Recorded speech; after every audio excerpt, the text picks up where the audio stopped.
ਸ਼ੇਰੇ ਪੰਜਾਬ 600 ਤੇ ਨਿੱਘਾ ਹਾਰਦਿਕ ਸਵਾਗਤ ਹੈ। ਮੈਂ ਤੁਹਾਡਾ ਮੇਜ਼ਬਾਨ ਹਰਜੀਤ ਸਿੰਘ ਗਿੱਲ ਦਾ ਹਰਜੀਤ ਸਿੰਘ ਗਿੱਲ ਸ਼ੋਅ ਲੈ ਕੇ ਤੁਹਾਡੀ ਸੇਵਾ ਦੇ ਵਿੱਚ ਹਾਜ਼ਰ ਹਾਂ। 10:15 ਤੇ 15 ਦਸੰਬਰ ਵਰਾ 2022 ਦਾ ਵੀਰਵਾਰ ਹੈ। 23 ਮੱਘਰ ਨਾਨਕ ਸੰਮਤ 554 ਨਿੱਘਾ ਹਾਰਦਿਕ ਸਵਾਗਤ ਹੈ ਜੀ। ਚੱਲਾਂਗੇ ਪੰਜਾਬ ਨੂੰ। ਦੇਸ਼ ਪੰਜਾਬ ਦੇ ਝਰੋਖੇ 'ਚ ਸਰਦਾਰ ਨਵਕਿਰਨ ਸਿੰਘ ਪੱਤੀ ਕਰਨਗੇ ਗੱਲਬਾਤ। ਉਸ ਤੋਂ ਬਾਅਦ ਫੇਰ ਪੰਜਾਬ ਚੱਲਾਂਗੇ ਸਰਦਾਰ ਅਜੇਪਾਲ ਸਿੰਘ ਬਰਾੜ ਦੇ ਨਾਲ। ਦੁਨੀਆ ਦੇ ਵਿੱਚ ਕੀ ਹੋ ਰਿਹਾ, ਕਿਹੜੇ ਇਸ਼ੂ, ਕਿਸ ਤਰ੍ਹਾਂ ਕੰਮਕਾਰ ਚੱਲ ਰਿਹਾ, ਅਤੇ ਨਾਲ ਚੀਨ ਅਤੇ ਭਾਰਤ ਦਾ ਜਿਹੜਾ ਰੇੜਕਾ ਇਹ ਕਿੱਧਰ ਨੂੰ ਜਾਏਗਾ, ਯੂਕਰੇਨ ਅਤੇ ਰੂਸ ਦੀ ਜੰਗ ਕਿੱਧਰ ਨੂੰ ਜਾਏਗੀ। ਇਸ 'ਤੇ ਉੱਘੇ ਮਾਹਰ ਭੂ ਰਾਜਨੀਤੀ ਦੇ ਸਰਦਾਰ ਅਜੇਪਾਲ ਸਿੰਘ ਬਰਾੜ ਗੱਲਬਾਤ ਕਰਨਗੇ। ਆਖਰੀ ਘੰਟੇ ਦੇ ਵਿੱਚ ਤੁਹਾਡੇ ਨਾਲ ਮੈਂ ਗੱਲਬਾਤ ਕਰਨੀ ਹੈ ਸਿਰਫ ਅਤੇ ਸਿਰਫ ਇਹ ਕਿ ਜਵਾਕਾਂ ਦੇ ਲਈ ਧਨ ਦੌਲਤ ਛੱਡ ਕੇ ਜਾਣ ਦਾ ਕਿੰਨਾ ਕੁ ਫਿਕਰ ਹੈ। ਅਫੋਰਡੇਬਿਲਟੀ ਦੀ ਗੱਲ ਕਿਉਂ ਹੁੰਦੀ ਆ ਮੁੜ ਕੇ, ਉਹ ਕਿਹੋ ਜਿਹਾ ਸਮਾਂ ਕੱਢਣਗੇ, ਕਿੰਨੀ ਧਨ ਦੌਲਤ ਛੱਡਣੀ ਹੈ, ਇਹ ਗੱਲ ਕਰਨੀ। 104-204-0600 ਆਨ ਏਅਰ ਨੰਬਰ ਰਹੇਗਾ, 6042040600 ਤੇ 6047291224 ਇਹ ਵਟਸਐਪ ਟੈਕਸਟ ਲਈ ਇਹੀ ਸੈੱਲ ਨੰਬਰ ਹੈ। ਇੱਕੋ ਹੀ ਨੰਬਰ ਆ ਮੇਰੇ ਕੋਲ, ਦੋ ਨਹੀਂ ਹੈ ਵੀ ਵਟਸਐਪ ਦਾ ਨੰਬਰ ਹੋਰ ਅਤੇ ਦੂਸਰੇ ਫੋਨ ਦਾ ਹੋਰ, ਇੱਕੋ ਹੀ ਨੰਬਰ ਹੈ। ਪਰ ਮੈਂ ਬੇਨਤੀ ਤਾਂ ਕਰਦਾ ਹੁੰਦਾ ਵੀ ਵਟਸਐਪ ਟੈਕਸਟ ਮੈਂ ਛੇਤੀ ਤੁਹਾਨੂੰ ਜਵਾਬ ਦੇ ਦਿੰਦਾ, ਕਈ ਵਾਰ ਫੋਨ ਚੱਕ ਨਹੀਂ ਹੁੰਦਾ। 6047291224 ਇਹ ਸੈੱਲ ਨੰਬਰ ਹੈ। ਵਪਾਰਕ ਵਾਅਦਿਆਂ ਲਈ ਜਦ ਵੀ ਤੁਸੀਂ ਕੋਈ ਗੱਲਬਾਤ ਕਰਨੀ ਚਾਹੁੰਦੇ ਹੋ ਸੁਨੇਹਾ ਦੇ ਸਕਦੇ ਹੋ। ਉਸੇ ਸਮੇਂ ਮੈਂ ਸੇਲਸ ਡਿਪਾਰਟਮੈਂਟ ਨੂੰ ਬੇਨਤੀ ਕਰਦਾ ਤੁਹਾਡੇ ਨਾਲ ਉਸੇ ਸਮੇਂ ਗੱਲਬਾਤ ਕਰਨਗੇ। 6047291224 ਕਰੋ ਚਾਕਰੀ ਨਾ ਐਸੀ ਜਿਹੜੀ ਇੱਜ਼ਤ ਗਵਾਵੇ, ਕਰੋ ਚਾਕਰੀ ਨਾ ਐਸੀ ਜਿਹੜੀ ਇੱਜ਼ਤ ਗਵਾਵੇ, ਘਰ ਆਇਆ ਪੈਸਾ ਮਾੜਾ ਜੋ ਕਲੇਸ਼ ਹੀ ਵਧਾਵੇ। ਪੁੱਤ ਜੰਮਿਆਂ ਤੋਂ ਕੀਤੀ ਹੋਈ ਪਾਰਟੀ ਵਿੱਚ ਉੱਭੇ ਜਦੋਂ ਆਸ਼ਰਮਾਂ ਜਦੋਂ ਵੀ ਬੜੇਪਾ ਰੁਲ ਜਾਵੇ, ਉਦੋਂ ਪਰਿਆਂ 'ਚ ਬਹਿਣ ਤੋਂ ਗਰੇਜ ਕਰੇ ਬੰਦਾ ਧੱਬਾ ਜਦੋਂ ਇੱਜ਼ਤ ਨੂੰ ਨੂੰਹ ਧੀ ਲਗਾਵੇ। ਵਿਹੜੇ ਸਹੁਰਿਆਂ ਦੇ ਪੰਚਾਇਤ ਬਣ ਜਾਣ ਪੇਕੇ, ਵਿਹੜੇ ਸਹੁਰਿਆਂ ਦੇ ਪੰਚਾਇਤ ਬਣ ਜਾਣ ਪੇਕੇ, ਮੁੜ ਪੱਗ ਸਿਰ ਵਾਲੀ ਚਿੱਟੀ ਨਾ ਕਹਾਵੇ। ਭਾਈਆਂ ਉੱਤੋਂ ਮੁੱਕ ਜਾਂਦਾ ਰੱਬ ਜਿੱਡਾ ਮਾਣ, ਰਾਈ ਦਾ ਪਹਾੜ ਗੱਲ ਗੁੱਝੀ ਬਣ ਜਾਵੇ। ਅੱਡ ਹੋਣ ਵਾਲੀ ਉਹ ਨੀ ਟਿਕ ਜਾਂਦੀ, ਅੱਡ ਹੋਣ ਵਾਲੀ ਉਦੋਂ ਨੀ ਟਿਕ ਜਾਂਦੀ। ਵੰਡ ਕੇ ਲਿਫਾਫਾ ਜਦੋਂ ਬੈਠਕ ਨੂੰ ਜਾਵੇ, ਆੜੀ ਵੀਰਾ ਯਾਰ ਛੱਡ ਬਣਦੇ ਸ਼ਰੀਕ ਨੇ। ਵੰਡ ਵਿਹੜਾ ਜਦੋਂ ਕੰਧ ਉੱਚੀ ਬਣ ਜਾਵੇ, ਗੱਲਾਂ ਬਾਤਾਂ ਉਦੋਂ ਹਥਿਆਰ ਬਣ ਜਾਣ ਬਈ। ਵੱਟ ਵਾਲਾ ਬੋੜ ਵਾਰੀ ਵੱਢਣ ਦੀ ਆਵੇ। ਇੱਕ ਤੋੜੀ ਦੋ ਢਿੱਡ ਆਖਦੇ, ਇੱਕ ਤੌੜੀ ਦੋ ਢਿੱਡ ਆਖਦੇ ਸਿਆਣੇ ਨੇ। ਨੂੰਹਾਂ ਵਿੱਚ ਸੱਸ ਦਰਿਆਤ ਜੋ ਵਧਾਵੇ। ਲੰਡਾ ਲੁੱਚਾ ਚੌਧਰੀ ਤੇ ਰੰਨ ਪ੍ਰਧਾਨ ਗੁੰਡੀ, ਸਿੱਧੂ ਦੱਸ ਦੇਖ ਕਿਵੇਂ ਅੱਖਾਂ ਮੀਚ ਜਾਵੇ। ਲੰਡਾ ਲੁੱਚਾ ਚੌਧਰੀ ਤੇ ਰੰਨ ਪ੍ਰਧਾਨ ਗੁੰਡੀ, ਸਿੱਧੂ ਦੱਸ ਦੇਖ ਕਿਵੇਂ ਅੱਖਾਂ ਮੀਚ ਜਾਵੇ। ਸਰਦਾਰਨੀ ਸੁਖਵਿੰਦਰ ਕੌਰ ਸਿੱਧੂ ਲਿਖਦੇ ਨੇ, ਚੰਗਾਲ ਆ ਪਿੰਡ ਤੇ ਹੁਣ ਸਰੀ 'ਚ ਨੇ। ਮਾਣਕ ਹੀ ਹੈ, ਰਹਿੰਦੀ ਦੁਨੀਆ ਤੱਕ ਕਲੀਆਂ ਚੱਲਣਗੀਆਂ ਮਾਣਕ ਦੀਆਂ। ਪੈਸਾ ਧੇਲਾ ਵੱਧ ਘੱਟ ਚਾਹੇ ਬਣਿਆ, ਪਰ ਜਿਹੜਾ ਪੈਰ ਉਹਨੇ ਗੱਡਿਆ ਉਹ ਪੈਰ ਨਹੀਂ ਚੱਕ ਹੋਣਾ, ਜਿੰਨਾ ਮਰਜ਼ੀ ਜ਼ੋਰ ਲਾ ਲਓ। ਮੈਨੂੰ ਇਉਂ ਲੱਗਦਾ ਸੀ ਜਦ ਪੈਸੇ ਘੱਟ ਗਾਇਕਾਂ ਨੂੰ ਬਣਦੇ ਸੀ ਵਧੀਆ ਸੀ। ਜਿਉਂ ਪੈਸੇ ਵੱਧ ਬਣਨ ਲੱਗ ਗਏ, ਸੋਨੇ ਦੇ ਕੋਟ ਅਤੇ ਸੋਨੇ ਦੀਆਂ ਐਨਕਾਂ, ਕਈ ਤਾਂ ਨਾ ਹਨੇਰੇ 'ਚ ਵੀ ਐਨਕਾਂ ਨਹੀਂ ਲਾਉਂਦੇ, ਪਤਾ ਨਹੀਂ ਕੀ ਬਿਮਾਰੀ ਪਈ ਹੋਈ ਹੈ। ਅਤੇ ਪਰ 3 ਜਣੇ ਹੁੰਦੇ, ਇੱਕ ਢੋਲਕੀ ਅਤੇ ਇੱਕ ਬਾਜੇ 'ਤੇ ਇਹਨੂੰ ਪੇਟੀ ਕਹਿੰਦੇ, ਇੱਕ ਥੱਲੇ ਘੜਾ ਵਜਾਉਂਦਾ ਹੁੰਦਾ ਅਤੇ ਮਾਣਕ ਹੁੰਦਾ, ਬਸ 4 ਜਣੇ ਇੰਨੇ ਕੁ ਹੀ ਸੀ। ਚੱਲੀਏ ਪੰਜਾਬ ਨੂੰ। ਦੇਸ਼ ਪੰਜਾਬ ਦੇ ਝਰੋਖੇ 'ਚ ਸਰਦਾਰ ਨਵਕਿਰਨ ਸਿੰਘ ਪੱਤੀ ਨਾਲ ਕਰਦੇ ਹਾਂ ਗੱਲਬਾਤ। 6042040600 ਆਨ ਏਅਰ ਨੰਬਰ ਰਹੇਗਾ। ਸਰਦਾਰ ਨਵਕਿਰਨ ਸਿੰਘ ਪੱਤੀ ਜੀ ਸਵਾਗਤ, ਸਤਿ ਸ੍ਰੀ ਅਕਾਲ। ਸ਼ੁਕਰੀਆ ਜੀ ਗਿੱਲ ਸਾਹਿਬ। ਸਭ ਤੋਂ ਪਹਿਲਾਂ ਤੁਹਾਨੂੰ ਤੇ ਸਾਰੇ ਸਰੋਤਿਆਂ ਨੂੰ ਮੇਰੇ ਵੱਲੋਂ ਵੀ ਪਿਆਰ ਭਰੀ ਸਤਿ ਸ੍ਰੀ ਅਕਾਲ ਜੀ। ਜੀ ਗਿੱਲ ਸਾਹਿਬ, ਜ਼ੀਰੇ ਦੇ ਇਲਾਕੇ 'ਚ ਪਾਣੀ ਥੱਲਿਓਂ ਗਾਰ ਨਿਕਲਦੀ ਆ, ਲੋਕਾਂ ਦਾ ਬੁਰਾ ਹਾਲ ਕੀਤਾ ਪਿਆ। ਸ਼ਰਾਬ ਦੀ ਫੈਕਟਰੀ ਨੇ, ਮਲਹੋਤਰਾ ਦੀ ਨੇ। ਪੁਲਿਸ ਮੈਨੂੰ ਪਤਾ ਲੱਗਿਆ ਪਹੁੰਚ ਗਈ, ਧਰਨਾ ਚੁਕਾਉਣਗੇ। ਜੀ ਗਿੱਲ ਸਾਹਿਬ, ਲੱਗਦਾ ਇੱਦਾਂ ਦੀ ਵੀ ਤਿਆਰੀ ਹੈਗੀ, ਕਿਉਂਕਿ ਜਿਹੜਾ ਉੱਥੇ ਪਿਛਲੇ 145ਵਾਂ ਦਿਨ ਅੱਜ ਧਰਨਾ ਚੱਲਦੇ ਇਹਨੂੰ 5 ਮਹੀਨੇ ਦੇ ਕਰੀਬ ਹੋ ਚੱਲੇ ਔਰ 5 ਮਹੀਨਿਆਂ ਤੋਂ ਸ਼ਰਾਬ ਦੀ ਫੈਕਟਰੀ ਬੰਦ ਹੈ। ਮਾਲਬਰੋ ਸ਼ਰਾਬ ਦੀ ਫੈਕਟਰੀ ਸ਼੍ਰੋਮਣੀ ਅਕਾਲੀ ਦਲ ਬਾਦਲ ਦੇ ਸੀਨੀਅਰ ਆਗੂ ਦੀਪ ਮਲਹੋਤਰਾ ਦੀ ਆ ਔਰ ਉੱਥੇ ਗਿੱਲ ਸਾਹਿਬ ਆਸ-ਪਾਸ ਦੇ ਏਰੀਆ ਦੇ ਵਿੱਚ ਕੋਈ 600 ਫੁੱਟ ਦੇ ਉੱਤੇ ਬੋਰ ਕਰਦਾ, ਕੋਈ 500 ਤੇ ਕਰਦਾ, ਥੱਲੇੋਂ ਲਾਹਣ ਨਿਕਲਦਾ, ਯਾਨੀ ਕਿ ਅਲਕੋਹਲ ਦੀ ਵੇਸਟੇਜ ਉਹ ਥੱਲੇੋਂ ਧਰਤੀ ਚੋਂ ਨਿਕਲਦੀ। ਇੱਕ ਧਾਰਮਿਕ ਸਥਾਨ ਦੇ ਉੱਤੇ ਬੋਰ ਕੀਤਾ ਪਿੱਛੇ 4 ਮਹੀਨੇ ਪਹਿਲਾਂ, ਉਹਦੇ ਚ ਵੀ ਥੱਲੇੋਂ ਲਾਹਣ ਨਿਕਲਿਆ ਔਰ ਅਲਕੋਹਲ ਦੀ ਸਮੈਲ ਮਾਰੇ। ਉਸ ਤੋਂ ਬਾਅਦ ਗਿੱਲ ਸਾਹਿਬ ਉੱਥੇ ਇਲਾਕੇ 'ਚ ਬਿਮਾਰੀਆਂ, ਈਵਨ ਫਸਲਾਂ ਸਬਜ਼ੀਆਂ ਵੀ ਵਧੀਆ ਨਹੀਂ ਹੁੰਦੀਆਂ, ਥੱਲੇੋਂ ਪਾਣੀ ਚੋਂ ਮੁਸ਼ਕ ਆਉਂਦਾ ਗਾ। ਔਰ ਇਹ ਮਸਲੇ ਨੂੰ ਲੈ ਕੇ ਇਲਾਕੇ ਦੇ ਲੋਕ, ਕਿਸਾਨ ਆਗੂ ਤੇ ਹੋਰ ਸਮਾਜਿਕ ਧਾਰਮਿਕ ਜਥੇਬੰਦੀਆਂ ਧਰਨਾ ਲਾਈ ਬੈਠੀਆਂ ਸ਼ਾਂਤਮਈ ਤਰੀਕੇ ਦੇ ਨਾਲ। ਉਹ ਕਹਿੰਦੇ ਅਸੀਂ ਫੈਕਟਰੀ ਨਹੀਂ ਚੱਲਣ ਦੇਣੀ, ਫੈਕਟਰੀ ਸਰਕਾਰ ਕਰੇ ਬੰਦ, ਜੇ ਲਾਉਣੀ ਆ ਤਾਂ ਐਗਰੀਕਲਚਰ ਬੇਸਡ ਇੰਡਸਟਰੀ ਲਾਓ ਪੰਜਾਬ ਦੇ ਵਿੱਚ, ਜਿਹੜੀ ਪੰਜਾਬ ਨੂੰ, ਪੰਜਾਬ ਦੀ ਕਿਸਾਨੀ ਨੂੰ, ਪੰਜਾਬ ਦੇ ਮਜ਼ਦੂਰਾਂ ਨੂੰ, ਪੰਜਾਬ ਦੀ ਜਵਾਨੀ ਨੂੰ ਬਚਾਵੇ। ਇਹ ਜਿਹੜੀਆਂ ਸ਼ਰਾਬ ਦੀਆਂ ਫੈਕਟਰੀਆਂ ਲਾ ਕੇ ਧਰਤੀ ਹੇਠਲਾ ਪਾਣੀ ਗੰਦਾ ਕਰੀ ਜਾਂਦੇ ਹੋ, ਇਹ ਨਹੀਂ ਚੱਲਣ ਦੇਣਾ। ਉੱਥੇ ਨੈਸ਼ਨਲ ਗ੍ਰੀਨ ਟ੍ਰਿਬਿਊਨਲ ਵੀ ਪਹੁੰਚਿਆ, ਪ੍ਰਦੂਸ਼ਣ ਕੰਟਰੋਲ ਬੋਰਡ ਵੀ ਪਹੁੰਚਿਆ, ਸੰਤ ਸੀਚੇਵਾਲ ਵੀ ਪਹੁੰਚੇ। ਗਿੱਲ ਸਾਹਿਬ ਉੱਥੋਂ ਜਿਹੜੇ ਨਮੂਨੇ ਲਏ ਨਾ, ਪਾਣੀ ਦੇ ਬੋਤਲਾਂ ਭਰ ਕੇ ਲੈ ਗਏ ਵੱਖ-ਵੱਖ ਬੋਰਡਾਂ ਵਾਲੇ, ਉਹਨਾਂ ਦੀਆਂ ਲੈਬੋਰਟਰੀਆਂ ਕਹਿੰਦੀਆਂ ਪਾਣੀ ਬੜਾ ਵਧੀਆ, ਫੈਕਟਰੀ ਕੋਈ ਨੁਕਸਾਨ ਨਹੀਂ ਕਰ ਰਹੀ। ਮਸਲਾ ਅਦਾਲਤ 'ਚ ਗਿਆ, ਅਦਾਲਤ ਨੇ ਪੰਜਾਬ ਸਰਕਾਰ ਨੂੰ 15 ਕਰੋੜ ਰੁਪਇਆ ਜੁਰਮਾਨਾ ਕਰਤਾ। ਉਸ ਤੋਂ ਬਾਅਦ ਹੁਣ ਗਿੱਲ ਸਾਹਿਬ ਜਿਹੜੀ ਅੱਜ ਹੈ ਨਾ, ਅੱਜ ਉੱਥੇ ਤਿਆਰੀ ਇਹ ਹੈ ਕਿ ਵੱਡੀ ਗਿਣਤੀ ਦੇ ਵਿੱਚ ਪੁਲਿਸ, ਫਾਇਰ ਬ੍ਰਿਗੇਡ ਦੀਆਂ ਗੱਡੀਆਂ, ਐਂਬੂਲੈਂਸ, ਕਰੇਨਾਂ, JCB ਮਸ਼ੀਨਾਂ, ਉਹ ਸਾਰਾ ਤਾਣਾ ਲੈ ਕੇ ਉੱਥੇ ਅਫਸਰ ਖੜੇ ਨੇ। ਡਿਪਟੀ ਕਮਿਸ਼ਨਰ ਨੇ ਕਹਿਤਾ ਵੀ ਅਸੀਂ ਸਖਤੀ ਨਹੀਂ ਕਰਨੀ ਚਾਹੁੰਦੇ, ਆਪ ਹੀ ਪਾਸੇ ਹੋ ਜਾਓ। ਔਰ ਉੱਥੇ ਗਿੱਲ ਸਾਹਿਬ ਇਹ ਵੀ ਕਹਿ ਰਿਹਾ ਪ੍ਰਸ਼ਾਸਨ ਕਿ ਜਿਹੜੇ ਮੂਹਰੇ ਆਗੂ ਨੇ, ਸਾਨੂੰ ਅਦਾਲਤ ਨੇ ਕਿਹਾ ਉਹਨਾਂ ਦੀਆਂ ਪ੍ਰਾਪਰਟੀਆਂ ਕੀ ਨੇ, ਜਾਇਦਾਦਾਂ ਕੀ ਨੇ, ਉਹ ਸਾਰੀਆਂ ਦੀ ਡਿਟੇਲ ਬਣਾ ਲਓ। ਯਾਨੀ ਕਿ ਜਿਵੇਂ ਅੰਗਰੇਜ਼ ਹਕੂਮਤ ਵੇਲੇ ਹੁੰਦਾ ਸੀ ਪ੍ਰਾਪਰਟੀਆਂ ਵਾਲਾ ਮਸਲਾ, ਉਵੇਂ ਜਿਵੇਂ ਅੱਗੇ ਵਧਾਉਣ ਵਾਲੇ ਪਾਸੇ ਨੂੰ ਤੁਰ ਪਏ ਨੇ। ਲਤੀਫਪੁਰਾ ਪਿਛਲੇ ਦਿਨਾਂ 'ਚ ਆਪਾਂ ਦੇਖਿਆ ਤਾਂ ਜੀਰੇ ਦੇ ਵਿੱਚ ਅੱਜ ਪੂਰਾ ਤਾਮ ਝਾਮ ਲੈ ਕੇ ਪ੍ਰਸ਼ਾਸਨ ਹੈਗਾ ਜਿਹੜਾ ਉਹ ਉੱਥੇ ਪਹੁੰਚਿਆ ਹੋਇਆ ਗਾ। ਔਰ ਕਿਸਾਨ ਜਥੇਬੰਦੀਆਂ, ਦੂਜੇ ਪਾਸਿਓਂ ਸਮਾਜਿਕ ਧਾਰਮਿਕ ਜਥੇਬੰਦੀਆਂ ਨੇ ਵੀ ਗੁਰਦੁਆਰਾ ਸਾਹਿਬਾਨਾਂ ਦੇ ਵਿੱਚ ਅਨਾਊਂਸਮੈਂਟਾਂ ਕਰਤੀਆਂ ਕਿ ਆ ਜਾਓ ਭਾਈ। ਸਿੰਘੂ ਬਾਰਡਰ ਵਰਗਾ ਸਥਿਤੀ ਉੱਥੇ ਬਣੀ ਹੋਈ ਹੈ। ਸੋ ਦੇਖਦੇ ਹਾਂ ਹੁਣ ਕਿਸ ਤਰ੍ਹਾਂ ਦੀ ਸਥਿਤੀ ਕੱਲ੍ਹ ਨੂੰ ਬਣਦੀ ਹੈ ਜੀ। ਪੀਲੀਭੀਤ ਦੇ ਵਿੱਚ ਕਿਹੜੇ ਝੂਠੇ ਪੁਲਿਸ ਮੁਕਾਬਲੇ 'ਚ 43 ਨੂੰ ਕੈਦ ਬੋਲ ਗਈ ਪੁਲਿਸੀਆਂ ਨੂੰ?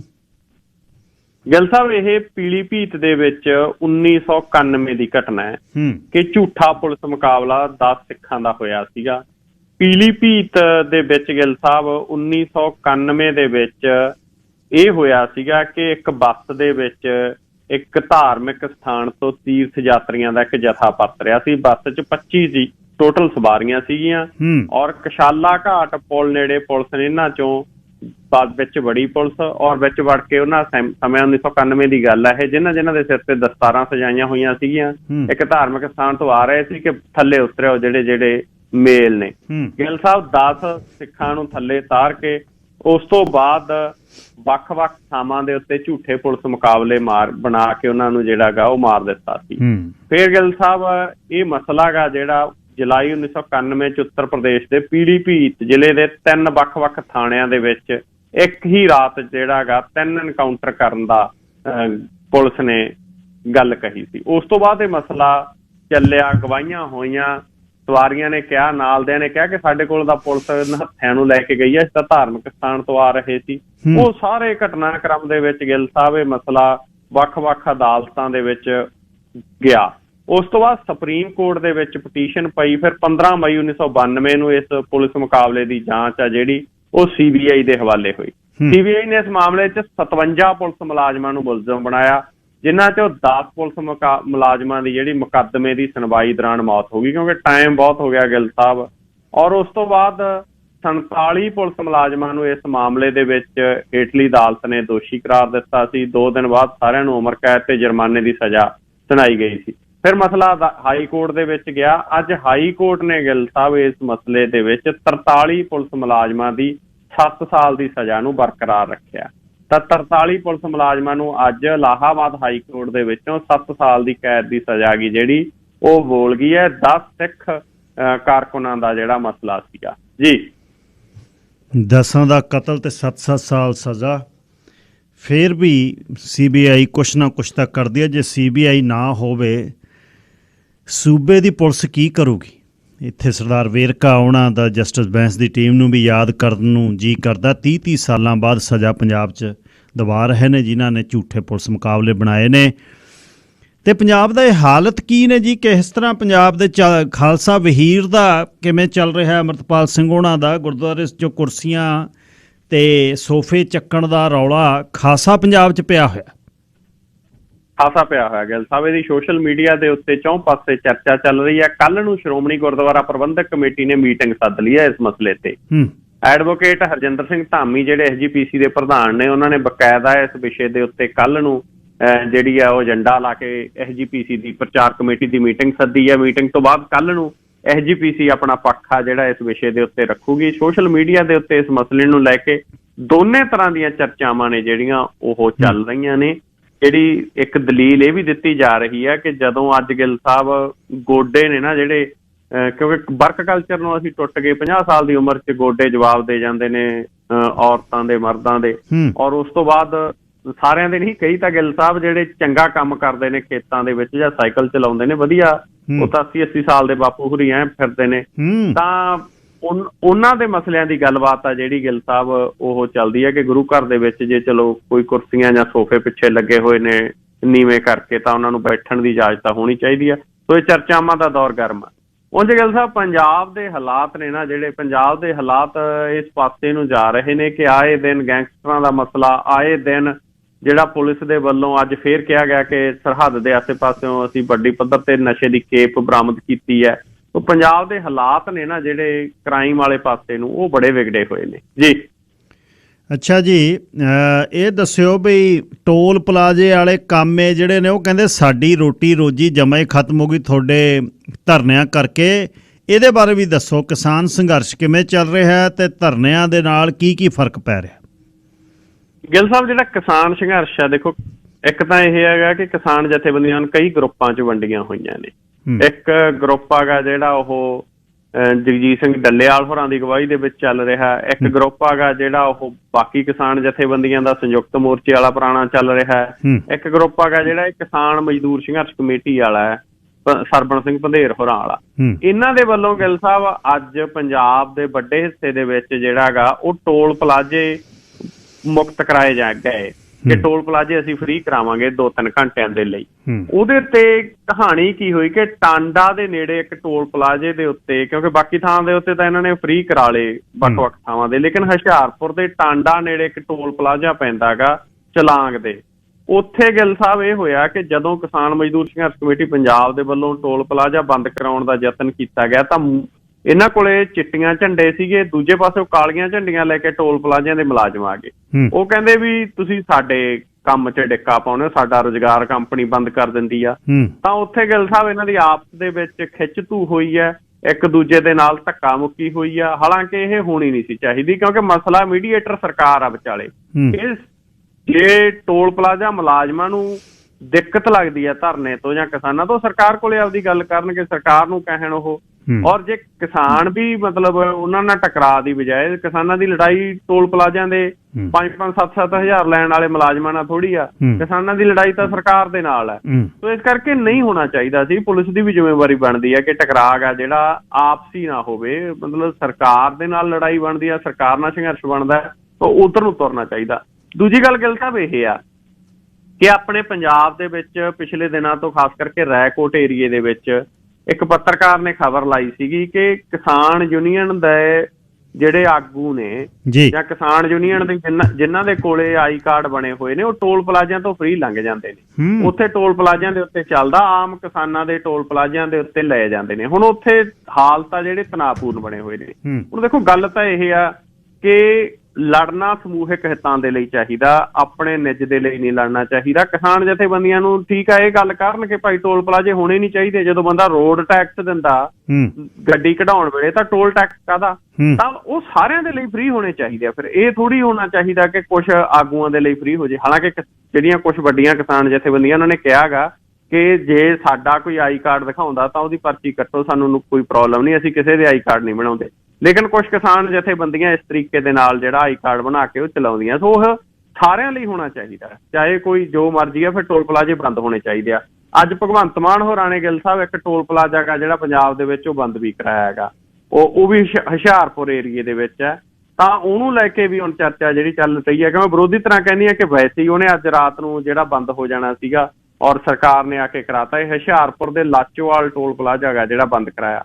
ਆਉਣ ਵਾਲੇ ਦਿਨਾਂ ਦੇ ਵਿੱਚ ਹੋਰ ਵੀ ਟੋਲ ਪਲਾਜ਼ੇ ਨੇ ਜਿਹੜੇ ਉਹ, ਕਿਉਂਕਿ ਜਿਹਦੀ ਮਿਆਦ ਖਤਮ ਹੋ ਜਾਣੀ ਹੈ ਉਹਨੇ ਬੰਦ ਹੋ ਜਾਣਾ ਹੈਗਾ।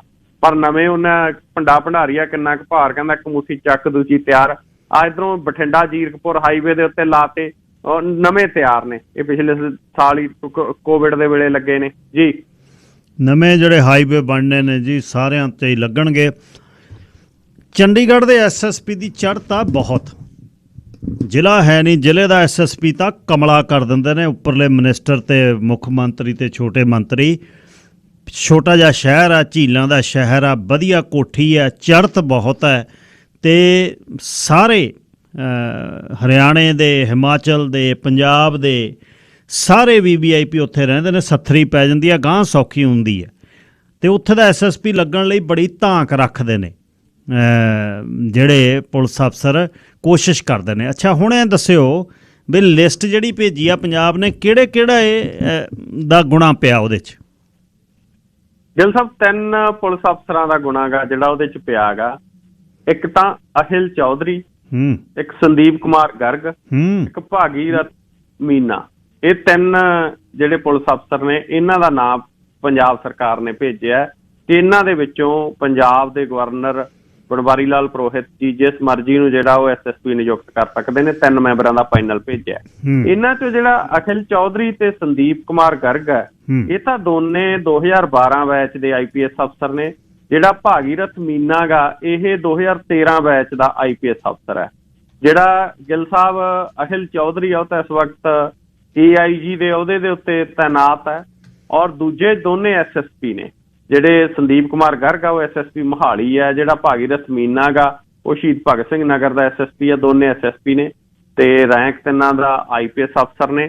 ਔਰ ਇਹਨਾਂ 3 ਦੇ ਨਾਂ ਨੇ ਜਿਹੜੇ ਉਹ ਪੰਜਾਬ ਸਰਕਾਰ ਨੇ ਚੰਡੀਗੜ੍ਹ ਦਾ SSP ਲੱਗਣ ਦੇ ਲਈ ਭੇਜੇ ਨੇ ਜੀ। ਗਰਗ ਦਾ ਮੈਨੂੰ ਲੱਗਦਾ ਗੁਣਾ ਪਊਗਾ। ਚਲੋ ਬਾਕੀ ਦੇਖਦੇ ਹਾਂ। ਅੱਛਾ ਜੀ, ਇੱਕ ਅਗਲੀ ਗੱਲ ਲਤੀਫਪੁਰੇ ਦੇ ਵਿੱਚ ਖਾਲਸਾ ਏਡ ਨੇ ਜਾ ਕੇ ਮਦਦ ਕੀਤੀ ਹੈ। ਅਤੇ ਲਤੀਫਪੁਰੇ 'ਚ ਜਿਹੜੇ ਅਜਾੜੇ ਲੋਕ ਨੇ ਉਹਨਾਂ ਦੀ ਕੀ ਖਬਰ ਹੈ ਜੀ? ਵਾਕਈ ਗਿੱਲ ਸਾਹਿਬ, ਖਾਲਸਾ ਏਡ ਨੇ ਉੱਥੇ ਟੈਂਟ ਲਾਏ ਨੇ, ਲੋਕਾਂ ਨੂੰ ਲੰਗਰ ਦਿੱਤਾ ਜਾ ਰਿਹਾ ਹੈ। ਸੜਕ ਦੇ ਉੱਤੇ ਹੀ ਲੋਕਾਂ ਦੇ ਵੱਲੋਂ ਉੱਥੇ ਇਹਨਾਂ ਠੰਡ ਦੇ ਦਿਨਾਂ ਦੇ ਵਿੱਚ ਲੰਗਰ ਹੈਗਾ ਜਿਹੜਾ ਉਹ ਪਕਾਇਆ ਜਾ ਰਿਹਾ ਹੈ। ਉਹਨਾਂ ਨੂੰ ਵਾਸ਼ਰੂਮ ਜਾਣ ਦੀ, ਗਿੱਲ ਸਾਹਿਬ ਨਹਾਉਣ ਧੋਣ ਦੀ ਬਹੁਤ ਸਮੱਸਿਆ ਲੋਕਾਂ ਨੂੰ ਆ ਰਹੀ ਹੈ। ਔਰ ਚੰਗੇ ਸੋਹਣੇ ਘਰਾਂ ਦੇ ਵਿੱਚੋਂ 1947 ਦੇ ਵਿੱਚ ਆ ਕੇ ਵਸੇ ਸੀ, ਉਹਨਾਂ ਨੂੰ ਉਜਾੜ ਦਿੱਤਾ ਗਿਆ। ਇਹ ਮਸਲਾ ਸੰਸਦ 'ਚ ਗੂੰਜਿਆ ਅੱਜ ਸੰਸਦ ਦੇ ਵਿੱਚ, ਕਿਉਂਕਿ ਸੰਸਦ ਦਾ ਸੈਸ਼ਨ ਚੱਲ ਰਿਹਾ। ਲੁਧਿਆਣਾ ਤੋਂ ਮੈਂਬਰ ਪਾਰਲੀਮੈਂਟ ਰਵਨੀਤ ਬਿੱਟੂ ਨੇ ਮਸਲਾ ਉਠਾਇਆ ਕਿ ਕਿਵੇਂ ਜਲੰਧਰ ਦੇ ਲਤੀਫਪੁਰਾ ਦੇ ਵਿੱਚ ਲੋਕਾਂ ਨੂੰ ਉਜਾੜਿਆ ਗਿਆ। ਇਹਦੇ ਤੇ ਕੇਂਦਰੀ ਮੰਤਰੀ ਹਰਦੀਪ ਪੁਰੀ ਨੇ ਸੰਸਦ ਦੇ ਵਿੱਚ ਖੜ ਕੇ ਜਵਾਬ ਦਿੱਤਾ। ਕੇਂਦਰੀ ਮੰਤਰੀ ਹਰਦੀਪ ਪੁਰੀ ਨੇ ਉੱਥੇ ਕਿਹਾ ਕਿ ਅਸੀਂ ਸਿੱਧਾ ਦਖਲ ਤਾਂ ਨਹੀਂ ਦੇ ਸਕਦੇ, ਲੇਕਿਨ ਮਨੁੱਖੀ ਆਧਾਰ ਦੇ ਉੱਤੇ ਉਹਨਾਂ ਦੀ ਜੋ ਬਣਦੀ ਮਦਦ ਆ ਲੋਕਾਂ ਦੀ, ਅਸੀਂ ਕਰਨ ਦੇ ਲਈ ਤਿਆਰ ਹਾਂ। ਉਹਨਾਂ ਨੇ ਇਸ ਮਸਲੇ 'ਚ ਹਾਮੀ ਭਰੀ ਆ।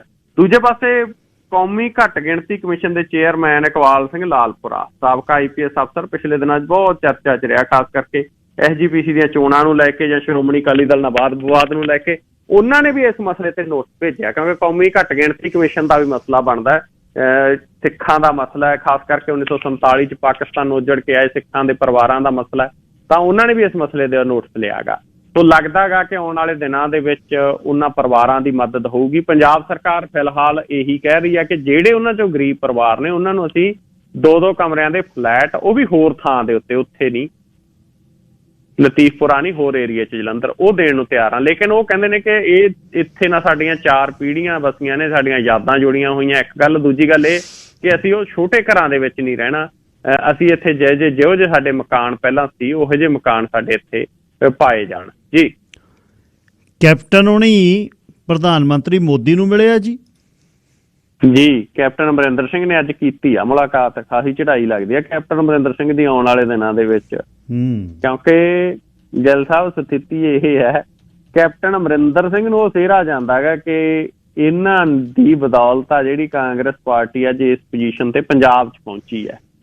ਤਾਂ ਉਹਦੀ ਸ਼ਾਬਾਸ਼ੀ ਵੀ ਦਿੰਦੇ ਹੋਣਗੇ ਪ੍ਰਧਾਨ ਮੰਤਰੀ ਨਰਿੰਦਰ ਮੋਦੀ। ਖੈਰ, ਕੈਪਟਨ ਅਮਰਿੰਦਰ ਸਿੰਘ ਹੋਰਾਂ ਨੇ ਜਾ ਕੇ ਜਿਹੜੀ ਮੁਲਾਕਾਤ ਕੀਤੀ ਆ, ਕੈਪਟਨ ਅਮਰਿੰਦਰ ਸਿੰਘ ਹੋਰੀ ਉਹੀ ਗੱਲ ਜਿਹੜੀ ਉਹ ਪਹਿਲਾਂ ਰਾਗ ਲਾਪਦੇ ਉਹੀ ਉਹਨਾਂ ਨੇ ਜਾ ਕੇ ਉੱਥੇ ਲਾਪਿਆ ਕਿ ਸਰਹੱਦੀ ਸੂਬਾ ਗਾ, ਡਰੱਗਸ ਆ ਰਹੀਆਂ ਨੇ ਪੰਜਾਬ ਦੇ ਵਿੱਚ, ਲਾਅ ਐਂਡ ਆਰਡਰ ਦਾ ਮਸਲਾ ਕਿਸ ਤਰ੍ਹਾਂ ਦਾ, ਇਹ ਸਾਰੇ ਮਸਲਿਆਂ ਦੇ ਉੱਤੇ। ਬਾਕੀ ਕੁੱਲ ਗੱਲ ਤਾਂ ਜਿਹੜੀ 2024 ਦੀ ਇਲੈਕਸ਼ਨ ਤੇ ਹੋਈ ਹੋਊ, ਕਿਉਂਕਿ ਪ੍ਰਨੀਤ ਕੌਰ ਹਜੇ ਕਾਂਗਰਸ ਦੇ ਵਿੱਚ ਹੀ ਹੈ। ਜਿਉਂ-ਜਿਉਂ ਇਲੈਕਸ਼ਨ ਦਾ ਬਿਗਲ ਵੱਜਣਾ, ਪ੍ਰਨੀਤ ਕੌਰ ਨੇ ਕਾਂਗਰਸ ਛੱਡ ਕੇ ਭਾਜਪਾ ਵਾਲੇ ਪਾਸੇ ਨੂੰ ਤੁਰਨ ਦੀ ਸੰਭਾਵਨਾ ਬਣਨੀ ਹੈ। ਔਰ ਕੈਪਟਨ ਅਮਰਿੰਦਰ ਸਿੰਘ ਹੋਰੀ ਚਾਹੁੰਦੇ ਨੇ ਕਿ ਪੰਜਾਬ ਦੇ ਵਿੱਚ ਚੋਣ ਕੰਪੇਨ ਦੀ ਵਾਗਡੋਰ ਆ ਜਿਹੜੀ ਉਹਨਾਂ ਨੂੰ ਸੌਂਪੀ ਜਾਵੇ। ਸ਼ਾਇਦ ਇਹ ਗੱਲਾਂ ਹੋਈਆਂ ਹੋਣਗੀਆਂ ਜੀ। ਅੱਛਾ ਜੀ, ਤੇ ਅਕਾਲੀ ਦਲ ਬਾਦਲ ਨੇ ਵੀ ਕੁਛ ਢਾਂਚਾ ਬਦਲਿਆ ਜੀ? ਜੀ ਗਿੱਲ ਸਾਹਿਬ, ਅੱਜ ਸ਼੍ਰੋਮਣੀ ਅਕਾਲੀ ਦਲ ਬਾਦਲ ਦੇ ਵੱਲੋਂ ਵੀ ਢਾਂਚਾ ਜਿਹੜਾ ਆਪਣਾ ਉਹ ਬਣਾਇਆ ਗਿਆ ਹੈਗਾ। ਸੁਖਬੀਰ ਸਿੰਘ ਬਾਦਲ ਪ੍ਰਧਾਨ ਹੈਗੇ ਨੇ, ਇਹਨਾਂ ਨੇ ਪਹਿਲਾਂ ਬਾਕੀ ਢਾਂਚਾ ਭੰਗ ਕਰਤਾ ਸੀ ਵੀ ਮੈਂ ਪ੍ਰਧਾਨ ਤੇ ਬਾਕੀ ਤੁਸੀਂ ਬਣਾ ਲਓ ਜਿਹੜੇ ਸਾਰਾ ਭੰਗ। ਤਾਂ ਹੁਣ ਅੱਜ ਗਿੱਲ ਸਾਹਿਬ ਇੱਕ ਤਾਂ ਸਲਾਹਕਾਰ ਲਾਏ ਗਏ ਨੇ ਪ੍ਰਧਾਨ ਸਾਹਿਬ ਦੇ, ਉਹਨਾਂ 'ਚ ਗੋਬਿੰਦ ਸਿੰਘ ਲੌਂਗੋਵਾਲ, ਸੁੱਚਾ ਸਿੰਘ ਛੋਟੇਪੁਰ, ਅਲਵਿੰਦਰਪਾਲ ਸਿੰਘ ਪੱਖੋਕੇ, ਇਹ ਜਿਹੜੇ ਨੇ 10 ਸਲਾਹਕਾਰ ਲਾਏ ਗਏ ਨੇ। ਇਸ ਤੋਂ ਇਲਾਵਾ ਮੀਤ ਪ੍ਰਧਾਨ ਬਣਾਏ ਨੇ, ਸੀਨੀਅਰ ਮੀਤ ਪ੍ਰਧਾਨ ਇੱਕ ਦੇਸ਼ ਪ੍ਰਤਾਪ ਸਿੰਘ ਕੈਰੋਂ ਨੂੰ ਬਣਾਇਆ, ਜੀਤ ਮਹਿੰਦਰ ਸਿੰਘ ਸਿੱਧੂ ਨੂੰ ਬਣਾਇਆ, ਮਨਪ੍ਰੀਤ ਸਿੰਘ ਯਾਲੀ ਨੂੰ ਬਣਾਤਾ ਸੀਨੀਅਰ ਮੀਤ ਪ੍ਰਧਾਨ, ਸੋਹਣ ਸਿੰਘ ਠੰਡਲ, ਹਰਮੀਤ ਸੰਧੂ, ਮਨਤਾਰ ਬਰਾੜ, ਜਗਵੀਰ ਬਰਾੜ, ਗਗਨਜੀਤ ਸਿੰਘ ਬਰਨਾਲਾ ਨੂੰ ਵੀ ਲਿਆਂਦਾ ਗਿੱਲ ਸਾਹਿਬ, ਬਰਨਾਲਾ ਪਰਿਵਾਰ ਦਾ ਪ੍ਰਜੰਦ, ਉਧਰੋਂ ਬੀਬੀ ਸਤਵਿੰਦਰ ਕੌਰ ਢਾਲੀਵਾਲ, ਇਹ ਸਾਰਿਆਂ ਨੂੰ ਜਿਹੜਾ ਗਾ ਉਹ ਸੀਨੀਅਰ ਮੀਤ ਪ੍ਰਧਾਨ ਲਾਇਆ ਜੀ। ਈਟੀਓ ਕਿਹੜਾ ਫੜ ਲਿਆ ਵਿਜੀਲੈਂਸ ਨੇ? ਵਿਜੀਲੈਂਸ ਨੇ ਈਟੀਓ ਪੈਸੇ ਹੀ ਖਾਸੇ ਲੈਂਦਾ ਸੀਗਾ ਜੀ। ਇਹ ਗੱਲ ਸਾਹਿਬ ਪਤਾ ਲੱਗਿਆ ਕਿ 15 ਲੱਖ ਰੁਪਏ ਦੀ ਰਿਸ਼ਵਤ ਦੀ ਮੰਗ ਕਰ ਰਿਹਾ ਸੀ। ਇੱਕ ਫਰਮ ਨੂੰ ਜੁਰਮਾਨਾ ਲਾਇਆ ਸੀ, ਜੁਰਮਾਨਾ ਰੱਦ ਕਰਾਉਣ ਦੇ ਬਦਲੇ ਜਿਹੜਾ 15 ਲੱਖ ਰੁਪਏ ਦੀ ਮੰਗ ਰਿਹਾ ਸੀ, ਲੇਕਿਨ 5 ਲੱਖ ਰੁਪਏ ਦੀ ਗੱਲ ਆ ਜਿਹੜੀ ਉਹ ਤੁਰੀ ਸੀਗੀ। ਔਰ ਅੱਜ ਵਿਜੀਲੈਂਸ ਬਿਊਰੋ ਨੇ ਇਹ ਜਿਹੜਾ ਈਟੀਓ ਸੰਦੀਪ ਸਿੰਘ ਦਾ ਨਾਂ ਗਾ, ਇਹਨੂੰ ਤੇ ਆਬਕਾਰੀ ਤੇ ਕਰ ਇੰਸਪੈਕਟਰ ਵਿਸ਼ਾਲ ਸ਼ਰਮਾ ਦੋਨਾਂ ਨੂੰ ਫੜਿਆ ਗਿੱਲ ਸਾਹਿਬ। ਇਹ ਦੋਨੇ ਲੁਧਿਆਣਾ ਦੇ ਵਿੱਚ ਤੈਨਾਤ ਸੀਗੇ ਔਰ ਲੁਧਿਆਣਾ ਦੇ ਵਿੱਚੋਂ ਇਹਨਾਂ ਨੂੰ ਜਿਹੜਾ ਫੜਿਆ ਗਿਆ। ਇੱਕ ਵਿਅਕਤੀ ਨੇ ਇਹਨਾਂ ਦੀ ਸ਼ਿਕਾਇਤ ਕੀਤੀ, ਰੰਗੇ ਹੱਥੀਂ ਇਹਨਾਂ ਨੂੰ ਫੜ ਲਿਆ। ਅੱਛਾ ਜੀ, ਜਿਹੜੀ ਆਖਰੀ ਖਬਰ, ਲੁਧਿਆਣੇ ਕਿਸੇ ਲੜਕੀ ਦੀ ਲਾਸ਼ ਮਿਲੀ ਹੈ ਜੀ? ਗਿੱਲ ਸਾਹਿਬ, 16 ਸਾਲਾਂ ਦੀ ਕੁੜੀ ਦੀ ਲਾਸ਼ ਮਿਲੀ ਹੈਗੀ। ਇਹ ਕੁੜੀ ਘਰੋਂ ਸਕੂਲ ਪੜ੍ਹਨ ਗਈ ਸੀ, ਸਕੂਲ ਦੇ ਵਿੱਚ ਪੇਪਰ ਦਿੱਤਾ, 1 ਵਜੇ ਪੇਪਰ ਦੇ ਕੇ ਉਸ ਤੋਂ ਬਾਅਦ ਇਹ ਲੜਕੀ ਲਾਪਤਾ ਸੀਗੀ। ਔਰ ਲੁਧਿਆਣਾ ਦੇ ਜਮਾਲਪੁਰ ਨੇੜੇ ਭਾਮੀਆਂ ਕਲਾਂ ਦੇ ਵਿੱਚ ਖੇਤਾਂ ਦੇ ਵਿੱਚੋਂ ਇਸ ਲੜਕੀ ਭਾਮੀਆਂ ਕਲਾਂ ਦੇ ਖੇਤਾਂ ਦੇ ਵਿੱਚੋਂ ਇਸ ਲੜਕੀ ਦੀ ਲਾਸ਼ ਆ ਜਿਹੜੀ ਉਹ ਮਿਲੀ ਹੈ।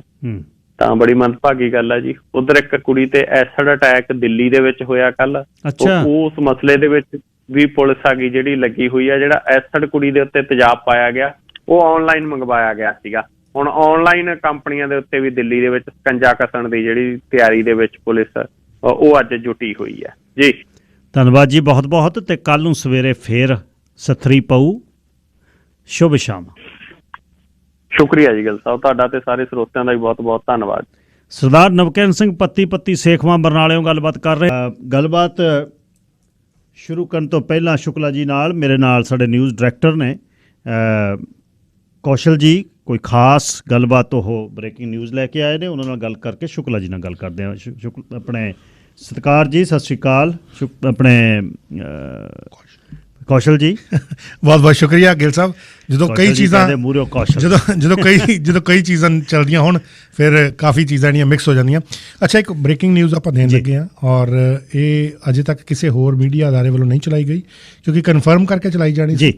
ਔਰ ਬੜੇ ਆਪਣੇ ਭਰੋਸੇਯੋਗ ਸੂਤਰਾਂ ਨੇ ਜਾਣਕਾਰੀ ਦੇ ਦਿੱਤੀ ਹੈ ਕਿ ਆਪਾਂ ਨੂੰ ਪਤਾ ਕਿ ਸਰੀ ਦੇ ਵਿੱਚ ਪੁਲਿਸਿੰਗ ਦਾ ਰੇੜਕਾ ਫਸਿਆ ਹੋਇਆ ਕਿ ਕਿਹੜੀ ਵਰਦੀ ਵਾਲੀ ਪੁਲਿਸ ਆਣੀ ਹੈ, ਕਿਹੜੀ ਨਹੀਂ ਆਣੀ। ਉਹਨੂੰ ਲੈ ਕੇ ਵੱਖੋ ਵੱਖਰੇ ਜਿਹੜੇ ਗਰੁੱਪ ਹੈ ਉਹ ਵੱਖੋ ਵੱਖਰੇ ਤਰੀਕਿਆਂ ਨਾਲ ਵੱਖੋ ਵੱਖਰੇ ਜਿਹੜੇ ਗਰੁੱਪਸ ਨੇ ਉਹਨਾਂ ਨੂੰ ਸਪੋਰਟ ਵੀ ਕਰ ਰਹੇ ਆ। ਪਿਛਲੇ ਦਿਨੀ ਇੱਕ ਲੈਟਰ ਜਿਹੜੀ ਹੈ ਉਹ ਚਰਚਾ ਦੇ ਵਿੱਚ ਆਈ ਕਿ ਬਹੁਤ ਸਾਰੇ ਗੁਰਦੁਆਰਾ ਸਾਹਿਬਾਨ ਦਾ ਜ਼ਿਕਰ ਕਰਕੇ ਇੱਕ ਲੈਟਰ ਜਿਹੜੀ ਹੈ ਉਹ ਸਰਕਾਰ ਨੂੰ ਭੇਜੀ ਗਈ। ਅੱਛਾ ਜੀ, ਇਹ ਭੇਜੀ ਗਈ ਸੀ ਮਿਨਿਸਟਰ ਫਾਰਮਰਸ ਨੂੰ, ਜਿਹੜੇ ਸਾਡੇ ਪਬਲਿਕ ਸੇਫਟੀ ਦੇ ਸੋਲੀਸਿਟਰ ਜਨਰਲ ਨੇ।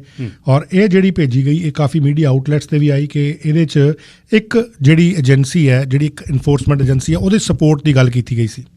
ਇਹ 12 ਤਰੀਕ ਨੂੰ ਇਹ ਲੈਟਰ ਜਿਹੜੀ ਹੈ ਇਹ ਭੇਜੀ ਗਈ ਸੀ। ਹੁਣ ਇਹ ਪਤਾ ਲੱਗ ਰਿਹਾ ਕਿ ਕੁਝ ਗੁਰਦੁਆਰਾ ਸੰਸਥਾਵਾਂ ਨੇ ਜਿਨ੍ਹਾਂ ਨੇ ਸਾਫ਼ ਤੌਰ ਤੇ ਕਹਿਤਾ ਹੈ ਕਿ ਜਿਹੜੀ ਸਾਨੂੰ ਭਰੋਸੇ 'ਚ ਨਹੀਂ ਲਿਆ। ਉਹ ਕਹਿੰਦੇ ਨਹੀਂ, ਉਹ ਕਹਿੰਦੇ ਕਿ 12 ਤਰੀਕ ਨੂੰ ਜਿਹੜੀ ਇਹ ਲੈਟਰ ਭੇਜੀ ਗਈ ਸੀ, ਸਭ ਤੋਂ ਪਹਿਲਾਂ ਤਾਂ ਕਹਿੰਦੇ ਅਸੀਂ ਇਹਦੀ ਬਹੁਤ ਘੋਰ ਸ਼ਬਦਾਂ 'ਚ ਨਿੰਦਾ ਕਰਦੇ ਹਾਂ ਕਿ ਇਹ ਲੈਟਰ ਜਿਹੜੀ ਇਸ ਤਰੀਕੇ ਨਾਲ ਜਾਰੀ ਕੀਤੀ ਗਈ। ਕਹਿੰਦੇ ਇਹ ਲੈਟਰ ਸਾਡੇ ਗੁਰਦੁਆਰੇ ਵੱਲੋਂ ਓਬਲੀਗ ਟੈਂਪਲ ਵੱਲੋਂ ਆਥੋਰਾਈਜ਼ ਨਹੀਂ ਸੀ ਕੀਤੀ ਗਈ। ਇਹ ਧੋਖਾਧੜੀ ਦੇ ਨਾਲ ਸਾਡੇ ਲੋਗੋ, ਸਾਡੇ ਨਾਂ ਯੂਜ਼ ਕੀਤੇ ਗਏ ਔਰ ਮੀਡੀਆ ਨੇ ਵੀ ਕਹਿੰਦੇ ਵੈਰੀਫਾਈ ਕੀਤੇ ਬਗੈਰ ਆਪਣੇ ਸੋਰਸ ਇਹ ਖਬਰਾਂ ਜਿਹੜੀਆਂ ਲਾਈਆਂ ਔਰ ਕਹਿੰਦੇ ਇਹ ਲੈਟਰ ਜਿਹੜੀ ਆ ਬ੍ਰੌਡਕਾਸਟ ਕਰਨ ਤੋਂ ਪਹਿਲਾਂ ਮੀਡੀਆ ਦਾ ਫਰਜ਼ ਸੀ ਕਿ ਉਹ ਇਹਦੇ ਬਾਰੇ ਚੈੱਕ ਕਰਦੇ ਔਰ ਕਹਿੰਦੇ ਲੈਟਰ ਜਿਹੜੀ ਹੈ ਸਾਡੇ ਓਪੀਨੀਅਨ ਨੂੰ, ਸਾਡੀ ਪੋਜੀਸ਼ਨ ਨੂੰ ਰਿਫਲੈਕਟ ਨਹੀਂ ਕਰਦੀ। ਕਹਿੰਦੇ ਅਸੀਂ ਇਹ ਸਮਝਦੇ ਹਾਂ ਕਿ ਕੁਝ ਲੋਕ ਚਾਹੁੰਦੇ ਆ ਕਿ ਸਰੀ ਦੇ ਪੁਲਿਸਿੰਗ ਡਿਸੀਜਨ ਨੂੰ ਪੋਲੀਟੀਕਲ ਇੱਕ ਬੈਟਲ ਗਰਾਊਂਡ ਬਣਾਇਆ ਜਾਏ, ਪੋਲੀਟੀਕਲ ਡਿਸੀਜਨ ਬਣਾਇਆ ਜਾਏ ਔਰ ਕਮਿਊਨਿਟੀ ਦੇ ਵਿੱਚ ਇੱਕ ਵੰਡ ਜਿਹੜੀ ਆ ਉਹ ਕ੍ਰੀਏਟ ਕੀਤੀ ਜਾਏ।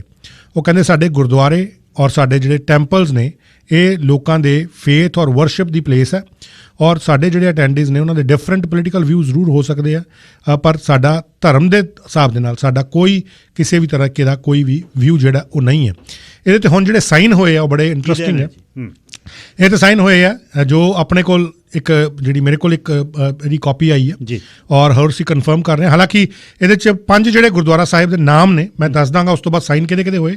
ਇਹ 'ਚ ਇੱਕ ਗੁਰਦੁਆਰਾ ਸਾਹਿਬ ਹੈ ਗੁਰਦੁਆਰਾ ਗੁਰੂ ਨਾਨਕ ਸਿੱਖ ਗੁਰਦੁਆਰਾ, ਦੂਸਰਾ ਗੁਰੂਦੁਆਰਾ ਸਾਹਿਬ ਦਸ਼ਮੇਸ਼ ਦਰਬਾਰ, ਤੀਸਰਾ ਦਰਬਾਰ ਸ਼੍ਰੀ ਗੁਰੂ ਗ੍ਰੰਥ ਸਾਹਿਬ ਜੀ, ਚੌਥਾ ਗੁਰਦੁਆਰਾ ਸਾਹਿਬ ਅੰਮ੍ਰਿਤ ਪ੍ਰਕਾਸ਼, ਪੰਜਵਾਂ ਗੁਰਦੁਆਰਾ ਦੁੱਖ ਨਿਵਾਰਨ ਸਾਹਿਬ, ਛੇਵਾਂ ਗੁਰਦੁਆਰਾ ਗੁਰੂ ਤੇਗ ਬਹਾਦਰ ਸਾਹਿਬ। ਇਹਨਾਂ 'ਚੋਂ ਜਿਹੜੇ ਅਜੇ ਤੱਕ ਮੇਰੇ ਕੋਲ ਸਾਈਨ ਹੋਏ ਮੇਰੇ ਅੱਗੇ ਲੈਟਰ ਪਈ ਆ, ਗੁਰਦੁਆਰਾ ਸਾਹਿਬ ਦਸ਼ਮੇਸ਼ ਦਰਬਾਰ ਦੇ ਗੁਰਦੀਪ ਸਿੰਘ ਸਮਰਾ ਜੀ ਦਾ ਨਾਮ ਲਿਖਿਆ, ਗੁਰਦੁਆਰਾ ਸਾਹਿਬ ਅੰਮ੍ਰਿਤ ਪ੍ਰਕਾਸ਼ ਤੋਂ ਪਰਮਜੀਤ ਸੋਹਲ ਜੀ ਦਾ ਨਾਮ ਲਿਖਿਆ, ਗੁਰਦੁਆਰਾ ਦੁੱਖ ਨਿਵਾਰਨ ਸਾਹਿਬ ਤੋਂ ਨਰਿੰਦਰ ਸਿੰਘ ਜੀ ਦਾ ਨਾਮ ਲਿਖਿਆ, ਗੁਰਦੁਆਰਾ ਗੁਰੂ ਤੇਗ ਬਹਾਦਰ ਸਾਹਿਬ ਤੋਂ ਪਰਮਜੀਤ ਸਿੰਘ ਜੀ ਦਾ ਨਾਮ ਲਿਖਿਆ। 2 ਗੁਰਦੁਆਰਾ ਸਾਹਿਬ ਗੁਰਦੁਆਰਾ ਸ਼੍ਰੀ ਗੁਰੂ ਗ੍ਰੰਥ ਸਾਹਿਬ ਜੀ ਤੇ ਗੁਰਦੁਆਰਾ ਗੁਰੂ ਨਾਨਕ ਸਿੱਖ ਗੁਰਦੁਆਰਾ, ਉਹਨਾਂ ਦੇ ਜੋ ਮੇਰੇ ਕੋਲ ਜਾਣਕਾਰੀ ਆਈ ਹੈ ਕਿ ਸ਼ਾਇਦ ਉਹਨਾਂ ਦੇ ਵੀ ਸਿਗਨੇਚਰ ਜਾਂ ਉਹਨਾਂ ਦੇ ਬਾਰੇ ਜਾਣਕਾਰੀ ਛੇਤੀ ਹੀ ਪਤਾ ਲੱਗ ਜਾਣੀ ਹੈ, ਹੋਰ 1.5-2 ਘੰਟੇ ਦੇ ਵਿੱਚ। ਪਰ ਅਜੇ ਤੱਕ ਇਹਨਾਂ ਦੇ ਨਾਮ ਔਰ ਇਹਨਾਂ ਦੇ ਸਾਈਨ ਇਹਦੇ ਵਿੱਚ ਨਹੀਂ ਆਏ ਔਰ ਇਹ ਜਿਹੜੀਆਂ ਲੈਟਰਸ ਨੇ ਇਹ ਪ੍ਰੀਮੀਅਰ ਨੂੰ ਵੀ ਭੇਜੀ ਗਈ, ਡੇਵਿਡ ਈਵੀ ਸਾਹਿਬ ਨੂੰ ਵੀ, letter of leader of opposition Kevin Falcon ਨੂੰ, ਸਰੀ ਦੇ ਮੇਅਰ ਨੂੰ, RCMP ਹੈੱਡ ਜਿਹੜੇ ਕਮਿਸ਼ਨਰ ਨੇ ਬ੍ਰੈਂਡਾ ਲੱਕੀ ਉਹਨਾਂ ਨੂੰ, RCMP ਦੇ deputy commissioner, chief constable Surrey police ਦੇ ਨੋਮ ਲਿਪਿੰਸਕੀ, ਸਰੀ ਪੁਲਿਸ ਬੋਰਡ ਨੂੰ, ਇਸੇ ਤਰੀਕੇ ਨਾਲ MLA ਜਿਹੜੇ ਸਰੀ ਦੇ ਔਰ ਨਾਲ ਦੇ ਨਾਲ ਸਾਊਥ ਸਰੀ, ਕਲੋਵਰਡੇਲ, ਫਲੀਟਵੁੱਡ ਇਹਨਾਂ ਨੂੰ ਵੀ ਇਹ ਜਿਹੜੀ ਲੈਟਰ ਦਾ ਉਤਾਰਾ ਭੇਜਿਆ ਗਿਆ। 14 ਦਸੰਬਰ ਦੀ ਇਹ ਲੈਟਰ ਜਿਹੜੀ ਹੈ ਇਹ ਮੇਰੇ ਕੋਲ ਆਈ ਹੋਈ ਹੈ। ਅਸੀਂ ਹੋਰ ਇਹਦੇ 'ਤੇ ਕਨਫਰਮੇਸ਼ਨ ਜਿਹੜੀ ਹੈ ਜਥੇਬੰਦ ਜਿਹੜੇ ਗੁਰਦੁਆਰਾ ਸਾਹਿਬ ਨੇ ਉਹ ਕਹਿੰਦੇ ਸਾਨੂੰ ਭਰੋਸੇ 'ਚ ਨਹੀਂ ਲਿਆ। ਇਹ ਕਿਹਨੇ ਛਾਪਤੀ ਫਿਰ? ਭਰੋਸੇ 'ਚ ਨਹੀਂ ਲਿਆ ਜੀ, ਉਹਨਾਂ ਨੇ ਸ਼ਬਦ ਬੜੇ ਵੱਡੇ ਲਿਖੇ ਆ। ਉਹ ਕਹਿੰਦੇ the letter was not authorized by gurdwaras and fraudulently used our logos and names. So ਮੇਰੇ ਖਿਆਲ ਨਾਲ ਜੇ ਫਰਾਡੂਲੈਂਟ ਦਾ ਨਾਮ ਇਹਦੇ 'ਚ ਆਉਂਦਾ ਤਾਂ ਇਹ ਜੇ ਧੋਖਾਧੜੀ ਦਾ ਮਾਮਲਾ ਵੀ ਇਹਦੇ 'ਚ ਡੈਫੀਨੇਟਲੀ ਬਣਦਾ ਜੇ ਪਤਾ ਲੱਗਦਾ ਕਿ ਕਿਹਦੇ ਵੱਲੋਂ ਇਹ ਨਾਮ ਜਿਹੜਾ ਉਹ ਯੂਜ਼ ਕੀਤਾ ਗਿਆ। ਕਿਹਦੇ ਹੱਕ 'ਚ ਪਾਈ ਸੀ ਇਹ ਉਹਨਾਂ ਨੇ ਇਹ ਨਹੀਂ ਪਤਾ ਲੱਗਾ ਕਿਹਦੇ ਹੱਕ 'ਚ। ਇਹ ਜਿੱਥੇ ਲੈਟਰ ਹੁਣ ਗਈ ਹੈ ਉਹ ਦੱਸ ਸਕਦੇ ਆ ਬਿਹਤਰ ਕਿ ਕਿਹਦੇ ਹੱਕ 'ਚ। ਲੇਕਿਨ ਸਾਫ਼ ਤੌਰ 'ਤੇ ਇੱਕ ਜਾਣਕਾਰੀ ਜਿਹੜੀ ਆ ਰਹੀ ਹੈ ਉਹ ਇਹ ਹੈ ਕਿ ਕਮਿਊਨਿਟੀ ਨੂੰ ਡਿਵਾਈਡ ਕਰਨ ਦੀ ਇੱਕ ਭੱਦੀ ਕੋਸ਼ਿਸ਼ ਜਿਹੜੀ ਹੈ ਉਹ ਕੀਤੀ ਜਾ ਰਹੀ ਸੀ। ਮੇਰੇ ਖਿਆਲ ਦੇ ਨਾਲ ਆਪਾਂ ਹਮੇਸ਼ਾ ਇਹ ਕਹਿੰਦੇ ਹਾਂ ਕਿ ਜਿਹੜੀ ਮਰਜ਼ੀ ਪੁਲਿਸ ਆਫਿਸ ਨੇ ਬਿਲਕੁਲ ਔਰ ਇਹ ਜੇ ਨਾਮ ਇਸ ਤਰੀਕੇ ਨਾਲ ਉਹਨਾਂ ਦਾ ਯੂਜ਼ ਕੀਤਾ ਗਿਆ ਔਰ ਉਹ ਕਹਿੰਦੇ ਕਿ ਮੀਡੀਆ ਦਾ ਵੀ ਉਹਨਾਂ ਨੇ ਕਿਹਾ ਕਿ ਮੀਡੀਆ ਨੂੰ ਵੀ ਇਹਦੇ ਵਿੱਚ ਆਪਣਾ ਜਿਹੜਾ ਰੋਲ ਹੈ ਉਹ ਵਧੀਆ ਤਰੀਕੇ ਨਾਲ ਨਿਭਾਉਣਾ ਚਾਹੀਦਾ ਸੀ। ਆਪਾਂ ਇਹਦੇ ਬਾਰੇ ਅੱਜ ਤੱਕ ਨਹੀਂ ਅਸੀਂ ਇਹਦੇ ਬਾਰੇ ਕੋਈ ਗੱਲ ਨਹੀਂ ਸੀ ਕੀਤੀ। ਸਾਡੇ ਕੋਲ ਜਿਸ ਤਰੀਕੇ ਦੀ ਇਨਫੋਰਮੇਸ਼ਨ ਆਈ ਹੈ we are trying to confirm, ਇਹਨੂੰ ਅਸੀਂ ਹੋਰ ਕਨਫਰਮੇਸ਼ਨ ਵਾਲੇ ਪਾਸੇ ਲੱਗੇ ਹੋਏ ਹਾਂ ਔਰ ਆਪਾਂ ਡੈਫੀਨੇਟਲੀ ਕਨਫਰਮ ਕਰਕੇ ਸਾਰੇ ਲੋਕਾਂ ਤੱਕ ਜਾਣਕਾਰੀ ਦੇਵਾਂਗੇ। ਧੰਨਵਾਦ ਜੀ, ਬਹੁਤ ਬਹੁਤ ਥੈਂਕ ਯੂ। ਇਹ ਸਨ ਸਮੀਰ ਕੌਸ਼ਲ ਜੀ ਤੇ ਸਮੀਰ ਕੌਸ਼ਲ ਸਾਡੇ ਡਾਇਰੈਕਟਰ ਨੇ ਨਿਊਜ਼ ਦੇ। ਤੇ ਹੁਣ ਸ਼ੁਕਲਾ ਜੀ ਮਾਫੀ ਤੁਸੀਂ ਵੇਟ ਕਰ ਰਹੇ ਸੀ। ਸਤਿ ਸ੍ਰੀ ਅਕਾਲ। ਹਾਂਜੀ ਭਾਜੀ, ਤੁਹਾਨੂੰ ਤੇ ਪ੍ਰੋਗਰਾਮ ਸੁਣਨ ਵਾਲਿਆਂ ਨੂੰ ਮੇਰੇ ਵੱਲੋਂ ਵੀ ਸਤਿ ਸ੍ਰੀ ਅਕਾਲ ਜੀ। ਅੱਛਾ ਜੀ, ਗੱਲ ਇਹ ਆ ਮਈ ਕ੍ਰਿਸਮਸ ਆ ਗਈ, ਵੱਡੇ ਸਟੋਰ ਘਰ ਦਾ ਜੋਗੀ ਜੋਗੜਾ ਬਾਹਰਲਾ ਜੋਗੀ ਸਿੱਧ, ਉੱਥੇ ਅਸੀਂ 500 700 1000 ਗਿਫਟ ਸਰਟੀਫਿਕੇਟ ਤੇ ਜੇ ਤੇ ਬੋ ਬ੍ਰਾਂਡਿੰਗ ਤੇ ਮਦਰ ਇੰਡੀਆ ਦੇ ਵਿੱਚ ਕਿਹੜਾ ਸਮਾਨ ਨਹੀਂ ਹੈ ਜਿਹੜਾ ਅਸੀਂ ਗਿਫਟ ਨਹੀਂ ਕਰ ਸਕਦੇ? ਭਲਾ ਸਾਡਾ ਕੋਈ ਤੁਹਾਡੇ ਕੋਲ ਗਿਫਟ ਪੈਕਸ ਨਹੀਂ ਬਣਦੇ? ਹਾਂਜੀ ਬਿਲਕੁਲ, ਕ੍ਰਿਸਮਸ ਦੇ ਉੱਤੇ ਸਾਡੀ ਸ਼ਾਪ ਤੇ ਆਉਂਗੇ, ਪੂਰਾ ਗਿਫਟ ਪੈਕ ਬਣੇ ਹੈਗੇ ਆ ਪ੍ਰੋਪਰ। ਸਾਡੇ ਕੋਲ ਰੈਪਿੰਗ ਪੇਪਰ ਵੀ ਲੱਗੇ ਹੈਗੇ ਆ, ਥੈਲੀਆਂ ਵੀ ਲੱਗੀਆਂ ਹੈਗੀਆਂ, ਜਿੱਦਾਂ ਦਾ ਤੁਸੀਂ ਗਿਫਟ ਦੇਣਾ ਚਾਹੁੰਦੇ ਆ ਆਪਣੇ ਭੈਣ ਭਰਾਵਾਂ ਨੂੰ, ਮੰਮੀ ਨੂੰ, ਡੈਡੀ ਨੂੰ, ਵੀਰ ਨੂੰ, ਜਿਹਨੂੰ ਵੀ ਗਿਫਟ ਦੇਣਾ ਚਾਹੁੰਦੇ ਆ ਤੁਸੀਂ ਆਪਣੇ ਉਹ ਗਿਫਟ ਆਓ ਬਣਾਓ, ਉਸੇ ਤੁਹਾਡਾ ਗਿਫਟ ਬਣਾ ਦਿੰਦੇ ਹੈਗੇ ਆ। ਔਰ ਤੁਹਾਡਾ ਜਿੰਨੀ ਥੋੜੀ ਚੋਇਸ ਹੈਗੀ ਆ ਕਿਹੜਾ ਤੁਸੀਂ ਆਈਟਮ ਪਾਣੀ ਹੈਗੀ ਆ, ਫੇਅਰਨੈਸ ਕਰੀਮ ਪਾਣੀ ਆ, ਹਰਬਲ ਹੈਡ ਆਈ ਸ਼ੈਂਪੂ ਪਾਉਣਾ ਜਾਂ ਤੁਸੀਂ ਤੁਸੀਂ ਆਇਲ ਪਾਣਾ, ਜੋ ਵੀ ਤੁਸੀਂ ਸਮਾਨ ਪਾਣਾ ਮੰਗਦੇ, ਤੁਹਾਡੇ ਸਾਹਮਣੇ ਅਸੀਂ ਰੈਪ ਪੇਪਰ ਬਣਾ ਦਿੰਦੇ ਹਾਂ ਔਰ ਤੁਸੀਂ ਜਾ ਕੇ ਆਰਾਮ ਨਾਲ ਗਿਫਟ ਦੇ ਸਕਦੇ ਹਾਂ। ਜਾਂ ਤੁਸੀਂ ਕੈਨੇਡਾ ਦੇ ਵਿੱਚ ਜਾਂ ਅਮਰੀਕਾ ਦੇ ਵਿੱਚ ਚਾਹੁੰਦੇ ਹਜੇ ਵੀ ਤੁਹਾਡਾ ਸਮਾਨ ਤੁਹਾਡਾ ਗਿਫਟ ਉਹਨਾਂ ਦੇ ਘਰ ਪਹੁੰਚ ਜਾਏ, ਤੁਸੀਂ ਸਾਨੂੰ ਆ ਕੇ ਦੱਸ ਦਿਓ ਵੀ ਆਹ ਸਮਾਨ ਚਾਹੀਦਾ ਹੈਗਾ, ਤੁਹਾਡੇ ਬਿਹਾਫ ਦੇ ਉੱਤੇ ਪੂਰਾ ਅਸੀਂ ਗਿਫਟ ਪੈਕ ਬਣਾ ਕੇ ਤੁਹਾਡਾ ਨਾਂ ਲਿਖ ਕੇ ਉਹਨਾਂ ਦੇ ਘਰ ਪਹੁੰਚ ਜਾਏਗਾ। ਅਗਰ ਤੁਸੀਂ ਅੱਜ ਜਾਂ ਫਰਾਈਡੇ ਤੱਕ ਕਾਲ ਕਰ ਦੋਗੇ ਤਾਂ ਤੁਹਾਡਾ ਉਹ ਗਿਫਟ ਕ੍ਰਿਸਮਸ ਤੋਂ ਪਹਿਲਾਂ ਹੀ ਉਹਨਾਂ ਦੇ ਕੈਨੇਡਾ 'ਚ ਅਮਰੀਕਾ ਵਿੱਚ ਵੀ ਪਹੁੰਚ ਜਾਏਗਾ। ਅੱਛਾ ਜੀ, ਇਹਦੇ ਵਿੱਚ ਜਿਵੇਂ ਹੁਣ ਮਰਦਾਂ ਲਈ ਜਾਂ ਇਸਤਰੀਆਂ ਲਈ ਅਲੱਗ-ਅਲੱਗ ਜਿਹੜੀਆਂ ਚੀਜ਼ਾਂ ਨੇ ਉਹਦੇ ਬਾਰੇ ਵੀ ਸਮਝਾਓ ਵੀ ਕੀ ਗਿਫਟ ਕਰ ਸਕਦੇ। ਹਾਂਜੀ, ਇਹਦੇ ਵਿੱਚ ਤੁਸੀਂ ਇੱਕ ਤਾਂ ਹਰਬਲ ਹੇਅਰ ਡਾਈ ਸ਼ੈਂਪੂ ਬਹੁਤ ਹੀ ਡਿਫਰੈਂਟ ਕਲਰਸ ਦੇ ਵਿੱਚ ਆਉਂਦੀ ਆ ਬੋਟਲ ਦੇ ਵਿੱਚ। ਤੁਸੀਂ ਜਿਹੜਾ ਵੀ ਕਲਰ ਚਾਹੁੰਦੇ ਹੈਗੇ ਆ ਤੁਸੀਂ ਉਹ ਆਪਣਾ ਉਹਨਾਂ ਨੂੰ ਪੁੱਛ ਕੇ ਵੀ ਤੁਹਾਨੂੰ ਕਿਹੜਾ ਕਲਰ ਪਸੰਦ ਹੈਗਾ ਤੁਸੀਂ ਉਹ ਵੀ ਦੇ ਸਕਦੇ ਹੈਗੇ ਆ। ਇਹਦੇ ਵਿੱਚ ਤੁਸੀਂ ਫੇਅਰਨੈਸ ਕਰੀਮ ਦੇ ਸਕਦੇ ਹੈਗੇ ਆ, ਆਰਗਨ ਆਇਲ ਦੇ ਸਕਦੇ ਹੈਗੇ ਆ, ਤੁਸੀਂ ਇਹਦੇ ਵਿੱਚ ਫੇਸ ਵਾਸ਼ ਦੇ ਸਕਦੇ ਹੈਗੇ ਆ, ਮੁਲਤਾਨੀ ਮਿੱਟੀ ਸੋਪ ਦੇ ਸਕਦੇ ਆ, ਚਾਰਕੋਲ ਫੇਸ ਦੇ ਸਕਦੇ ਹੈਗੇ ਆ। ਬਾਕੀ ਬਹੁਤ ਤਰ੍ਹਾਂ ਦੇ ਸਾਡੇ ਕੋਲ ਹਰਬਲ ਪ੍ਰੋਡਕਟਸ ਵੀ ਹੈਗੇ ਆ, ਉਹ ਵੀ ਦੇ ਸਕਦੇ ਹਾਂ। ਆਲਮੋਸਟ ਤੁਸੀਂ ਮਦਰ ਇੰਡੀਆ ਸ਼ਾਪ ਤੇ ਆਉਂਗੇ, ਅਸੀਂ ਤਕਰੀਬਨ ਡਿਸਪਲੇ ਕੀਤੀਆਂ 100 ਆਈਟਮ ਜਿਹੜੀਆਂ ਕਿ ਗਿਫਟ ਤੁਸੀਂ ਆਰਾਮ ਨਾਲ ਆਪਣੇ ਭੈਣ ਭਰਾਵਾਂ ਨੂੰ ਦੇ ਸਕਦੇ ਹੈਗੇ। ਤੇ ਜਿਹੜਾ ਲੇਟੈਸਟ ਆਪਾਂ ਹੇਅਰ ਡਾਈ ਸ਼ੈਂਪੂ ਲਿਆਂਦਾ ਨਾ ਜੀ, ਜਿਹਦੇ ਜਿਹੜਾ ਪਾਣੀ ਵਰਗਾ ਹੀ ਆ, ਉਹਦੇ ਬਾਰੇ ਦੱਸੋ ਮਾੜਾ ਜਿਹਾ। ਹਾਂਜੀ ਬਿਲਕੁਲ, ਇਸ ਪ੍ਰੋਡਕਟਸ ਦਾ ਬਹੁਤ ਜਿੰਨਾ ਅੱਛਾ ਰਿਸਪੌਂਸ ਮਿਲਿਆ, ਮੈਂ ਸਾਰੇ ਵੀ ਭੈਣ ਭਰਾਵਾਂ ਦਾ ਧੰਨਵਾਦ ਕਰਦਾ ਹੈਗਾ। ਉਹ ਬਹੁਤ ਹੀ ਖੁਸ਼ ਆ। ਉਹ ਕਹਿੰਦੇ ਸਭ ਤੋਂ ਵੱਡੀ ਚੀਜ਼ ਤਾਂ ਇਹ ਹੈਗੀ ਆ ਕਿ ਸਾਡੇ ਫੇਸ ਦੇ ਉੱਤੇ ਕੋਈ ਰੰਗ ਲੱਗਦਾ ਹੀ ਨਹੀਂ ਹੈ। ਅੱਗੇ ਮਾੜਾ ਮੋਟਾ ਡਰ ਰਹਿੰਦਾ ਸੀਗਾ ਕਿਉਂਕਿ ਹੈ ਹੀ ਪਾਣੀ ਬਿਲਕੁਲ ਤੁਸੀਂ ਯੂਜ਼ ਕਰਨਾ ਹੈਗਾ, ਸ਼ੈਂਪੂ ਹੋ ਜਾਂਦਾ ਹੈਗਾ, ਫੋਮ ਹੋ ਜਾਂਦੀ, ਝੱਗ ਹੋ ਜਾਂਦੀ ਆ, ਜਦੋਂ ਵਾਲ ਧੋਂਦੇ ਆ ਉਹ ਵੀ ਸਾਰਾ ਹੀ ਰੰਗ ਪਾਣੀ ਆਉਂਦਾ ਹੈਗਾ, ਲੇਕਿਨ ਪਾਣੀ ਦੇ ਵਿੱਚ ਹੀ ਰੰਗ ਪਾਇਆ ਹੈਗਾ। ਤੁਸੀਂ ਬਿਲਕੁਲ ਬੇਫਿਕਰ ਹੋ ਕੇ ਆਪਣੇ ਫੇਸ ਤੇ ਲਾਓ, ਤੁਹਾਡਾ ਬਿਲਕੁਲ ਕੋਈ ਚਾਂਸ ਹੀ ਨਹੀਂ ਕਿ ਤੁਹਾਡਾ ਰੰਗ ਲੱਗ ਜਾਊਗਾ। ਬਹੁਤ ਹੀ ਅੱਛਾ ਪ੍ਰੋਡਕਟ ਹੈਗਾ, ਤੁਸੀਂ ਗਿਫਟ ਵੀ ਦੇ ਸਕਦੇ ਹੈਗੇ ਆ, ਇੰਡੀਆ ਵੀ ਲਿਜਾ ਸਕਦੇ ਆ। ਇਹਦੇ ਵਿੱਚ ਕੋਈ ਪੰਪ ਨਹੀਂ ਹੈਗਾ, ਢੱਕਣ ਲੱਗਾ ਹੈਗਾ, ਨਾਲੇ 460 ml ਦੀ ਕੁਆਂਟਿਟੀ ਵੀ ਜ਼ਿਆਦਾ ਹੈਗੀ ਹੈ। ਤੇ ਨਾਲ ਜਿਹੜੇ ਬਿਊਟੀ ਪ੍ਰੋਡਕਟ ਨੇ ਜੀ ਉਹਦੇ ਬਾਰੇ ਦੱਸੋ ਜੀ। ਹਾਂਜੀ, ਬਿਊਟੀ ਪ੍ਰੋਡਕਟਸ ਦੇ ਵਿੱਚ ਤੁਸੀਂ ਫੇਅਰਨੈਸ ਕਰੀਮ ਦੱਸੀ ਹੈਗੀ ਆ, ਇਹ ਬਹੁਤ ਅੱਛਾ ਪ੍ਰੋਡਕਟ ਹੈ। ਆਰਗਨ ਆਇਲ ਤੁਸੀਂ ਲਿਆ ਸਕਦੇ ਆ, ਦਾੜੀ ਮੁੱਛਾਂ ਬਾਲਾਂ ਨੂੰ ਤੁਸੀਂ ਬਿਲਕੁਲ ਇਹਨੂੰ ਤੁਹਾਡੇ ਚਮਕਦੇ ਹੈਗੇ ਆ, ਫੇਸ ਚਮਕਦਾ ਹੈਗਾ। ਤੁਹਾਡੀ ਜਿਹੜੀਆਂ ਹੈਗੀਆਂ ਤੁਸੀਂ ਹੀਟ ਦੇ ਵਿੱਚ ਹੁਣ ਤੁਹਾਨੂੰ ਪਤਾ ਹੀਟ ਚੱਲਦੀ ਹੈ, ਕਾਰ ਵਿੱਚ ਵੀ ਘਰਾਂ ਵਿੱਚ ਵੀ, ਤੁਹਾਡੀ ਹੀਟ ਨੂੰ ਵੀ ਪ੍ਰੋਟੈਕਟ ਕਰਦਾ ਹੈਗਾ। ਇਹ ਸਾਰੇ ਪ੍ਰੋਡਕਟ ਤੁਹਾਨੂੰ ਮਦਰ ਇੰਡੀਆ ਸਟੋਰ ਤੋਂ ਮਿਲਦੇ ਹੈਗੇ। ਤੁਸੀਂ ਆਓ, ਫੇਅਰਨੈਸ ਕਰੀਮ ਦੇ ਨਾਲ ਤੁਸੀਂ ਫੇਸ ਵਾਸ਼ ਸਾਡੇ ਕੋਲ ਬਹੁਤ ਡਿਫਰੈਂਟ ਕਲਰਸ ਦੇ ਹੈਗੇ ਆ, ਇਹ ਵੀ ਤੁਸੀਂ ਲੈ ਸਕਦੇ ਹੈਗੇ। ਫੇਸ ਵਾਸ਼ ਚਾਹੇ ਚਾਰਕੋਲ ਲਓ, ਨੀਮ ਸੋਪ, ਸਾਰੇ ਇਹ ਤੁਹਾਨੂੰ ਫੇਸ ਵਾਸ਼ ਮਿਲ ਜਾਂਦੇ ਹੈਗੇ ਆ। ਇਹ ਤੁਹਾਡੀ ਸਕਿਨ ਵਾਸਤੇ ਬਹੁਤ ਅੱਛੇ ਪ੍ਰੋਡਕਟਸ ਹੈਗੇ ਆ। ਤੁਸੀਂ ਮਦਰ ਇੰਡੀਆ ਸਟੋਰ ਤੇ ਆਓ। ਇੱਕ ਸਾਡੇ ਕੋਲ ਟੋਨਿਕ ਆਇਆ ਹੈਗਾ ਹੇਅਰ ਆਇਲ, ਉਹ ਤੁਸੀਂ ਫੇਸ ਨੂੰ ਵੀ ਲਾ ਸਕਦੇ ਹੈਗੇ ਆ ਔਰ ਬਾਲਾਂ ਨੂੰ ਵੀ ਲਾ ਸਕਦੇ ਆ। ਉਹ ਵੀ ਨਵੀਂ ਆਈਟਮ ਆਈ ਹੈਗੀ ਆ, ਉਹ ਵੀ ਲੈ ਕੇ ਜਾਓ, ਬਹੁਤ ਹੀ ਅੱਛਾ ਪ੍ਰੋਡਕਟ ਹੈਗਾ। ਅੱਛਾ ਜੀ, ਬਾਕੀ ਘਰਾਂ ਨੂੰ ਇਹਨਾਂ ਦਿਨਾਂ 'ਚ ਆਪਾਂ ਮਹਿਕਾਉਣ ਦੇ ਲਈ, ਘਰਾਂ ਨੂੰ ਸਜਾਉਣ ਦੇ ਲਈ ਹੋਰ ਕਿਹੜੀਆਂ ਚੀਜ਼ਾਂ ਨੇ ਤੇ ਨਾਲ ਆਪਣੇ ਤੋਂ ਵੀ ਸੁਗੰਧ ਆਵੇ ਉਹਦੀ ਵੀ? ਹਾਂਜੀ, ਉਹਦੇ ਵਾਸਤੇ ਤੁਸੀਂ ਮਦਰ ਇੰਡੀਆ ਦੀ ਅਗਰਬੱਤੀ ਜ਼ਰੂਰ ਟਰਾਈ ਕਰੋ, ਸਪੈਸ਼ਲੀ ਗੁੱਗਲ ਦੀ ਅਗਰਬੱਤੀ ਜਾਂ ਲੋਬਾਨ ਅਗਰਬੱਤੀ, ਬਹੁਤ ਹੀ ਅੱਛਾ ਸਾਡਾ ਪ੍ਰੋਡਕਟਸ ਹੈਗਾ। ਇਹਦੇ ਵਿੱਚ ਤੁਹਾਨੂੰ 60 ਡਿਫਰੈਂਟ ਤਰ੍ਹਾਂ ਦੀ ਅਗਰਬੱਤੀ ਮਿਲਦੀ ਹੈਗੀ ਆ। ਤੁਸੀਂ ਕੋਨ ਵਿੱਚ ਵੀ ਲੈ ਸਕਦੇ ਹੈਗੇ ਆ, ਰੌਕ ਦੇ ਵਿੱਚ ਵੀ ਲੈ ਸਕਦੇ ਹੈਗੇ ਆ, ਔਰ ਇਸ ਦੇ ਨਾਲ ਸਪੈਸ਼ਲੀ ਸਾਡੇ ਅਤਰ ਤੁਸੀਂ ਮੁਸ਼ਕਲ ਬੂਟੀ ਗਿਲ ਸਾਹਿਬ ਦੀ ਉਹ ਵੀ ਲੈ ਸਕਦੇ ਹੋ। ਉਹਦੇ ਵਿੱਚ ਵੀ ਬਹੁਤ ਡਿਫਰੈਂਟ ਫ੍ਰੈਗਨੈਂਸ ਹੈਗੇ ਆ, ਜ਼ਰੂਰ ਲੈ ਕੇ ਜਾਓ। ਕਾਫੀ ਲਾਸਟ ਵੀਕ ਤਾਂ ਸਾਡੇ ਅਤਰ ਬਹੁਤ ਹੀ ਘਰਾਂ 'ਚ ਗਿਆ ਹੈਗਾ ਔਰ ਜਿੰਨੇ ਵੀ ਗਏ ਹੈਗੇ, ਔਰ ਜਦੋਂ ਉਹਨਾਂ ਨੂੰ ਮੈਂ ਪ੍ਰੋਡਕਟਸ ਦੇ ਰਿਹਾ ਸੀ ਤਾਂ ਉਹ ਆਪਣੇ ਆਪ ਹੀ ਦੱਸਦੇ ਸੀ, ਸ਼ੁਕਲਾ ਜੀ ਅਸੀਂ ਇਹਦੀ ਡੱਬੀ ਦਾ ਪੈਕਟ ਵੀ ਨਹੀਂ ਛੱਡਦੇ, ਉਹ ਵੀ ਕਾਚ ਰੱਖਦੇ ਨੇ, ਉਹਦੀ ਸਮੈਲ ਬਹੁਤ ਅੱਛੀ ਆਉਂਦੀ ਹੈਗੀ। ਇਸ ਕਰਕੇ ਜ਼ਰੂਰ ਆਓ ਮਦਰ ਇੰਡੀਆ ਸਟੋਰ ਦੇ ਉੱਤੇ, ਗਿਫਟ ਦਿਓ ਆਪਣੇ ਭੈਣ ਭਰਾਵਾਂ ਨੂੰ। ਇਹਦੀ ਹੋਰ ਜਾਣਕਾਰੀ ਚਾਹੀਦੀ ਹੈ ਤਾਂ ਵੀ ਸਾਨੂੰ ਕਾਲ ਕਰ ਸਕਦੇ ਹਾਂ 604 430 6072 ਤੇ। ਅੱਛਾ ਜੀ, ਤੇ ਇੱਕ ਇਹ ਵੀ ਦੱਸਿਓ ਬਈ ਸਰੀ ਵਾਲੀ ਆਪਣੀ ਮਦਰਨੀ ਦਾ ਸਮਾਨ ਸਰੀ 'ਚ ਇੱਕ ਜਗ੍ਹਾ ਮਿਲਣ ਲੱਗਣਾ ਆਉਣ ਵਾਲੇ ਦਿਨਾਂ 'ਚ? ਹਾਂਜੀ ਬਿਲਕੁਲ, ਉਹਦਾ ਅਸੀਂ ਅਨਾਊਂਸ ਕਰਾਂਗੇ ਪ੍ਰੋਬਬਲੀ ਮੰਡੇ ਜਾਂ ਟਿਊਜ਼ਡੇ ਨੂੰ। ਉਹ ਸਾਡੀ ਸ਼ਾਪ ਕਦੋਂ ਖੁੱਲ ਰਹੀ ਹੈਗੀ ਆ, ਉਸ ਸਟੋਰ ਦਾ ਨਾਂ ਕੀ ਹੈ, ਉਹਦਾ ਐਡਰੈਸ ਕੀ ਹੈ, ਉਹਦਾ ਟੈਲੀਫੋਨ ਕੀ ਹੈਗਾ। ਸਾਡੀ ਪੂਰੀ ਕੋਸ਼ਿਸ਼ ਹੈਗੀ ਆ ਕਿ ਉਹ ਕ੍ਰਿਸਮਸ ਤੋਂ ਪਹਿਲਾਂ ਓਪਨ ਕਰਦੀ। ਬਹੁਤ ਹੀ ਭੈਣ ਭਰਾਵਾਂ ਦੇ ਫੋਨ ਹੈਗੇ ਆ, ਦੇ ਵੈਰੀ ਹੈਪੀ ਕਿ ਹੁਣ ਸਾਨੂੰ ਸਾਰਾ ਸਮਾਨ ਮਦਰ ਇੰਡੀਆ ਦੇ ਜਿੰਨੇ ਵੀ ਪ੍ਰੋਡਕਟਸ ਹੈਗੇ ਸਰੀ ਤੋਂ ਮਿਲ ਜਾਣਗੇ। ਇਹਦੀ ਹੋਰ ਜਾਣਕਾਰੀ ਤੁਹਾਨੂੰ ਅਸੀਂ ਜ਼ਰੂਰ ਅਨਾਊਂਸ ਕਰਾਂਗੇ ਮੰਡੇ ਜਾਂ ਟਿਊਜ਼ਡੇ ਨੂੰ। ਨਾਲ ਜੀ ਫਿਰ ਅੱਜ ਦੀ ਗੱਲਬਾਤ ਸੁਣਾ ਜੋ, ਅੱਜ ਦਾ ਵਿਚਾਰ। ਹਾਂਜੀ, ਅੱਜ ਦਾ ਵਿਚਾਰ ਇੱਦਾਂ ਹੈ ਜੀ। ਪਹਿਲਾਂ ਤਾਂ ਇਹ ਹੈ ਕਿ ਹੁਣ ਕ੍ਰਿਸਮਸ ਦੀਆਂ ਪਾਰਟੀਆਂ ਸ਼ੁਰੂ ਹੋ ਜਾਣੀਆਂ, ਕ੍ਰਿਸਮਸ ਨਿਊ ਈਅਰ ਦੀਆਂ। ਅਗਰ ਤੁਸੀਂ ਕਿਸੇ ਵੀ ਪਾਰਟੀ ਜਾਂਦੇ ਹੈਗੇ ਆ, ਪਲੀਜ਼ ਟਰਾਈ, ਅਗਰ ਤਾਂ ਤੁਸੀਂ ਡਰਿੰਕ ਪੀਂਦੇ ਆ, ਪਲੀਜ਼ ਡਰਾਈਵ ਨਾ ਕਰੋ। ਇਹ ਤਾਂ ਪਹਿਲਾ ਮੈਸੇਜ ਹੈਗਾ। ਪਲੀਜ਼ ਜਦੋਂ ਵੀ ਤੁਸੀਂ ਪਾਰਟੀ ਵਿੱਚ ਜਾਣਾ ਹੈਗਾ, if you do drink please don't drive. और आज का विचार इस तरह है जी, संसार का सबसे गुणकारी सौदा बुजुर्गों के साथ बैठना है। संसार का सबसे गुणकारी सौदा बुजुर्गों के साथ बैठना है। चंद लम्हों के बदले में वो आपको वर्षों का तजर्बा दे देते हैं। वाह वाह वाह वाह वाह, शुक्ला जी, आनंद आ गया गल सुन के। थैंक यू सो मच जी। सब ਨੂੰ हैप्पी हॉलीडे। ਅਸੀਂ ਨਵੇਂ ਸਟੋਰ ਦੀ ਜਿਹੜੀ ਓਪਨਿੰਗ ਦੀ ਆ ਜਾਣਕਾਰੀ ਮੰਡੇ ਜਾਂ ਟਿਊਜ਼ਡੇ ਨੂੰ ਜ਼ਰੂਰ ਅਨਾਉਂਸ ਕਰਾਂਗੇ ਜੀ। ਤੇ ਅਗਲੇ ਵੀਕਐਂਡ ਤੇ ਫੇਰ ਖਾਸ ਜਿਹੜੀਆਂ ਸੇਲਸ ਦੇ ਬਾਰੇ ਫੇਰ ਗੱਲਬਾਤ ਹੋਏਗੀ। ਹਾਂ, ਰੌਣਕਾਂ ਲੱਗਣਗੀਆਂ ਜੀ ਸਾਰੀ। ਪ੍ਰੋਬਬਲੀ ਪਰਮਾਤਮਾ ਨੇ ਚਾਹਿਆ ਤਾਂ ਨੈਕਸਟ ਵੀਕ। ਥੈਂਕ ਯੂ ਜੀ, ਧੰਨਵਾਦ ਬਹੁਤ ਬਹੁਤ। ਸਤਿ ਸ਼੍ਰੀ ਅਕਾਲ ਜੀ। ਸ਼ੁਕਲਾ ਜੀ ਗੱਲਬਾਤ ਕਰ ਰਹੇ ਸੀ। ਸਰਦਾਰ ਅਜੇਪਾਲ ਸਿੰਘ ਬਰਾੜ ਮੇਰੇ ਨਾਲ ਨੇ। ਖਾਸ ਗੱਲਬਾਤ ਉਹਨਾਂ ਨਾਲ ਚੱਲੇਗੀ।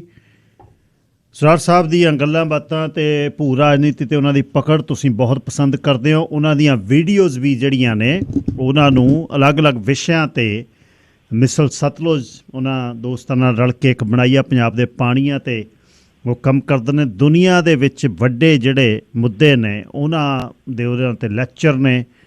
ਉਹਨਾਂ ਨੂੰ ਤੁਸੀਂ ਉਹਨਾਂ ਦੇ ਨਾਂ ਦੇ ਨਾਲ YouTube ਤੋਂ ਲੱਭ ਸਕਦੇ ਹੋ। ਸਿੱਖ ਸਿਆਸਤ ਦੇ ਸੈਮੀਨਾਰਸ 'ਤੇ ਉਹ ਬੋਲਣ ਜਾਂਦੇ ਨੇ। ਤੇ ਮੇਰੇ ਨਾਲ ਨੇ ਸਰਦਾਰ ਅਜੇਪਾਲ ਸਿੰਘ ਬਰਾੜ। ਬਰਾੜ ਸਾਹਿਬ, ਵਾਹਿਗੁਰੂ ਜੀ ਕਾ ਖਾਲਸਾ, ਵਾਹਿਗੁਰੂ ਜੀ ਕੀ ਫਤਿਹ। ਵਾਹਿਗੁਰੂ ਜੀ ਕਾ ਖਾਲਸਾ, ਵਾਹਿਗੁਰੂ ਜੀ ਕੀ ਫਤਿਹ ਜੀ। ਬਰਾੜ ਸਾਹਿਬ, ਭਾਰਤ ਤੇ ਚੀਨ ਦੋਨੇ ਦੇਸ਼ਾਂ ਦੇ ਬਾਰੇ ਪਿਛਲੇ ਦਿਨੀ ਜਿਹੜੀ ਦੁਨੀਆ ਨੇ ਉਸ ਇੰਡੋ ਪੈਸਿਫਿਕ ਨੀਤੀਆਂ 'ਤੇ ਕੰਮ ਕੀਤਾ, ਖਾਸ ਤੌਰ 'ਤੇ ਬਹੁਤ ਚਿਰਾਂ ਬਾਅਦ ਕੈਨੇਡਾ ਨੇ ਇਸ 'ਤੇ ਪਹਿਲ ਕੀਤੀ ਹੈ। ਕਾਰਨ ਕੀ ਸੀ ਕਿ ਦੋਨੇ ਦੇਸ਼ਾਂ ਦੇ ਵਿੱਚ ਖਟਾਸ ਸੀ। ਜਦ ਪ੍ਰਧਾਨ ਮੰਤਰੀ ਟਰੂਡੋ ਹੋਣੀ ਗਏ, ਪ੍ਰਧਾਨ ਮੰਤਰੀ ਮੋਦੀ ਹੋਣੀ ਮਿਲੇ ਨਾ, ਬਹੁਤ ਵੱਡੇ ਇਹ ਗੱਲਾਂ ਚੱਲਦੀਆਂ ਰਹੀਆਂ ਕਿ ਖਟਾਸ ਆ, ਖਟਾਸ ਆ। ਕੰਜ਼ਰਵੇਟਿਵ ਸਰਕਾਰ ਦੇ ਵੇਲੇ ਹਾਰਪਰ ਉਹਨਾਂ ਦੀ ਬਹੁਤ ਬਣਦੀ ਰਹੀ ਭਾਰਤ 'ਚ। ਦੋਨੇ ਦੇਸ਼ਾਂ ਦੀ ਅਹਿਮੀਅਤ ਹੈ ਜਿਹੜੀ ਉਹ ਸੰਸਾਰ ਦੇ ਬਾਰੇ ਇੱਥੋਂ ਸ਼ੁਰੂ ਕਰਦੇ ਹਾਂ ਜੀ। ਸਭ ਤੋਂ ਪਹਿਲਾਂ ਆਏ ਹੈ ਜੀ ਕਿ ਜਿਹੜਾ ਭਾਰਤ ਦਾ ਇੱਕ ਨਾ ਨਜ਼ਰੀਆ ਹੈ ਵਰਲਡ ਨੂੰ ਵੇਖਣ ਦਾ, ਇੱਕ ਤਰੀਕਾ ਹੈ ਜਿੱਥੋਂ ਦਿੱਲੀ ਤੋਂ ਬੈਠ ਕੇ ਜਿਵੇਂ ਉਹ ਦੁਨੀਆ ਵੇਖਦੇ ਹੈਗੇ ਆ ਜੀ, ਉਸ ਦੇ ਵਿੱਚ ਭਾਰਤ ਦੀ ਕੋਸ਼ਿਸ਼ ਇਹ ਹੁੰਦੀ ਆ ਕਿ ਵੀ ਉਹ ਨੌਨ ਅਲਾਈਨਡ ਰਵੇ, ਉਹ ਕਿਸੇ ਪਾਰਟਿਕੂਲਰ ਬਲੌਕ ਦਾ ਹਿੱਸਾ ਨਾ ਬਣੇ। ਤੇ ਹੁਣ ਜਦੋਂ ਸੋਵੀਅਤ ਯੂਨੀਅਨ ਦਾ ਪਿੱਛੇ 89 ਦੇ ਵਿੱਚ ਖਾਤਮਾ ਹੋਇਆ ਤਾਂ ਭਾਰਤ ਦੀ ਇਹ ਦੁਵਿਧਾ ਵੱਧ ਗਈ, ਕਿਉਂਕਿ ਉਹਨੂੰ ਫਿਰ ਅਮਰੀਕਨ ਬਲੌਕ ਦੇ ਵਿੱਚ ਜਾਣਾ ਪਿਆ। ਤੇ ਕਿਉਂਕਿ ਹੋਰ ਚਾਰਾ ਵੀ ਨਹੀਂ ਸੀ, ਕਿਉਂਕਿ ਉਦੋਂ ਤਾਂ ਇੱਥੋਂ ਤੱਕ ਕਹਾਣੀਆਂ ਲਿਖੀਆਂ ਗਈਆਂ ਸੀ ਕਿ ਵੀ ਐਂਡ ਆਫ ਹਿਸਟਰੀ ਹੋ ਗਈ ਆ। ਤੇ ਹੁਣ ਇਦੋਂ ਬਾਅਦ ਫੂਕੂਯਾਮਾ ਨੇ ਕਿਤਾਬ ਲਿਖੀ ਸੀ ਕਿ ਵੀ ਹੁਣ ਇਹ ਅਮਰੀਕਾ ਹਜ਼ਾਰਾਂ ਸਾਲ ਰਾਜ ਕਰੂਗਾ ਤੇ ਇਸ ਤਰੀਕੇ ਦਾ ਕੈਪੀਟਲਿਜ਼ਮ ਦਾ ਰਾਜ ਹੋਊਗਾ। ਬਟ ਹੁਣ ਫੇਰ ਵਰਲਡ ਮਲਟੀਪੋਲਰ ਹੁੰਦਾ ਜਾ ਰਿਹਾ, ਅੱਡ-ਅੱਡ ਤਾਕਤਾਂ ਉੱਠ ਖੜੀਆਂ। ਰੂਸ ਦੁਬਾਰਾ ਸਿਰ ਚੁੱਕ ਚੁੱਕਿਆ, ਇੱਕ ਨਵੀਂ ਤਾਕਤ ਉੱਭਰ ਚੁੱਕੀ ਹੈ ਜਿਹਨੂੰ ਆਪਾਂ ਚੀਨ ਕਹਿੰਦੇ ਆ, ਬਹੁਤ ਵੱਡੀ ਤਾਕਤ ਆ ਜੀ। ਤਾਂ ਭਾਰਤ ਦੀਆਂ ਜਿਹੜਾ ਵਰਲਡ ਵਿਊ ਆ ਦੁਬਾਰਾ ਨੌਨ ਅਲਾਈਨਡ ਹੈਗਾ। ਤੇ ਹੁਣ ਭਾਰਤ ਨੇ ਪਿਛਲੇ ਕੁਝ ਸਮੇਂ 'ਚ ਆਪਦਾ ਝੁਕਾਅ ਰੂਸ ਵੱਲ ਰੱਖਿਆ ਹੈਗਾ, ਜਿਸ ਦਾ ਮੁੱਖ ਕਾਰਨ ਇੱਕ ਉਹਦਾ ਇਹ ਵੀ ਆ ਕਿ ਇੱਕ ਤਾਂ ਬਹੁਤ ਵੱਡਾ ਹਥਿਆਰ ਜਿਹੜੇ ਹੈਗੇ ਆ ਭਾਰਤ ਦੇ, ਉਹ 70 ਤੋਂ 80% ਰਸ਼ੀਅਨ ਮੇਡ ਆ ਤੇ ਸਪੇਅਰਸ ਚਾਹੀਦੇ ਹੁੰਦੇ ਆ।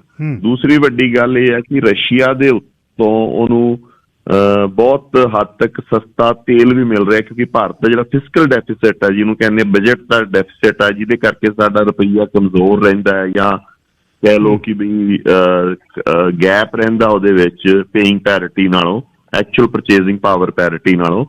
ਤਾਂ ਉਹਦਾ ਕਾਰਨ ਆ ਫਿਸਕਲ ਡੈਫਿਸਿਟ। ਉਹ ਫਿਸਕਲ ਡੈਫਿਸਿਟ ਦਾ ਵੱਡਾ ਸੋਰਸ ਇੱਕ ਰੀਜ਼ਨ ਉਹਦਾ ਹੈਗਾ ਜਿਹੜਾ ਐਨਰਜੀ ਰਿਸੋਰਸ ਬਾਹਰੋਂ ਲੈਣਾ ਪੈਂਦਾ, ਵੀ ਤੇਲ ਜਿਹੜਾ ਬਾਹਰੋਂ ਖਰੀਦਣਾ ਪੈਂਦਾ।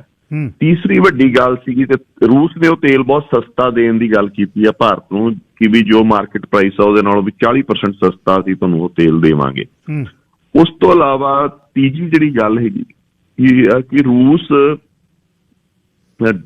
ਅਮਰੀਕਾ ਜਿੱਥੇ ਕਹਿੰਦਾ ਵੀ ਤੂੰ ਚੀਨ ਦੇ ਉਲਟ ਪੂਰਾ ਡਾਂਗ ਟੋਟਾ ਲੈ ਕੇ ਖੜਾ ਹੋ, ਉੱਥੇ ਰੂਸ ਇਹ ਕਹਿੰਦਾ ਕਿ ਵੀ ਮੈਂ ਤੁਹਾਨੂੰ ਡਿਪਲੋਮੈਟਿਕਲੀ ਕਿਵੇਂ ਨਾ ਕਿਵੇਂ ਤੁਹਾਡੇ ਮਾਹੌਲ ਨੂੰ ਸ਼ਾਂਤ ਰਖਾ ਸਕਦਾ, ਤੁਹਾਡਾ ਸਮਾਂ ਟਪਾ ਸਕਦਾ, ਲੜਾਈ ਤੋਂ ਤੁਹਾਨੂੰ ਦੋਵਾਂ ਦੇਸ਼ਾਂ ਨੂੰ ਕਿਵੇਂ ਨਾ ਕਿਵੇਂ ਡਿਪਲੋਮੈਟਿਕਲੀ ਦੋਵਾਂ ਤੇ ਜ਼ੋਰ ਪਾ ਕੇ ਮੈਂ ਸਮਾਂ ਕੱਢ ਸਕਦੇ ਹਾਂ। ਤਾਂ ਉਹ ਇਹ ਤਿੰਨ ਪੱਖ ਹੈਗੇ ਜਿਹੜੇ ਜਿਨ੍ਹਾਂ ਦਾ ਮੁੱਖ ਕਾਰਨ ਆ ਜਿਹਦੇ ਕਰਕੇ ਭਾਰਤ ਜਿਹੜਾ ਉਹ ਰੂਸ ਵੱਲ ਜਿਹਦੇ ਝੁਕਾਅ ਰੱਖਿਆ, ਜਿਹਦਾ ਕਿ ਅਮਰੀਕਾ ਨੇ ਵੀ ਉਹਦੇ ਅਗੇਂਸਟ ਜੋ ਉਹਦੀਆਂ ਚਾਲਾਂ ਚੱਲਣੀਆਂ, ਜਿਵੇਂ ਪਾਕਿਸਤਾਨ ਨੂੰ ਫਰੈਂਡਲੀ ਰਿਲੇਸ਼ਨਸ ਬਣਾਉਣੇ ਜਾਂ ਹੋਰ ਭਾਰਤ ਦੇ ਅੰਦਰੂਨੀ ਜਿਹੜੇ ਸੈਕਸ਼ਨਸ ਜਿਹੜੇ ਉਹਦੇ ਨਾਲ ਘੱਟ ਗਿਣਤੀਆਂ ਜਿਹੜੀਆਂ ਉਹਦੇ ਨਾਲ ਨਾਰਾਜ਼ ਆ ਉਹਨਾਂ ਨੂੰ ਕਿਵੇਂ ਨਾ ਕਿਵੇਂ ਪ੍ਰੋਪ ਅਪ ਕਰਨ ਦੀ ਕੋਸ਼ਿਸ਼ ਕਰਨੀ, ਇਹ ਕਈ ਫੈਕਟਰਸ ਇਸ ਤਰੀਕੇ ਦੀ ਪੋਲਿਟਿਕਸ ਜੋ ਚੱਲ ਰਹੀ ਹੈ। ਅੱਛਾ, ਜਿਹੜੀਆਂ ਪਿਛਲੇ ਦਿਨੀ ਭਾਰਤ ਦੇ ਵਿਦੇਸ਼ ਮੰਤਰੀ ਜੈ ਸ਼ੰਕਰ ਉਹਨਾਂ ਦਾ ਜਿਹੜਾ ਸਟੈਂਸ ਬੜਾ ਕਲੀਅਰ ਸੀ, ਜਦ ਇਹ ਗੱਲਾਂ ਯੂਕਰੇਨ ਤੇ ਰੂਸ ਦੀਆਂ ਚੱਲੀਆਂ ਵੀ ਅਸੀਂ ਕਿਹਦੇ ਵੱਲ ਹੋਣਾ, ਤਾਂ ਰੂਸ ਤੋਂ ਤੇਲ ਨਾਲ ਲੈਣ ਦੀ ਗੱਲ ਕੀਤੀ। ਉਹ ਕਹਿੰਦੇ ਜਦ ਤੁਸੀਂ ਡਿਸੀਜ਼ਨ ਲੈਂਦੇ ਸੀ ਅਸੀਂ ਇਹਦੇ ਵਿੱਚ ਦੀ ਲੰਘਿਆ, ਹੁਣ ਸਾਡਾ ਡਿਸੀਜ਼ਨ ਆ, ਤੁਸੀਂ ਇਸ ਨੂੰ ਡੀਲ ਕਰੋ।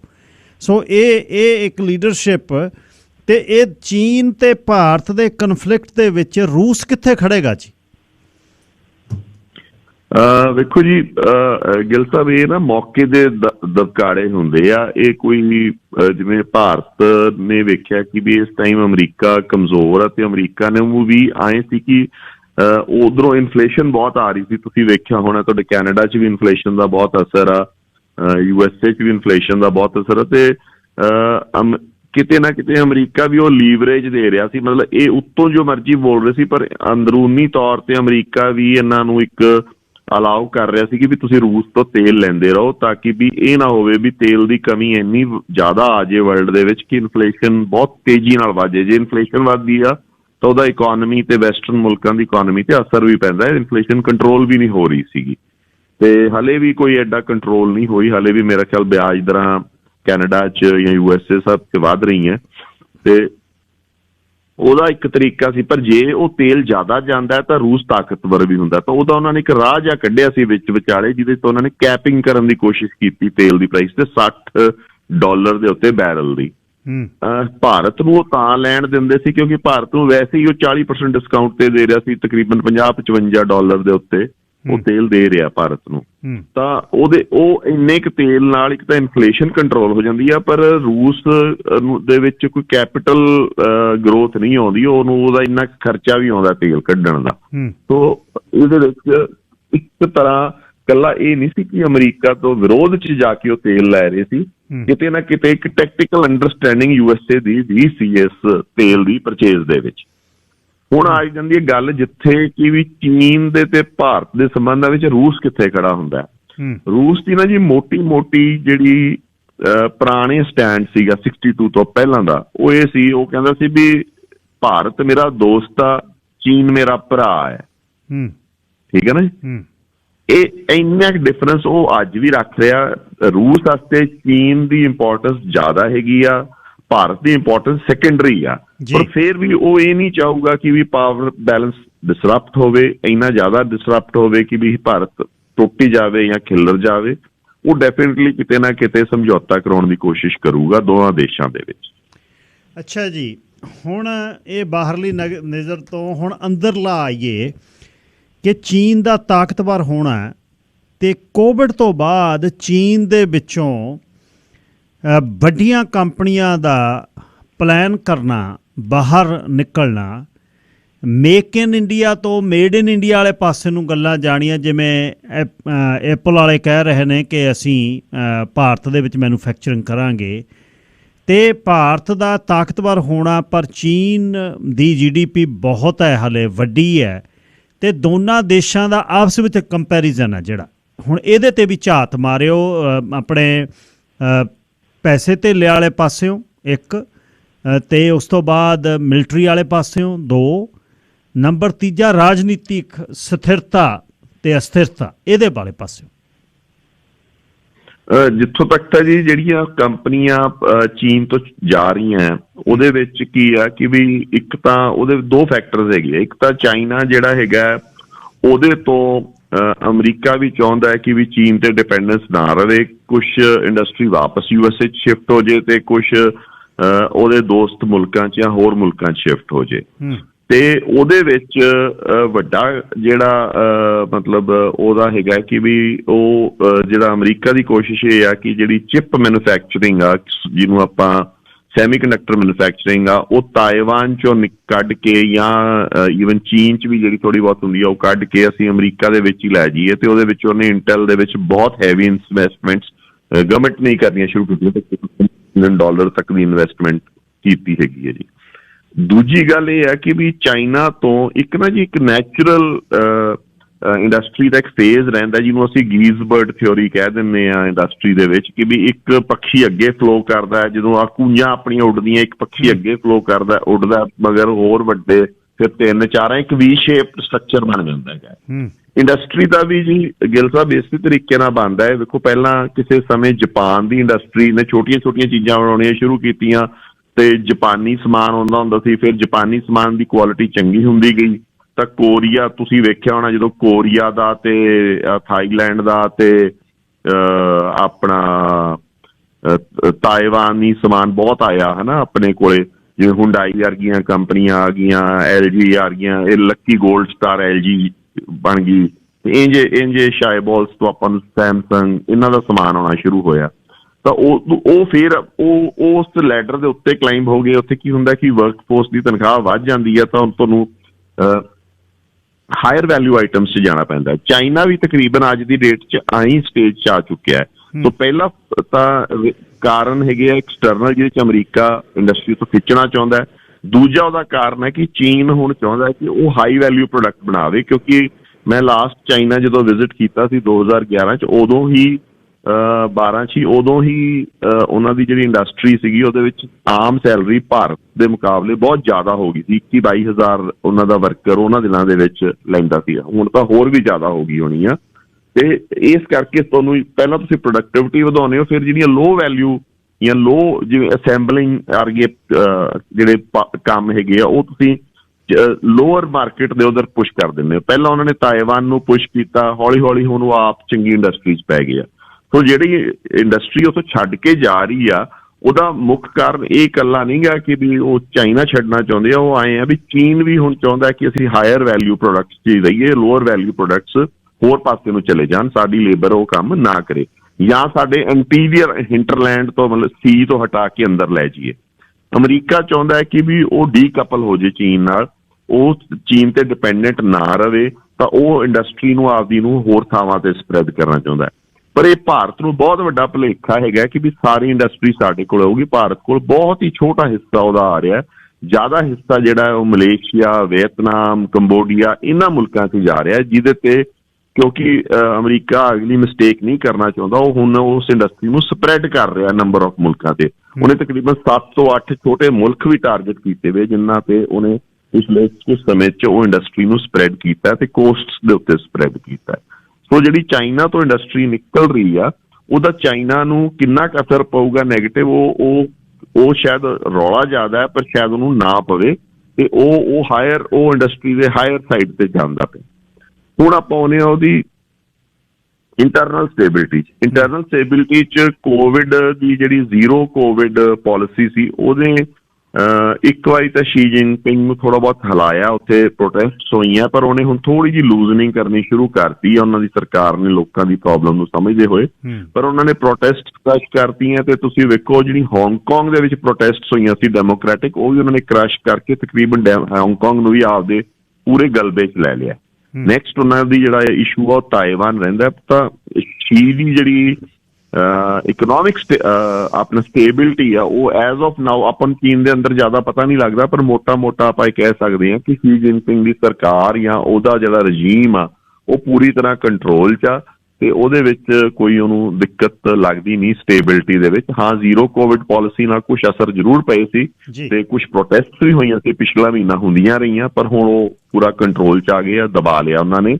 ਤੇ ਚੀਨ ਦੇ ਜ਼ੀਰੋ ਕੋਵਿਡ ਪਾਲਿਸੀ ਦਾ ਤੁਹਾਡੇ ਜਾਂ ਮੇਰੇ ਲਾਈਫ ਸਟਾਈਲ ਦੇ ਉੱਤੇ ਵੀ ਬਹੁਤ ਉਹਦਾ ਫਾਇਦਾ ਹੋਇਆ ਸਾਨੂੰ, ਕਿਉਂਕਿ ਉਹ ਜ਼ੀਰੋ ਕੋਵਿਡ ਪਾਲਿਸੀ ਕਰਕੇ ਜਿਹੜੀ ਇਨਫਲੇਸ਼ਨ ਚੀਨ ਨੇ ਐਡ ਕਰਨੀ ਸੀ ਇਕੋਨਮੀ ਦੇ ਵਿੱਚ, ਵਰਲਡ ਦੀ ਵਿੱਚ, ਉਹ ਇਨਫਲੇਸ਼ਨ ਨਹੀਂ ਐਡ ਹੋਈ, ਉੱਥੇ ਲੋ ਰਿਹਾ ਤੇ ਇੱਕ ਬਹੁਤ ਵੱਡੀ economy out of the low growth ਤੇ ਰਹੀ। ਜੇ ਉਹਦਾ ਗਰੋਥ ਪੂਰੀ ਹੁੰਦੀ ਤਾਂ ਸ਼ਾਇਦ ਆਪਾਂ ਵਿਆਜ ਦਰਾਂ ਹੋਰ ਵੱਧਦੀਆਂ ਵੇਖਦੇ, ਜਾਂ ਤੇਲ ਹੋਰ ਮਹਿੰਗਾ ਵੇਖਦੇ, ਜਾਂ એનર્ਜੀ ਭਾਰਤ ਦੇ ਵਿੱਚ ਫੂਡ ਦੀਆਂ ਪ੍ਰਾਈਸਿਸ ਬਹੁਤ ਜ਼ਿਆਦਾ ਹੋ ਜਾਂਦੀਆਂ। ਸੋ ਉਹ ਆਪਾਂ ਵੀ ਇੱਕ ਵੇਖੀਏ ਕਿ ਸਾਡੇ ਤੇ ਵੀ ਇੱਕ ਉਹਦਾ ਪੋਜ਼ਿਟਿਵ ਫਾਲ ਆਊਟ ਰਿਹਾ। ਹੁਣ ਆ ਜਾਂਦੇ ਜਿਹੜਾ ਸਾਨੂੰ ਸਭ ਤੋਂ ਜ਼ਿਆਦਾ ਅਸਰ ਕਰਦਾ ਉਹ ਆ ਸਾਡੀ ਮਿਲਟਰੀ ਸਟਰੈਂਥ। ਜੀ ਉਹਦੇ ਵਿੱਚ ਗਿੱਲ ਸਾਹਿਬ ਜਿਹੜਾ ਚੀਨ ਆ ਉਹ ਬਹੁਤ ਅੱਗੇ ਨਿਕਲ ਚੁੱਕਿਆ। ਭਾਰਤ ਨੂੰ ਉਹ ਆਏ ਸਮਝਦਾ ਜਿਵੇਂ ਅਮਰੀਕਾ ਮੈਕਸੀਕੋ ਨੂੰ ਸਮਝੇ। ਉਹ ਕਹਿੰਦਾ ਵੀ ਅਸੀਂ ਫੌਜ ਉਵੇਂ ਨਹੀਂ ਇਕੱਠੀ ਕੀਤੀ ਕਿ ਅਸੀਂ ਮੈਕਸੀਕੋ ਨਾਲ ਲੜਨਾ, ਸਾਡਾ ਟਾਕਰਾ ਅਮਰੀਕਾ ਨਾਲ ਆ। ਭਾਰਤ ਸਾਡੇ ਵਾਸਤੇ ਬਹੁਤ ਕਮਜ਼ੋਰ ਮੁਲਕ ਆ ਤੇ ਕੁਛ ਉਹਨੂੰ ਸਮਝਦਾ ਨਹੀਂ ਤੇ ਉਹ ਰੈਗੂਲਰ ਇੰਟਰਫੇਰੈਂਸ ਕਰਦਾ। ਜਿਹੜੀ ਆ ਲੇਟੈਸਟ ਇੰਟਰਫੇਰੈਂਸ ਹੋਈ ਆ ਜਾਂ ਇਨਗ੍ਰੈਸ਼ਨ ਹੋਈ ਆ, ਇਹ ਈਸਟਰਨ ਸੈਕਟਰ 'ਚ ਹੋਈ ਆ। ਆਮ ਇਨਗ੍ਰੈਸ਼ਨ ਹਮੇਸ਼ਾ ਤੁਸੀਂ ਵੇਖਿਆ ਹੋਣਾ ਉਹ ਵੈਸਟਰਨ ਸੈਕਟਰ 'ਚ ਹੋਈਆਂ। ਜਿਹੜਾ ਬਾਰਡਰ ਆ ਚੀਨ ਨਾਲ ਉਹਦੇ 3 ਵੱਡੇ ਹਿੱਸੇ ਆ। ਵੈਸਟਰਨ ਜਿਹੜਾ ਲਦਾਖ ਨੂੰ ਲੱਗਦਾ, ਮਿਡਲ ਜਿਹਦੇ ਵਿੱਚ ਉੱਤਰਾਖੰਡ ਦਾ ਇਲਾਕਾ ਆਉਂਦਾ, ਤੇ ਨੇਪਾਲ ਦਾ border. Nepal largely Nepal buffer ਬਣ ਜਾਂਦਾ। ਫਿਰ ਉਸ ਤੋਂ ਬਾਅਦ ਈਸਟਰਨ ਸੈਕਸ਼ਨ ਆ ਜਾਂ ਜਿਹੜਾ ਹੈ ਉਹਦੇ ਵਿੱਚ ਅਰੁਣਾਚਲ ਪ੍ਰਦੇਸ਼ ਦਾ ਇਲਾਕਾ ਆ ਜਾਂਦਾ ਤੇ ਉਹ ਇਨਕਰਸ਼ਨ ਅਰੁਣਾਚਲ ਪ੍ਰਦੇਸ਼ 'ਚ ਹੋਈ ਆ ਤੇ ਈਸਟਰਨ ਸੈਕਸ਼ਨ 'ਚ ਬਹੁਤ ਘੱਟ ਇਨਕਰਸ਼ਨਸ ਹੋਈਆਂ ਅੱਜ ਤੱਕ। ਤੇ ਇਹ ਉਹਨਾਂ ਨੇ ਜੇ ਕੀਤੀ ਆ ਤਾਂ ਉਹਨਾਂ ਨੇ ਇੱਕ ਸਿਗਨਲ ਦਿੱਤਾ ਹੈ ਕਿ ਆਲ ਇਜ਼ ਨਾਟ ਵੈਲ। ਅੱਛਾ ਜੀ। ਇੱਕ ਜਿਹੜਾ ਬਰਾੜ ਸਾਹਿਬ ਪਿਛਲੀ ਵਾਰ ਵੀ ਜਦ ਬੜਾ ਅਗਰੈਸ਼ਨ ਡੋਖਲਮ, ਜੇ ਮੈਂ ਪ੍ਰੋਨੰਸੀਏਟ ਠੀਕ ਕਰਦਾ, ਇਹ ਚਿਕਨ ਨੈਕ ਵਾਲੀ ਗੱਲ ਵੀ ਸਮਝਾਇਓ ਜੀ, ਜਿਹੜੀ ਉਹ ਜਦ ਗੁਹਾਟੀ ਤੋਂ ਉੱਪਰ ਜਾਂਦੇ ਹਾਂ ਜਿੱਥੇ ਬਹੁਤ ਅਸੀਂ ਛੋਟੇ ਹੋ ਜਾਂਦੇ ਹਾਂ, ਬੰਗਲਾਦੇਸ਼ ਇੱਕ ਬੰਨੇ ਆ, ਤੇ ਉਹਦਾ ਕੀ ਇਫੈਕਟ ਹੈ ਜੀ? ਆਇਆ ਜੀ ਉਹ ਨਾ ਦੋਕਲਾਹਮ ਇਸ਼ੂ ਸੀਗਾ। ਉਹਦੇ 'ਚ ਉਹ ਕਹਿੰਦੇ ਸੀ ਵੀ ਕਿ ਸਿੱਕਮ ਦਾ ਕੁਛ ਇਲਾਕਾ ਚੀਨ ਲੈਣਾ ਚਾਹੁੰਦਾ ਸੀ ਤੇ ਉਹਦੇ ਬਦਲੇ ਸਿੱਕਮ ਨੂੰ ਭੂਟਾਨ ਦਾ ਕੁਛ ਇਲਾਕਾ ਚੀਨ ਲੈਣਾ ਚਾਹੁੰਦਾ ਸੀ ਤੇ ਭੂਟਾਨ ਦੇ ਬਦਲੇ ਆਪਦਾ ਇਲਾਕਾ ਉਹਨੂੰ ਉਹਦੇ ਬਦਲੇ ਆਪਦਾ ਦੇਣਾ ਚਾਹੁੰਦਾ ਸੀ ਤੇ ਭਾਰਤ ਉਹਦੇ 'ਚ ਇੰਟਰਪਟ ਕਰਦਾ ਸੀ। ਉਹਦਾ ਮੁੱਖ ਕਾਰਨ ਇਹ ਸੀਗਾ ਜੀ ਕਿ ਜਦੋਂ ਅਸੀਂ ਵੈਸਟ ਬੰਗਾਲ 'ਚੋਂ ਉਸ ਏਰੀਏ 'ਚ ਐਂਟਰ ਕਰਦੇ ਹਾਂ ਤਾਂ ਉਹ ਬਹੁਤ ਸਿਲੀਗੁੜੀ ਦਾ ਜਿਹੜਾ ਏਰੀਆ ਉਹ ਬਹੁਤ ਬਰੀਕ ਰਹਿ ਜਾਂਦਾ ਹੈ। ਮਤਲਬ ਉਹਦਾ ਜਿਹੜਾ ਉਹ ਇੱਕ ਪੁਆਇੰਟ ਹੁੰਦਾ ਜਿੱਥੇ ਉਹ 30 ਮੀਲ ਚੌੜਾ ਹੀ ਰਹਿ ਜਾਂਦਾ ਹੈਗਾ। ਇੱਕ ਪਾਸੇ ਬੰਗਲਾਦੇਸ਼ ਹੈ, ਇੱਕ ਪਾਸੇ ਚੀਨ ਹੈਗਾ। ਜੇ ਕੱਲ ਨੂੰ ਉੱਥੋਂ ਕੱਟ ਆਫ ਹੋ ਜੇ, ਜੇ ਉੱਥੋਂ ਕੋਈ ਮਤਲਬ ਅਟੈਕ ਹੋ ਜੇ ਤੇ ਉਹ ਕੱਟ ਆਫ ਕਰ ਦੇਣ ਕਿਸੇ ਆਰਮਡ ਕਾਲਮ ਨਾਲ, ਤਾਂ ਤਕਰੀਬਨ ਤੁਹਾਡਾ ਨਾਰਥ ਈਸਟ ਸਾਰੇ ਦਾ ਸਾਰਾ ਹੀ ਭਾਰਤ ਤੋਂ ਉਹਦਾ ਕਨੈਕਸ਼ਨ ਟੁੱਟ ਜਾਂਦਾ ਹੈਗਾ। ਠੀਕ ਹੈ ਜੀ। ਮਤਲਬ ਬਿਲਕੁਲ ਰੇਲਵੇ ਲਾਈਨਸ ਵੀ ਉੱਥੋਂ ਗਿੱਲ ਸਾਹਿਬ ਤੁਸੀਂ ਹੈਰਾਨ ਹੋਗੇ ਕਿ ਮੈਂ ਨਾ ਉਸ ਏਰੀਏ ਨੂੰ 1982 'ਚ ਵਿਜ਼ਿਟ ਕੀਤਾ ਸੀ, ਨਾਗਾਲੈਂਡ ਨੂੰ। ਅੱਛਾ ਜੀ। ਤੇ ਉਦੋਂ ਮੇਰੇ ਫਾਦਰ ਉੱਥੇ ਪੋਸਟਡ ਸੀਗੇ ਤੇ ਉਦੋਂ ਮੈਂ ਗਿਆ ਸੀ ਤੇ ਤੁਸੀਂ ਹੈਰਾਨ ਹੋਗੇ ਕਿ 81-82 'ਚ ਵੀ ਉੱਥੇ ਚਾਈਨੀਜ਼ ਮਾਲ ਆ ਕੇ ਟ੍ਰੇਨਾਂ ਦੇ ਵਿੱਚ ਵਿਕਦਾ ਹੁੰਦਾ ਸੀ। ਉਹਨਾਂ ਦਿਨਾਂ 'ਚ ਵੀ ਉਹ ਬਹੁਤ ਘਟੀਆ ਮਾਲ ਹੁੰਦਾ ਸੀ ਉਦੋਂ ਇਹਨਾਂ ਦਾ, ਛਤਰੀਆਂ ਤੇ ਟਾਰਚਾਂ ਤੇ ਸਮਾਨ। ਉੱਥੇ ਚਾਈਨਾ ਦਾ ਇੰਨਾ ਇਨਫਲੂਐਂਸ ਆ, ਹਲੇ ਵੀ ਉੱਥੋਂ ਸਮਗਲ ਹੋ ਕੇ ਸਮਾਨ ਆ ਜਾਂਦਾ ਹੈ ਜਾਂ ਕਹਿ ਲਓ ਵੀ ਉੱਥੇ ਓਪਨਲੀ ਬਾਜ਼ਾਰਾਂ 'ਚੋਂ ਮਿਲਦਾ ਹੈ। ਤੇ ਜਦੋਂ ਟ੍ਰੇਡ ਦਾ ਇੰਨਾ ਇਨਫਲੂਐਂਸ ਹੋਵੇ ਤਾਂ ਮਿਲਟਰੀ ਮਾਰਚ ਕੱਲ ਨੂੰ ਕਰ ਸਕਦੇ ਆ। ਤੇ ਇਸੇ ਕਰਕੇ ਉਹ ਡੋਕਲਾਹਮ ਇਸ਼ੂ ਸੀ ਜਿਹਦੇ ਵਿੱਚ 2 ਗੱਲਾਂ ਹੋਈਆਂ ਸੀ। ਇੱਕ ਤਾਂ ਕਿਉਂਕਿ ਉਹਨਾਂ ਦਿਨਾਂ 'ਚ ਸ਼ੀ ਦੀ ਵਿਜ਼ਿਟ ਵੀ ਸੀ ਇੰਡੀਆ 'ਚ, ਤਾਂ ਉਹਨਾਂ ਨੇ ਉਦੋਂ ਤਾਂ ਪੁਸ਼ ਨਹੀਂ ਕੀਤਾ, ਪਰ ਬਾਅਦ 'ਚ ਉਹਨਾਂ ਨੇ ਉੱਥੇ ਆਪਦਾ ਟੈਸਟ ਕਰ ਲਿਆ ਕਿ ਵੀ ਭਾਰਤ ਨਾਲ ਅਸੀਂ ਕਰਨਾ ਤੇ ਕਿਵੇਂ ਆ, ਤੇ ਉਹ ਆਪਦਾ ਓਪੋਜੀਸ਼ਨ ਇੱਕ ਵਾਰੀ ਇੰਡੀਆ ਨੇ ਪੁਸ਼ ਕੀਤਾ ਉਹਨਾਂ ਨੂੰ, ਪਰ ਸੈਕਿੰਡ ਬਾਅਦ 'ਚ ਉਹ ਆਪਦਾ ਉੱਥੇ ਸਟੇਬਲ ਹੋ ਗਏ, ਭਾਰਤ ਨੂੰ ਹਟਣਾ ਪਿਆ ਪਿੱਛੇ ਜੀ। ਉਹਨਾਂ ਨੇ ਆਪਦੀਆਂ ਉੱਥੇ ਇੰਟਰੈਂਚਮੈਂਟਸ ਬਣਾ ਲਈਆਂ, ਆਪਦੇ ਕੰਟੋਨਮੈਂਟਸ ਸਾਰੀਆਂ ਸਟਰਕਚਰਸ ਖੜੇ ਕਰਤੇ ਆ। ਹੁਣ ਵਾਲੀ ਵੀ ਜਿਹੜੀ ਇਨਕਰੋਚਮੈਂਟ ਹੋਈ ਆ, ਹੁਣ ਇੱਕ ਵਾਰੀ ਉਹ ਯਾਂਗਸੇ ਦੇ ਉੱਤੇ ਮਤਲਬ ਇੱਕ ਕਹਿ ਲਓ ਵੀ ਅਰੁਣਾਚਲ ਪ੍ਰਦੇਸ਼ ਦੇ ਉੱਤਰੀ ਪਾਸੇ 'ਚ ਉਹ ਵਧੇ ਅੰਦਰ ਨੂੰ, ਪਰ ਉਹ ਇੱਕ ਵਾਰੀ ਉਹ ਤੁਸੀਂ ਵੀਡੀਓਜ਼ ਵੀ ਵੇਖੀਆਂ ਹੋਣੀਆਂ ਨੈਟ ਦੇ ਉੱਤੇ ਬਹੁਤ ਫੈਲੀਆਂ ਵੀ ਹੈ ਕਿ ਉਹ ਪਲਟਨਾਂ ਨੇ ਵਾਪਸ ਧੱਕਦੇ। ਉਹ ਉੱਥੇ 3 ਪਲਟਨਾਂ ਸੀਗੀਆਂ, ਇੱਕ ਸਿੱਖ ਐਲ ਸੀਗੀ, ਇੱਕ ਜਾਟਾਂ ਦੀ ਪਲਟਨ ਸੀਗੀ ਤੇ ਇੱਕ J&K ਰਾਈਫਲ ਸੀਗੀ ਜਾਂ ਗੜਵਾਲੀ ਸੀ। ਹਾਂਜੀ, ਇਹਨਾਂ ਨੇ ਰਲ ਕੇ ਇੱਕ ਵਾਰੀ ਉਹਨਾਂ ਦਾ ਬਹੁਤ ਵੱਡਾ ਕੰਟਿੰਜੈਂਟ ਸੀ ਜਿਹਨੂੰ ਵਾਪਸ ਪੁਸ਼ਬੈਕ ਕਰਤਾ। ਪਰ ਇਸ ਪੁਸ਼ਬੈਕ ਨੂੰ ਕੋਈ ਐਡਾ ਖੁਸ਼ੀ ਨਾਲ ਨਹੀਂ ਲੈਣਾ ਚਾਹੀਦਾ, ਬਿਕੋਜ਼ ਉਹ ਵੀ ਸਿਰਫ ਸਟਰੈਂਥ ਹੀ ਚੈੱਕ ਕਰਨ ਆਏ ਹੋ ਸਕਦੇ ਆ ਕਿ ਵੀ ਵੇਖੀਏ ਸਹੀ ਟੋਕ ਹੈਗੀ ਵੀ ਕਿੰਨੇ ਕੁ ਹੈਗੇ ਆ ਤੇ ਕਿਵੇਂ ਅਸੀਂ ਵੱਧ ਸਕਦੇ ਹਾਂ ਅੱਗੇ। ਠੀਕ ਹੈ। ਸੋ ਚੀਨ ਨੇ ਉਹਦੇ ਨਾਲ 3 ਸਿਗਨਲ ਕੀਤੇ ਆ। ਇੱਕ ਤਾਂ ਉਹਨੇ ਦੁਬਾਰਾ ਡਿਸਪਿਊਟ ਖੋਲ ਲਿਆ ਭਾਰਤ ਨਾਲ, ਮਤਲਬ ਇੱਕ ਤਰ੍ਹਾਂ ਆਪਾਂ ਇਹ ਬਹੁਤ ਦਿਨਾਂ ਤੋਂ ਹੁਣ ਐਂ ਲੱਗਦਾ ਸੀ ਜਿਵੇਂ ਚੀਨ ਵਾਲਾ ਪਾਸਾ ਸੈਟਲ ਹੋਇਆ ਰਿਹਾ ਤੇ ਕੋਈ ਚੱਕਰ ਨਹੀਂ, ਕੋਈ ਦਿੱਕਤ ਨਹੀਂ, ਹਨਾ, ਇਹ ਤਾਂ ਮਸਲਾ ਹੱਲ ਹੋ ਗਿਆ। ਜਿਵੇਂ ਜਿਹੜਾ 2020 ਚ ਜੋ ਇਸ਼ੂ ਉੱਠਿਆ ਸੀ ਉਹ ਖਤਮ ਹੋ ਗਿਆ, ਹੁਣ ਜਿਵੇਂ ਸ਼ਾਂਤੀ ਹੋ ਗਈ ਆ, ਸ਼ਾਇਦ ਰੂਸ ਨੇ ਗੱਲਬਾਤ ਕਰਾਤੀ ਹੋਵੇ। ਉਹਨੇ ਚੀਨ ਨੇ ਭਾਰਤ ਦੀ ਜਿਹੜੀ ਫੋਰਨ ਪਾਲਿਸੀ ਉਹਦਾ ਫੇਲੀਅਰ ਵਿਖਾਇਆ ਕਿ ਵੀ ਸਾਡੀ ਤੁਹਾਡੇ ਨਾਲ ਕੋਈ ਸੰਧੀ ਨਹੀਂ ਗਈ, ਜਾਂ ਅਸੀਂ ਹਲੇ ਉੱਥੇ ਦੇ ਉੱਥੇ ਹੀ ਸਟੈਂਡ ਆ ਸਾਡਾ, ਤੇ ਇਹ ਇੰਡੀਅਨ ਫੋਰਨ ਪਾਲਿਸੀ ਦਾ ਬਹੁਤ ਵੱਡਾ ਫੇਲੀਅਰ ਹੈਗਾ ਜੀ। ਸੈਕਿੰਡ, ਉਹਨਾਂ ਨੇ ਇਹ ਵੀ ਸਿਗਨਲ ਕੀਤਾ ਕਿ ਅਸੀਂ ਇਨਕਰਸ਼ਨਸ ਕਰਕੇ ਉਹ ਵੇਖ ਵੀ ਰਹੇ ਆ ਕਿ ਵੀ ਹਾਂ ਵੀ ਸਾਡੀ ਸਟਰੈਂਥ, ਮਤਲਬ ਇੱਕ ਜਿਹਨੂੰ ਕਹਿੰਦੇ ਨਾ ਆਪਾਂ ਪ੍ਰੋਬਿੰਗ ਸ਼ਾਟਸ ਮਾਰ ਰਹੇ ਆ, ਉਸ ਏਰੀਆ 'ਚ ਪ੍ਰੋਬ ਕਰ ਰਹੇ ਆ ਕਿ ਵੀ ਭਾਰਤ ਦੀ ਸਟਰੈਂਥ ਕਿੰਨੀ ਕਾ ਤੇ ਕੀ ਉਹ ਪੁਸ਼ ਕਰੂਗਾ ਤੇ ਕੀ ਨਹੀਂ ਕਰੂਗਾ। ਤੀਜੀ ਵੱਡੀ ਗੱਲ ਹੈ ਕਿ ਉਹਨੇ ਈਸਟਰਨ ਫਲੈਂਕ ਨੂੰ ਜਦੋਂ ਖੋਲਤਾ ਤਾਂ ਸਮਝ ਲਓ ਉਹਨੇ ਤੁਹਾਡੇ ਸਾਰੇ ਬਾਰਡਰ ਦੇ ਉੱਤੇ ਦਬਾਅ ਵਧਾਤਾ ਤੁਹਾਡੇ ਤੇ। ਤੁਸੀਂ ਵੈਸਟਰਨ ਤੇ ਪਹਿਲਾਂ ਦਬਾਅ ਵਧਾਇਆ, ਉਹਨੇ ਹੁਣ ਈਸਟਰਨ ਤੇ ਦਬਾਅ ਵਧਾਤਾ।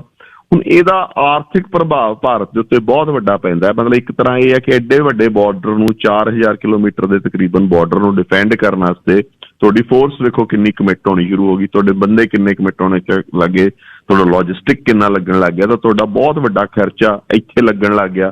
ਤੁਹਾਡੀ ਫੌਜ ਇੱਥੇ ਕਮਿਟ ਹੋਣ ਲੱਗ ਗਈ, ਕੁਛ ਫੌਜ ਤੁਹਾਡੀ ਪਹਿਲਾਂ ਹੀ ਕਸ਼ਮੀਰ 'ਚ ਕਮਿਟਡ ਆ, ਕੁਛ ਤੁਹਾਨੂੰ ਪਹਿਲਾਂ ਪਾਕਿਸਤਾਨ ਨਾਲ ਵੀ ਚਾਹੀਦੀ ਆ। ਤਾਂ ਸਾਰਾ ਤਰੀਕੇ ਨਾਲ ਤੁਸੀਂ ਮਿਲੀਟੈਰਲੀ ਤੁਸੀਂ ਹਰ ਬਾਰਡਰ ਦੇ ਉੱਤੇ ਸਟ੍ਰੈਚ ਹੋ ਗਏ, ਮਤਲਬ ਤੁਹਾਡੀ ਪੂਰੀ ਉਹਨਾਂ ਨੇ ਖਿੱਚਤਾ ਤੁਹਾਨੂੰ ਇੱਕ ਹਰ ਪਾਸਿਓਂ। ਸੋ ਇਹ ਫੈਕਟਰਸ ਹੈਗੇ ਆ ਜੀ। ਇਹ ਭਾਰਤ ਦੀ ਇੱਕ ਤਰ੍ਹਾਂ ਦੀ ਡਿਪਲੋਮੈਟਿਕ ਫੇਲੀਅਰ ਵੀ ਕਹਿ ਸਕਦੇ ਆ, ਤੇ ਨਾਲ ਦੀ ਨਾਲ ਭਾਰਤ ਦੇ ਉੱਤੇ ਇਹਦਾ ਇਕਨੋਮਿਕ ਅਸਰ ਵੀ। ਸਰਦਾਰ ਬਰਾੜ ਮੇਰੇ ਨਾਲ ਚੰਡੀਗੜ੍ਹ ਤੋਂ ਸ਼ਾਮਲ ਨੇ। ਗੱਲਬਾਤ ਚੱਲ ਰਹੀ ਹੈ, ਉੱਘੇ ਭੂ ਰਾਜਨੀਤੀ ਦੇ ਉਹ ਮਾਹਰ ਨੇ। ਕਿਤਾਬ ਉਹਨਾਂ ਦੀ ਇੱਕ ਅਬਦਾਲੀ ਦੀ ਜਦ ਪਾਲਕੀ ਹਿੱਲੀ, ਜਦ ਉਹਨੂੰ ਝਟਕੇ ਲੱਗੇ, ਵੈਨ ਅਬਦਾਲੀਜ਼ ਪਾਲਕਨ ਸ਼ੁਕ, ਉਹ ਵੀ ਇੱਕ ਪੜ੍ਹਨ ਵਾਲੀ ਹੈ। ਸਰਦਾਰ ਬਰਾੜ ਉਹਨਾਂ ਨੇ ਇਸ ਨੂੰ ਜਿਹੜਾ ਲਿਖਿਆ, ਇੰਜੀਨੀਅਰ ਨੇ, ਗੁਰੂ ਨਾਨਕ ਇੰਜੀਨੀਅਰ ਕਾਲਜ 'ਚ ਉਹਨਾਂ ਨੇ ਪੜ੍ਹਾਈ ਕੀਤੀ, ਬਿਜ਼ਨਸ ਕੀਤਾ ਅਤੇ ਸਟਿਲ ਬਿਜ਼ਨਸ ਕਰ ਰਹੇ ਨੇ। ਪਰ ਇਹਨਾਂ 'ਤੇ ਬਾਹਰਲੇ ਮੁੱਦਿਆਂ 'ਤੇ ਬੜੀ ਪਕੜ ਹੈ। ਪੰਜਾਬ, ਪੰਜਾਬੀਅਤ ਅਤੇ ਕੌਮ ਕਿੱਥੇ ਸਟੈਂਡ ਕਰਦੀ ਹੈ, ਕਿਸ ਤਰ੍ਹਾਂ ਅਸੀਂ ਇੱਕ ਵਧੀਆ ਤਰੀਕੇ ਨਾਲ ਜਿਉ ਸਕਦੇ ਹਾਂ, ਉਹਨਾਂ ਨੂੰ ਅੰਕੜਿਆਂ 'ਤੇ ਗੱਲ ਕਰਨਾ ਉਹ ਚਾਹੁੰਦੇ ਆ। ਅੱਛਾ ਬਰਾੜ ਸਾਹਿਬ, ਜਿੱਥੇ ਚਿਕਨ ਨੈਕ ਦੀ ਇੱਧਰ ਗੱਲ ਹੈ, ਚੀਨ ਨੂੰ ਵੀ ਜੱਫਾ ਪੈ ਸਕਦਾ ਮਲਾਕਾ ਦੀ ਖਾੜੀ ਦੇ ਵਿੱਚੋਂ, ਜਾਂ ਲਦਾਖ ਤੋਂ ਉੱਪਰਲੇ ਬੰਨੇ ਜਿੱਥੇ ਉਹ ਬਹੁਤ ਨੇੜਿਓਂ ਸਾਡੇ ਲੰਘਦੀ ਆ। ਕੀ ਭਾਰਤ ਤੇ ਅਮਰੀਕਾ ਰਲ ਕੇ ਚੀਨ ਦੀ ਵੀ ਸੰਘੀ ਘੁੱਟ ਸਕਦੇ ਆ? ਡੈਫੀਨੇਟਲੀ ਜੀ। ਜਿਹੜਾ ਵੇਖੋ, ਜਿੱਥੋਂ ਤੱਕ ਤਾਂ ਕੰਸਰਨ ਹੈਗਾ ਤੁਹਾਡਾ, ਜਿੱਥੋਂ ਉੱਤੋਂ ਨਿਕਲਦੇ ਆ ਤੇ ਪਾਕਿਸਤਾਨ ਦੇ ਵਿੱਚੋਂ ਸੀਪੈਕ ਨਿਕਲਦਾ, ਉੱਥੇ ਉਹ ਥ੍ਰੈਟਨ ਕਰ ਸਕਦੇ ਹੋ ਜੀ। ਪਰ ਉਹਦੇ ਵਿੱਚ ਬਹੁਤ ਵੱਡਾ ਇੱਕ ਜਿਹੜਾ ਪਾਰਟ ਹੈਗਾ, ਉਹ ਕਹਿ ਸਕਦੇ ਹੋ ਤੁਸੀਂ ਵੀ ਪਾਕਿਸਤਾਨ ਦਾ ਇੱਕ ਬੜਾ ਵੱਡਾ ਰੋਲ ਆ ਉਹਦੇ ਵਿੱਚ, ਕਿ ਉਹਨੂੰ ਪ੍ਰੋਟੈਕਸ਼ਨ ਵੀ ਦੇ ਸਕਦਾ ਹੈ ਕਿਉਂਕਿ ਉਹਦੀ ਟੈਰੀਟਰੀ 'ਚ ਵੀ ਨਿਕਲ ਸਕਦਾ ਹੈ। ਤੇ ਪਰ ਜਿੱਥੇ ਚਾਈਨਾ ਜ਼ਿਆਦਾ ਵਨਰੇਬਲ ਹੈਗਾ ਜਾਂ ਜਿੱਥੇ ਜ਼ਿਆਦਾ ਉਹਦੀ ਕਮਜ਼ੋਰੀ ਆ, ਉਹ ਆ ਇੰਡੀਅਨ ਓਸ਼ੀਅਨ ਦੇ ਵਿੱਚ। ਜਦੋਂ ਆਪਾਂ ਸਟ੍ਰੇਟਸ ਆਫ ਮਲੱਕਾ 'ਚੋਂ ਬਾਹਰ ਨਿਕਲਦੇ ਹਾਂ ਤਾਂ ਨਿਕਲਦੇ ਸਾਰ ਜੀ ਇੱਕ ਜਗ੍ਹਾ ਆਉਂਦੀ ਹੈ ਜਿਹਨੂੰ ਜਦੋਂ ਆਪਣਾ ਜਿਹੜੇ ਆਈਲੈਂਡਸ ਹੈਗੇ ਆ ਇੰਡੋਨੇਸ਼ੀਆ ਦੇ ਤੇ ਸਿੰਗਾਪੁਰ ਦੇ, ਇੱਥੋਂ ਨਿਕਲਦੇ ਆ ਆਪਾਂ ਬਾਹਰ ਨਿਕਲਦੇ ਸਾਰ ਹੀ ਇੱਕ ਜਗ੍ਹਾ ਆਉਂਦੀ ਆ, ਉਹਨੂੰ ਇੰਦਰਾ ਪੁਆਇੰਟ ਕਹਿੰਦੇ ਹੈਗੇ ਆ ਜੀ। ਉਹਨੂੰ ਨਾਂ ਇੰਦਰਾ ਪੁਆਇੰਟ ਦੇਤਾ। ਉਹ ਲਾਸਟ ਪੁਆਇੰਟ ਹੈਗਾ ਜਿੱਥੇ ਆਪਣੇ ਅੰਡਾਮਨ ਨਿਕੋਬਾਰ ਦਾ ਆਈਲੈਂਡ ਦਾ, ਉਸ ਜਗ੍ਹਾ ਦੇ ਕੋਲੋਂ ਹਰ ਸ਼ਿਪ ਨੂੰ ਨਿਕਲਣਾ ਪੈਂਦਾ ਜੀ। ਤੇ ਉਹ ਬਹੁਤ ਹੀ ਨਜ਼ਦੀਕ ਨਿਕਲਦਾ। ਵੈਸੇ ਵੀ ਸਟ੍ਰੇਟਸ ਆਫ ਮਲੱਕਾ ਜਿਹੜੀ ਹੈ ਨਾ ਜੀ, ਉਹ ਬਹੁਤ ਬਰੀਕ ਏਰੀਆ ਹੈ। ਜੇ ਤੁਸੀਂ ਕਦੀ ਸਿੰਗਾਪੁਰ ਤੁਸੀਂ ਵਿਜ਼ਿਟ ਕਰਦੇ ਹੋ, ਤੁਸੀਂ ਵੇਖਿਓ ਕਿ ਤੁਸੀਂ ਜੇ ਸੀ ਦੇ ਕਿਨਾਰੇ ਬੈਠੋਗੇ ਤੁਹਾਨੂੰ ਹਜ਼ਾਰਾਂ ਸ਼ਿਪਸ ਆਏ ਛੋਟੀਆਂ ਵੱਡੀਆਂ ਨਿਕਲਦੀਆਂ ਨਜ਼ਰ ਆਉਣਗੀਆਂ, ਕਿ ਵੀ ਉਹ ਉਸ ਏਰੀਏ ਦੇ ਛੋਟੇ ਜਿਹੇ ਏਰੀਏ ਚੋਂ ਨਿਕਲਦੀਆਂ। ਉਹ ਜਦੋਂ ਆਪਾਂ ਫਲਾਈਟ ਵੀ ਲੈਂਦੇ ਹਾਂ ਸਿੰਗਾਪੁਰ ਤੋਂ ਤੇ ਉੱਤੋਂ ਪਲੇਨ ਚੋਂ ਵੇਖਦੇ ਹਾਂ ਤਾਂ ਛੋਟੇ ਜਿਹੇ ਏਰੀਏ ਚ ਬਹੁਤ ਵੱਡਾ ਮਤਲਬ ਤੁਹਾਨੂੰ ਪੈਸੇਜ, ਮਤਲਬ ਤੁਹਾਨੂੰ ਸਮਝ ਆ ਜਾਂਦੀ ਹੈ ਕਿ ਵੀ ਇੰਨਾ ਨੈਰੋ ਪੈਸੇਜ ਹੈਗਾ ਤੇ ਇਹਦੇ ਵਿੱਚ ਕਿੰਨਾ ਵੱਡੇ ਵੱਡੇ ਜਹਾਜ਼ ਨਿਕਲ ਰਹੇ ਆ। ਪਰ ਜਮਾਂ ਉਹਦੇ ਜਿੱਥੋਂ ਨਿਕਲਦੇ ਆ ਜਮਾਂ ਉਹਦੇ ਨੱਕੇ ਤੇ ਸਮਝ ਲਓ ਇੱਧਰਲੇ ਪਾਸੇ ਭਾਰਤ ਵਾਲੇ ਪਾਸੇ ਭਾਰਤ ਦਾ ਇੱਕ ਆਈਲੈਂਡਾਂ ਦਾ ਲੇਅਰ ਆ ਜਾਂਦੀ ਹੈ, ਅੰਡਾਮਾਨਸ ਦੀ ਲੇਅਰ ਹੈਗੀ ਆ, ਤੇ ਉਹਦੇ ਵਿੱਚ ਉੱਥੇ ਇੱਕ ਇੰਦਰਾ ਪੁਆਇੰਟ ਜਗ੍ਹਾ ਬਣਾਈ ਹੈ, ਜਿਹਨੂੰ ਇੰਦਰਾ ਪੁਆਇੰਟ ਤਾਂ ਕਹਿ ਦਿੰਦੇ ਜਿਵੇਂ ਲਾਸਟ ਪੁਆਇੰਟ ਹੈਗਾ, ਉਹਦਾ ਨਾਂ ਦੇਤਾ ਉਹਨਾਂ ਨੇ। ਤੇ ਉਹ ਜਗ੍ਹਾ ਤੇ ਹਰੇਕ ਸ਼ਿਪ ਨੂੰ ਉਹਦੇ ਬਹੁਤ ਕੋਲੋਂ ਨਿਕਲਣਾ ਪੈਂਦਾ। ਜੇ ਉੱਥੋਂ ਬੋmbਿੰਗ ਹੋ ਜੇ ਜਾਂ ਕੁਛ ਹੋ ਜੇ ਤਾਂ ਸਟੇਟਸ ਆਫ ਮਲੱਕਾ ਇੱਕ ਤਰ੍ਹਾਂ ਬਲੌਕ ਹੋ ਜਾਂਦਾ ਹੈ ਜੀ ਚਾਈਨਾ ਵਾਸਤੇ। ਸੋ ਚਾਈਨਾ ਦੀ ਘੇਰਾਬੰਦੀ ਕਈ ਪਾਸਿਓਂ ਕਰਨ ਦੀ ਕੋਸ਼ਿਸ਼, ਤੇ ਚੀਨ ਦੀ ਇੱਕ ਬਹੁਤ ਵੱਡੀ ਕਮਜ਼ੋਰੀ ਆ ਕਿ ਚਾਈਨਾ ਦਾ ਜਿਹੜੀ ਐਨਰਜੀ ਦੀ ਪ੍ਰੋਡਕਸ਼ਨ ਆ, ਉਹਦੇ ਕੋਲੇ ਆਪਦੀ ਜਿਹੜੀ ਟੋਟਲ ਦੀ ਖਪਤ ਆ ਸਿਰਫ ਉਹਦਾ 1 ਤੋਂ 2% ਹੀ ਉਹਦੇ ਕੋਲੇ ਆ, ਉਹਨੂੰ ਬਾਕੀ ਸਾਰਾ ਪਰਚੇਜ਼ ਕਰਨਾ ਪੈਂਦਾ ਭਾਰਤ ਵਾਂਗੂ ਬਾਹਰੋਂ ਜੀ। ਇਹ ਬਹੁਤ ਉਹਦੀ ਕਮਜ਼ੋਰੀ ਆ। ਵੇਅਰਐਜ਼ ਜਿਹੜੇ ਮੁਲਕ ਹੈਗੇ ਜਿਵੇਂ ਹੁਣ ਤੁਹਾਡਾ ਕੈਨੇਡਾ ਹੈਗਾ ਜਾਂ USA ਆ, ਕੈਨੇਡਾ ਕੋਲੇ ਆਪਦਾ ਤੇਲ ਬਹੁਤ ਹੈਗਾ, USA ਕੋਲੇ ਤਾਂ USA ਨੇ ਸ਼ੇਲ ਆਇਲ ਕੱਢ ਲਿਆ ਤੇ ਉਹਦੀਆਂ ਰਿਜ਼ਰਵਸ ਵੀ ਬਹੁਤ ਹੈਗੇ ਆ, ਤੇ ਇਹ ਚੀਜ਼ਾਂ ਦਾ ਜਿਹੜਾ ਅਸਰ ਹੈਗਾ ਚੀਨ ਤੇ ਬਹੁਤ ਵੱਡਾ ਹੈ ਜੀ। ਚੀਨ ਨੂੰ ਵੀ ਉੱਥੋਂ ਦਬਲਿਆ ਜਾ ਸਕਦਾ। ਚੀਨ ਦੀ ਇਹ ਇੱਕ ਤਰ੍ਹਾਂ ਦੀ ਸਮਝ ਲਓ ਸ਼ਾਹਰਾਗ ਆ ਜਿਹੜੀ ਨੱਪੀਆਂ ਜਾ ਸਕਦੀਆਂ ਦੋਨੇ। ਅੱਛਾ ਜੀ, ਦੂਸਰੀ ਗੱਲ ਜਿਹੜੀ ਵਰਲਡ ਦੇ ਵਿੱਚ ਦੋਨੇ ਦੇਸ਼ਾਂ ਦਾ ਅਕਸ, ਦੋਨਾਂ ਦੀ ਲੀਡਰਸ਼ਿਪ, ਸ਼ੀ ਜਿਨਪਿੰਗ ਦੇ ਆਪਣੇ ਦੇਸ਼ ਦੇ ਵਿੱਚ ਕਮਿਊਨਿਜ਼ਮ ਦੇ ਥੱਲੇ ਬੰਦਿਆਂ ਨੂੰ ਕ੍ਰਸ਼ ਕਰਨਾ, ਭਾਰਤ ਦੇ ਵਿੱਚ ਮਾਈਨੋਰਟੀਜ਼ ਦਾ ਇਹ ਕਹਿਣਾ ਕਿ ਸਾਡੇ ਹੱਕਾਂ 'ਤੇ ਡਾਕਾ, ਮੁਸਲਿਮ ਜਿਹੜੇ ਕਮਿਊਨਿਟੀ ਆ, ਸਿੱਖਾਂ ਦੇ ਕਈ ਸੈਕਟਸ ਨੇ ਜਿਹੜੇ ਉਹ ਕਹਿੰਦੇ ਨੇ ਅਸੀਂ ਪ੍ਰੋਬਲਮ 'ਚ ਆ, ਅਤੇ ਮੋਦੀ ਉਹਨਾਂ ਦਾ ਇਹ ਕਹਿਣਾ ਕਿ ਮੈਨੂੰ ਤਾਂ ਮੈਂ ਕਿਸੇ ਦੇ ਨਾਲ ਵਿਰੋਧ 'ਚ ਨਹੀਂ ਹੈ, ਮੈਂ ਸਿੱਖਾਂ ਨੂੰ ਪਿਆਰ ਕਰਦਾ, ਮੈਂ ਗੁਰੂ ਘਰਾਂ ਜਾਂਦਾ, ਦਸਤਾਰ ਸਜਾਉਣਾ, ਮੇਰੇ ਕੋਲ ਸਿੱਖ ਸੰਤ ਆਉਂਦੇ ਨੇ, ਸਿੱਖਾਂ ਨੇ ਮੈਨੂੰ ਬਹੁਤ ਸਾਂਭਿਆ ਐਮਰਜੈਂਸੀ ਦੇ ਵਿੱਚ, ਮੈਂ ਸਿੱਖਾਂ ਦਾ ਪਿਆਰ ਕਰਦਾ, ਪਰ ਸਿੱਖ ਮੇਰੇ ਨੇੜੇ ਨਹੀਂ ਲੱਗਦੇ। ਵਰਲਡ ਦੇ ਵਿੱਚ ਮਾਈਨੋਰਟੀ ਦੇ ਉੱਧਰ ਵੀਗਰਸ ਨੂੰ ਸ਼ਰੇਆਮ ਕ੍ਰਸ਼ ਕਰ ਲਿਆ, ਉਹਨਾਂ ਦਾ ਨਾਸ ਕਰ ਰਿਹਾ, ਉਹਨਾਂ ਡਿਟੈਂਸ਼ਨ ਕੈਂਪਸ ਦੇ ਵਿੱਚ। ਕੋਈ ਦੁਨੀਆ ਦੀ ਤਾਕਤ ਬੋਲ ਨਹੀਂ ਸਕਦੀ ਉਸ ਦੇ ਸਾਹਮਣੇ, ਡਿਕਟੇਟਰਸ਼ਿਪ ਹੈ। ਪਰ ਭਾਰਤ ਨੂੰ ਫੇਰ ਵੀ ਕੋਈ ਨਾ ਕੋਈ ਐਮਨੈਸਟੀ ਜਾਂ ਜਿਹੜੀਆਂ ਏਸ਼ੀਆ ਵਾਚ ਹੈ ਜਾਂ ਉਹ ਕੁਛ ਨਾ ਕੁਛ ਕਹਿੰਦੀਆਂ ਰਹਿੰਦੀਆਂ। ਮਾਈਨੋਰਟੀਜ਼ ਦਾ ਭਵਿੱਖ ਦੋਨੇ ਦੇਸ਼ਾਂ ਦੇ ਵਿੱਚ, ਅਤੇ ਦੇਸ਼ ਦੀ ਜਿਹੜੀ ਲੀਡਰਸ਼ਿਪ ਆ ਉਹਨਾਂ ਦਾ ਮਾਈਨੋਰਟੀਜ਼ ਨੂੰ ਨਾਲ ਲੈ ਕੇ ਜਾਣਾ, ਕੀ ਦੇਸ਼ ਦੀ ਆਰਥਿਕਤਾ ਜਾਂ ਦੇਸ਼ ਦੀ ਤਾਕਤ ਦੇ ਵਿੱਚ ਕੋਈ ਮਾਈਨੋਰਟੀਜ਼ ਨੂੰ ਨਾਲ ਲੈ ਕੇ ਚੱਲਣਾ ਫਰਕ ਪਾਉਂਦਾ ਜੀ, ਜਾਂ ਨਗਾਰਖਾਨੇ 'ਚ ਤੂਤੀ ਦੀ ਕੋਈ ਸੁਣਦਾ ਹੀ ਨਹੀਂ ਹੁੰਦਾ? ਇਹਨਾਂ ਜੀ ਬਹੁਤ ਕੰਪਲੈਕਸ ਕੁਐਸਚਨ ਆ, ਤੇ ਮੇਰਾ ਖਿਆਲ ਜਿਹੜਾ ਆਉਣ ਵਾਲਾ ਵਰਲਡ ਆਰਡਰ ਆ ਉਹ ਇਹਨਾਂ ਗੱਲਾਂ ਤੇ ਜਿਹੜੀਆਂ ਤੁਸੀਂ ਕਰ ਰਹੇ ਹੋ ਇਹ ਉਹਦਾ ਬੁਨਿਆਦ ਬਣੂਗੀ ਉਹਨੂੰ ਡਿਫਾਈਨ ਕਰਨ ਵਾਸਤੇ, ਜਿਹੜੀ ਅਮਰੀਕਾ ਦਾ ਇਨੀਸ਼ੀਏਟਿਵ ਇਹੀ ਹੈਗਾ ਜੀ। ਪਰ ਹੁਣ ਆਪਾਂ ਨਾ ਚੀਨ ਤੇ ਭਾਰਤ ਦੇ ਸਟੈਂਡ ਦੇ ਵਿੱਚ ਮਾਈਨੋਰਿਟੀਜ਼ ਬਾਰੇ ਨਾ ਇੱਕ ਬੁਨਿਆਦੀ ਡਿਫਰੈਂਸ ਹੈਗਾ ਜੀ। ਚੀਨ ਇੱਕ ਅਥਾਰਟੇਰੀਅਨ ਮੁਲਕ ਆ, ਤੇ ਉਹ ਕਹਿੰਦਾ ਹੈ ਕਿ ਅਸੀਂ ਅਥਾਰਟੇਰੀਅਨ ਮੁਲਕ ਹੈਗੇ ਆ, ਅਸੀਂ ਆਏ ਹੀ ਚੱਲਣਾ ਹੈ, ਸਾਡਾ ਇਹ ਤਰੀਕਾਕਾਰ ਆ ਤੇ ਇਸ ਇਨਸਾਨੀਅਤ ਵਾਸਤੇ ਬਿਹਤਰ ਤਰੀਕਾ। ਇਹੀ ਤਰੀਕਾ ਅਸੀਂ ਵਰਲਡ ਦੇ ਵਿੱਚ ਲਾਉਣਾ ਚਾਹੁੰਦੇ ਹਾਂ ਕਿ ਅਥਾਰਟੇਰੀਅਨ ਸਿਸਟਮ ਹੋਵੇ, ਜਿੱਥੇ ਲੋਕ ਆਪਣਾ ਮਤਲਬ ਜਿੱਥੇ ਲੋਕਾਂ ਦੀ ਜਿਹੜੀਆਂ ਜ਼ਰੂਰਤਾਂ ਹੈ ਉਹ ਇੱਕ ਅਥਾਰਟੇਰੀਅਨ ਗਵਰਨਮੈਂਟ ਪੂਰੀਆਂ ਕਰੇ, ਉਹਨਾਂ ਦੇ ਆਰਥਿਕ ਜਿਹੜੀਆਂ ਜ਼ਰੂਰਤਾਂ, ਉਹਨਾਂ ਦੀਆਂ ਸਮਾਜਿਕ ਜ਼ਰੂਰਤਾਂ, ਉਹਨਾਂ ਦੀ ਸਿੱਖਿਆ ਦੀ, ਉਹਨਾਂ ਦੀ ਸਿਹਤ ਦੀਆਂ ਜ਼ਰੂਰਤਾਂ ਪ੍ਰੋਪਰ ਕਰੇ, ਪਰ ਰੂਲ ਜਿਹੜਾ ਅਥਾਰਟੇਰੀਅਨ ਹੋਵੇ। ਦੂਜੇ ਪਾਸੇ ਭਾਰਤ ਜਿਹੜੇ ਬਲੌਕ ਦਾ ਹਿੱਸਾ ਬਣਦਾ ਕੁਆਡ ਦਾ, ਜਿਹਦੇ ਵਿੱਚ ਅਮਰੀਕਾ ਹੈਗਾ ਤੇ ਆਸਟ੍ਰੇਲੀਆ ਵਰਗੇ ਮੁਲਕ ਹੈਗੇ ਆ, ਉਹ ਸਾਰੇ ਡੈਮੋਕ੍ਰੈਟਿਕ ਮੁਲਕ ਆ। ਉਹ ਕਹਿੰਦੇ ਆ ਵੀ ਜਿਹੜੀ ਇੱਕ ਹਰੇਕ ਦੀ ਆਵਾਜ਼ ਆ ਇਹ ਇੰਪੋਰਟੈਂਟ ਆ, ਤੇ ਅਸੀਂ ਇਸ ਤਰੀਕੇ ਦਾ ਨਿਜ਼ਾਮ ਚਾਹੁੰਦੇ ਆ। ਸੋ ਜਿੱਥੇ ਚੀਨ ਆਪਦੇ ਜਦੋਂ ਮਿਨੋਰਿਟੀਜ਼ ਨੂੰ ਨੱਪਦਾ ਤੇ ਉਹਦੇ ਤੇ ਸਵਾਲ ਚੱਕਣਾ ਔਖਾ ਇਸ ਕਰਕੇ ਆ ਕਿਉਂਕਿ ਉਹ ਇਹ ਆਪਦਾ ਇੱਕ ਬੁਨਿਆਦੀ ਅਸੂਲ ਬਣਾ ਕੇ ਚੱਲਦਾ, ਉਹ ਕੋਈ ਲੁਕੋ ਛੁਪੋ ਨਹੀਂ ਉਹਦੇ ਵਿੱਚ। ਭਾਰਤ ਦੀ ਇੱਥੇ ਜਿਹੜੀ ਨੀਤੀ ਉਹ ਦੋਗਲੀ ਹੈਗੀ ਆ, ਉਹ ਕਹਿੰਦਾ ਕੁਛ ਹੈਗਾ ਤੇ ਕਰ ਕੁਛ ਹੋਰ ਰਿਹਾ। ਉਹ ਕਹਿੰਦਾ ਮੈਂ ਸੈਕੂਲਰ ਆ ਤੇ ਧਰਮ ਨਿਰਪੱਖ ਆ, ਪਰ ਉਹ ਧਾਰਮਿਕ ਨੀਤੀਆਂ ਤੇ ਚੱਲਦਾ। ਉਹ ਕਹਿੰਦਾ ਹੈ ਕਿ ਵੀ ਮੈਨੂੰ ਡੈਮੋਕ੍ਰੈਟਿਕ ਆ, ਪਰ ਤੁਹਾਨੂੰ ਪਤਾ ਹੀ ਹੈ ਜਿਹੜੀਆਂ ਰਿਪੋਰਟਾਂ ਆ ਰਹੀਆਂ ਉਹ ਕਿੰਨਾ ਕੁ ਡੈਮੋਕ੍ਰੈਟਿਕ ਆ ਭਾਰਤ। ਸੋ ਭਾਰਤ ਦੀ ਜਿਹੜੀ ਨੀਤੀ ਆ ਉਹ ਕਹਿਣਾ ਹੋਰ, ਜਿਹਨੂੰ ਕਹਿੰਦੇ ਨਾ ਮੂੰਹ ਮੇ ਰਾਮ ਰਾਮ ਬਗਲ ਮੇ ਛੁਰੀ ਵਾਲੀ ਗੱਲ ਆ, ਤੇ ਇਹਦਾ ਬਹੁਤ ਵੱਡਾ ਪ੍ਰਭਾਵ ਪੈਂਦਾ ਹੈ ਇਹਦੀ ਫਾਈਟਿੰਗ ਕੈਪੇਬਿਲਿਟੀ ਤੇ, ਇਹਦੀ ਆਰਥਿਕਤਾ ਤੇ, ਕਿਉਂਕਿ ਇਹਦੇ ਨਾਲ ਤਣਾਅ ਬਣਦਾ। ਇਹਦੇ ਨਾਲ ਇਹ ਹੈ ਕਿ ਵੀ ਤੁਹਾਡੀ ਜਿਹੜੀ ਆਪਣਾ ਪੋਲਿਸੀ ਆ ਤੇ ਜਿਹੜੀ ਤੁਹਾਡੀ ਇੰਪਲੀਮੈਂਟੇਸ਼ਨ ਉਹਦੇ ਵਿੱਚ ਅੰਤਰ ਆ, ਤੁਹਾਡਾ ਸਾਰੇ ਸਿਸਟਮਸ ਕਰਪਟ ਹੋ ਜਾਂਦੇ ਆ, ਉਹਦੇ ਨਾਲ ਸਾਰੇ ਸਿਸਟਮਸ ਹਿੱਲ ਜਾਂਦੇ ਆ।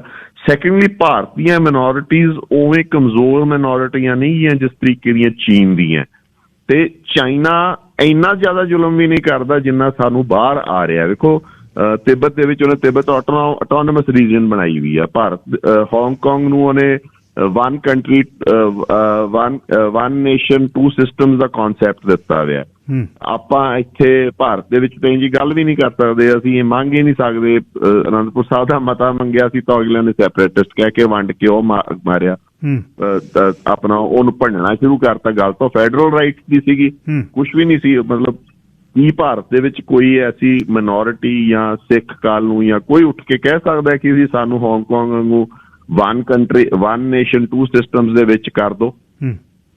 ਠੀਕ ਹੈ ਜੀ। ਸੋ ਕਈ ਵਾਰੀ ਆਪਾਂ ਨੂੰ ਇੱਕ ਚਿਹਰਾ ਐਂ ਲੱਗ ਰਿਹਾ ਹੁੰਦਾ ਕਿ ਇਹ ਬਹੁਤ ਅਥਾਰਟੇਰੀਅਨ ਆ, ਬਟ ਉਹ ਬਹੁਤ ਉਸ ਤਰੀਕੇ ਦੀਆਂ ਪਾਵਰਸ ਦੇ ਰਿਹਾ ਹੁੰਦਾ ਆਪਦੇ ਲੋਕਾਂ ਨੂੰ। ਤੇ ਦੂਜੇ ਪਾਸੇ ਸਾਨੂੰ ਐਂ ਲੱਗ ਰਿਹਾ ਹੁੰਦਾ ਕਿ ਵੀ ਉਹ ਚਿਹਰਾ ਇਹ ਸ਼ੋਅ ਕਰ ਰਿਹਾ ਕਿ ਅਸੀਂ ਬਹੁਤ ਚੰਗੇ ਆ, ਬਹੁਤ ਡੈਮੋਕ੍ਰੈਟਿਕ ਆ, ਬੜਾ ਵਧੀਆ ਸਾਡੇ ਸਿਸਟਮ, ਪਰ ਉਹ ਅੰਦਰੋਂ ਕ੍ਰਸ਼ ਕਰ ਰਿਹਾ ਹੁੰਦਾ ਸਿਸਟਮ ਕਿਸੇ ਮਿਨੋਰਿਟੀ ਨੂੰ।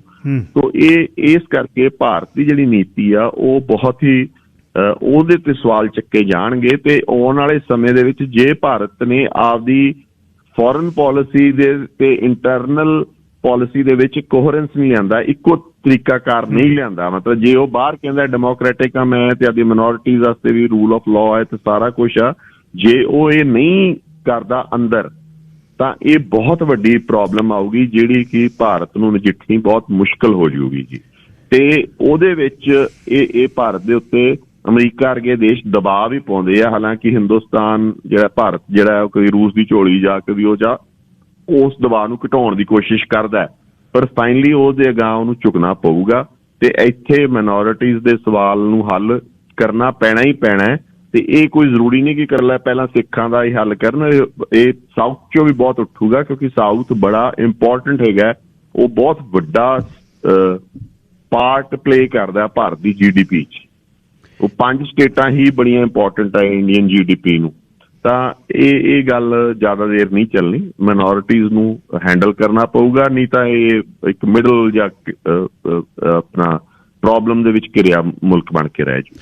ਪਰ ਬਰਾੜ ਸਾਹਿਬ, ਜਿਹੜੇ ਦੇਸ਼ ਨੇ ਤਾਕਤਵਰ ਹੋਣਾ ਹੈ ਉਹ ਸਾਰੇ ਦੇਸ਼ ਦੇ ਸਮੂਹ ਨੂੰ ਨਾਲ ਲੈ ਕੇ ਚੱਲਣ ਲਈ ਜੇ ਵਰਲਡ ਆਰਡਰ ਤੇ ਹੁਣ ਇੰਡੋ ਪੈਸੀਫਿਕ ਸਟ੍ਰੈਟਜੀ ਜਿਹੜੀ ਬਣੀ ਹੈ, ਕੈਨੇਡਾ ਝਾਕ ਰਿਹਾ ਦੁਨੀਆ ਦੀ ਵੱਡੀ ਪਾਵਰ ਬਣ ਰਹੀ ਹੈ, 1.5 ਅਰਬ ਬੰਦਾ ਦੁਨੀਆ ਦੀ ਮੰਡੀ ਬਣ ਜਾ ਰਿਹਾ, ਵੱਡਾ ਤਰੱਕੀਆਂ ਹੋ ਰਹੀਆਂ ਨੇ ਤੇ ਅਡਾਨੀਆਂ ਵੱਲੋਂ 700 ਮਿਲੀਅਨ ਦੇ ਪ੍ਰੋਜੈਕਟ ਜਿਹੜੇ ਸ਼੍ਰੀਲੰਕਾ ਮੌਰੀਸ਼ੀਅਸ ਸ਼ੁਰੂ ਹੋ ਰਹੇ ਨੇ, ਪਰ ਭਾਰਤ ਤੇ ਨਾਲ ਉਹ ਇਹ ਦਿਖ ਰਿਹਾ ਕਿ ਉਹ ਸਾਰਿਆਂ ਦਾ ਪਿਆਰ ਕਰਦੇ ਨੇ, ਫਿਰ ਉਸ ਨੂੰ ਮਿਨੋਰਿਟੀਜ਼ ਨੂੰ ਨਾਲ ਨਾ ਲੈ ਕੇ ਚੱਲਣ ਦੇ ਵਿੱਚ ਕਿਉਂ ਖੋਟ ਹੈ ਜੀ? ਫਿਰ